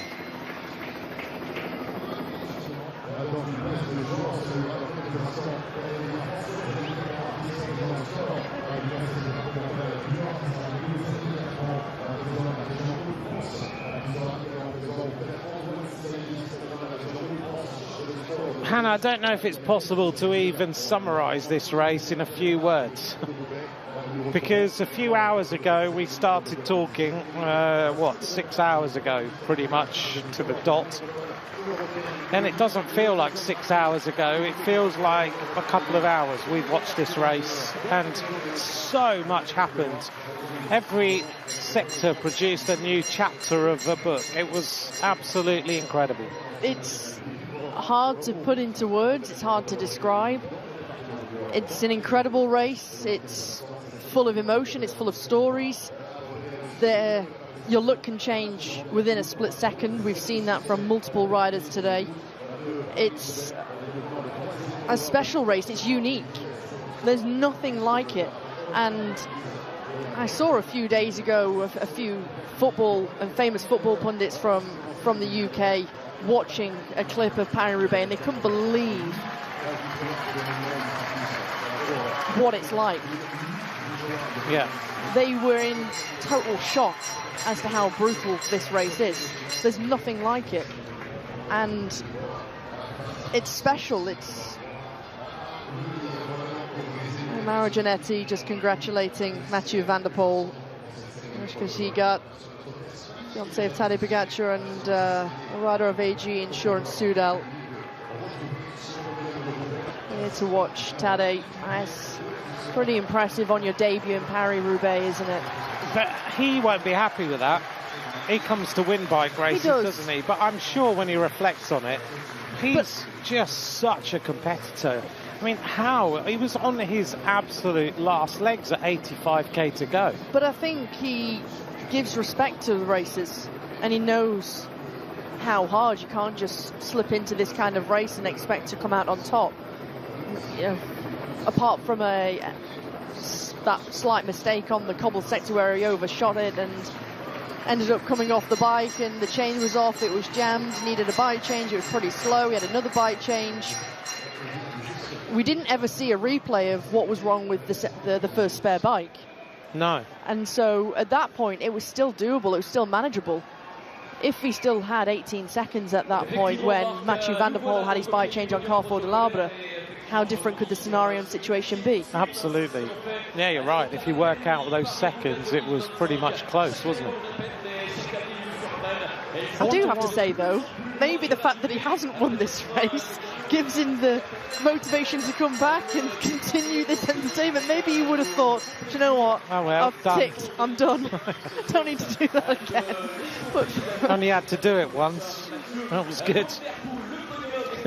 4 consecutive seasons this man's won a monument. Yeah, I mean, he's exceptional. Absolutely incredible. He talks about how Tadej is, but as far as a one-day bike racer is concerned, there's not many who can reach Mathieu van der Poel.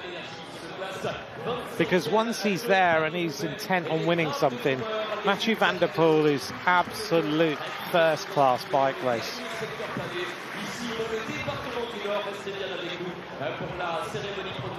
It was also incredible to see how many times we saw, with 100-odd kilometres to go, riders just grimacing, full-on pain, just trying to stay at the front of Paris-Roubaix.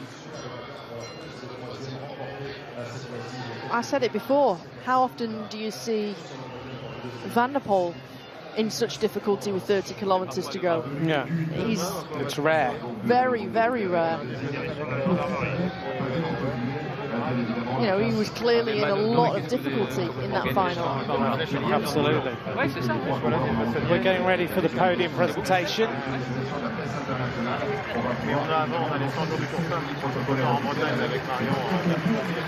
In that background, you can see the columns that commemorate some of the great champions here. Eddy Merckx, Bernard Hinault, Moser, Roger de Vlamingh, and so many others. Tom Boonen also commemorated in track centre as well. I think Van der Poel's just equalled Cancellara. He has. Amazing. Absolutely amazing. But whilst we've watched him and marvelled at the way he rode his way in here, you have to have a day where everything goes your way as well. And for 3 years, everything has gone his own way. You've got to have the bike change at the right time, not the wrong time. You've got to be feeling good. You've got to be able to go with the moves. Your nutrition has to be perfect. You mustn't wake up this morning feeling a little bit unwell. Everything has got to be completely right. And he's got it right every year. He has, but let's not forget, going into the Tour of Flanders last week, he was sick. He had 3 days of illness, didn't have the best day, didn't have the legs. The sickness was still lingering between Flanders and now. And I think you can think and see everything is going right and smoothly and linear on the surface, but behind closed doors, you never know what riders are going through. Exactly.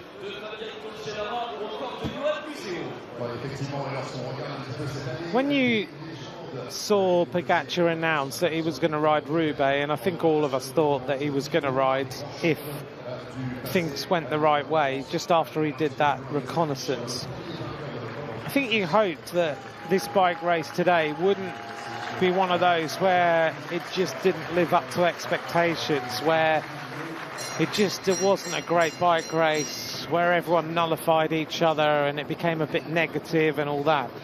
Today was one of those days where it just went the other way, where it was just a full-on, proper, no holds barred, big bike race, everybody trying to beat each other. It's fantastic. It is fantastic, but then again, when we have these big champions racing each other, when is it nullified? No, exactly. They all know that they need to try and play their card to beat their rival.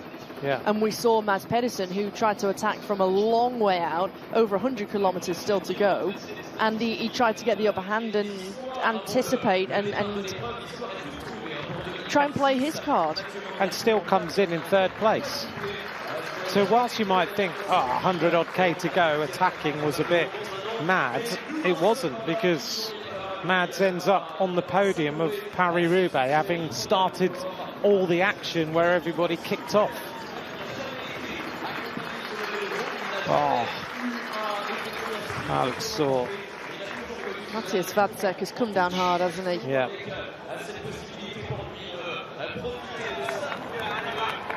Well, the replay of Mathieu van der Poel as he celebrated riding into the velodrome.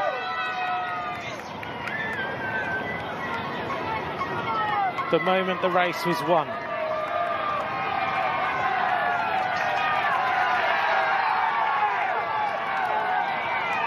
I don't remember seeing so many people in the centre of this velodrome, and as you said, on this run-in was exceptional as well.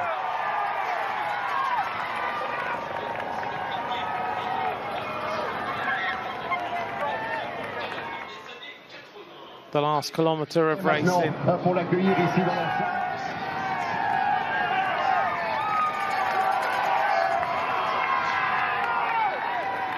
Van der Poel reaching that last kilometre and that final turn and that swoop into the velodrome with a massive reception from the crowd, who went completely crazy. We're almost ready for this presentation now.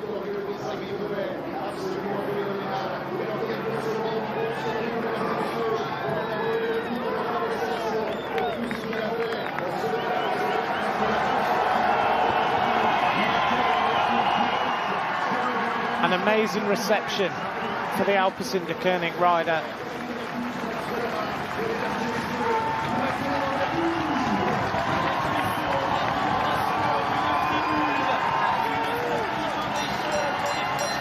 Pretty amazing. Only 5 other riders have won more monuments from this man now. Yes, mad.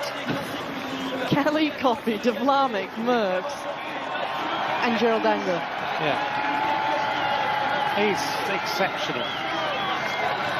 And he's still got plenty of fight left. Absolutely. 30 years of age now, Mathieu van der Poel.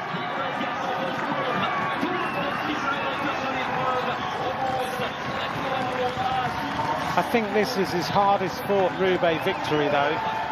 He was right on his limit.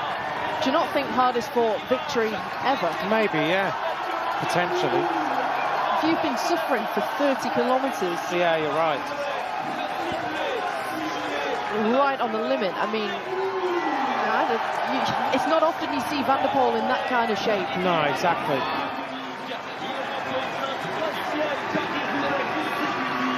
A little bit more history from this man. Got to be the first Slovenian to be on the Paris-Roubaix podium. I would imagine so. I think he is.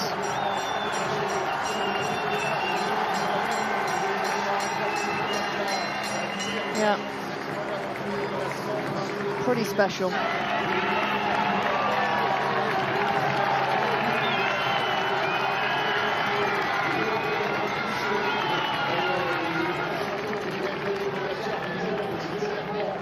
Il est monsieur tout-terrain capable de produire un effort titanesque, y compris sur les... We're almost ready then for the podium presentation of this 122nd edition of Paris-Roubaix.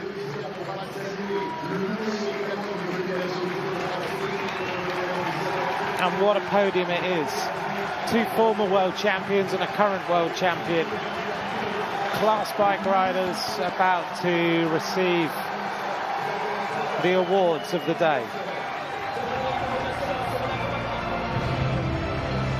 There they are.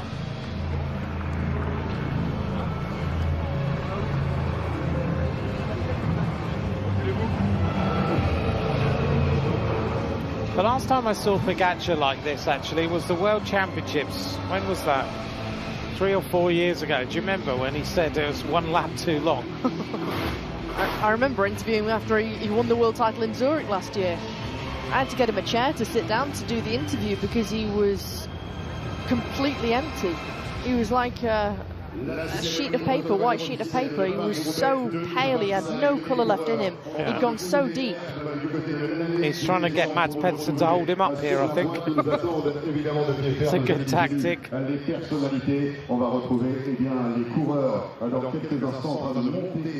The podium presentation of the 122nd edition of Paris-Roubaix. Et on va pouvoir le retrouver dans quelques instants. Mesdames et messieurs, nous vous demandons donc d'accueillir le coureur désormais qui termine à la place de 3e.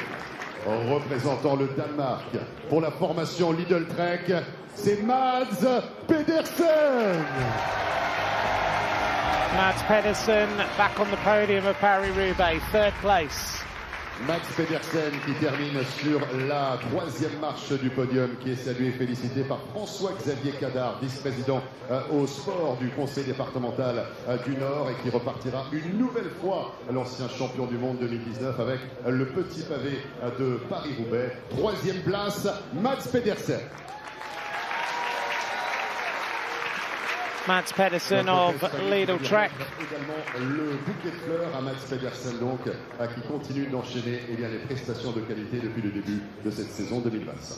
Mesdames et messieurs, il termine pour sa première participation à la 2e place de Paris-Roubaix. Il représente la Slovénie et l'équipe UAE Team Emirates, le champion du monde Tadej Pogačar. Tadej Pogačar, the world champion in 2nd place. Tadej Pogačar qui est salué et félicité par Antoine Siani, vice-président de la région de France en charge des sports, de la jeunesse et de la vie associative, et va recevoir le bouquet des mains de notre hôtesse Fanny pour saluer la performance du vainqueur sortant du Tour de France. La première fois depuis 1991 qu'un ancien vainqueur du Tour se présentait. L'année suivante, au départ de l'épreuve, il monte sur le podium. Tadej Pogačar, 2e. Et maintenant, mesdames et messieurs, nous allons pouvoir accueillir sur la Tadej plus haute Pogačar, marche du podium le not vainqueur emotional de la on the podium, 122e but édition de l'épreuve, just représentant kind of les taking it Pays-Bas in. And pour la formation Alpecin de Koenig, Mathieu Van Der Poel. 3 wins in a row for Mathieu van der Poel, joining Moser and Lapise.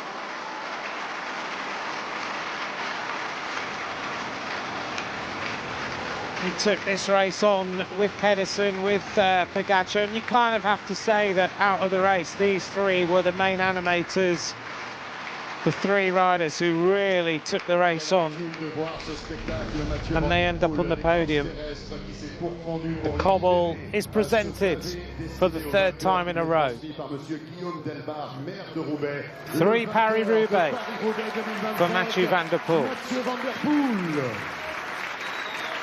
Le gros pavé pour Mathieu Van Der Poel pour la 3e fois de sa carrière. Il rejoint donc le groupe très sélect de coureurs qui ont gagné l'épreuve à 3 reprises, 3 fois de manière consécutive. Fanny va donc remettre évidemment les fleurs dans quelques instants, mais pour l'heure, nous vous demandons, mesdames et messieurs, de vous lever pour écouter l'interprétation de l'hymne national des Pays-Bas.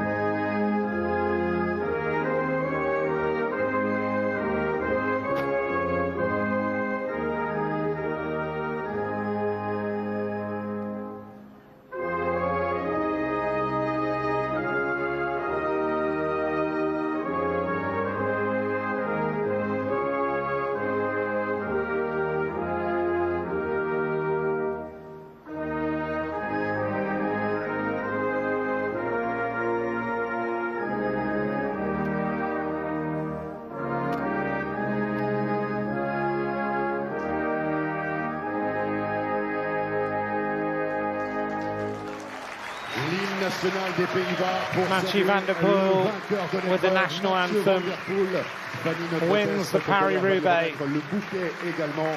Octave Lapise, Francesco Moser et désormais Mathieu van der Poel. 3 fois d'affilée, voilà la performance majuscule accomplie cette année par le petit-fils de Raymond Poulidor, Mathieu van der Poel. Le podium sous vos applaudissements. Since the 22nd of March, he's won Milano-San Remo, the E3, podium in the Tour of Flanders, and wins Paris-Roubaix. That's some records. De Paris-Roubaix, édition qui entrera également dans la légende de l'épreuve. Mathieu van der Poel qui se rapproche à un pavé de Tom Boonen et de Roger de Vlamic, qui égale effectivement Octave Lapise, Francesco Moser et qui revient également.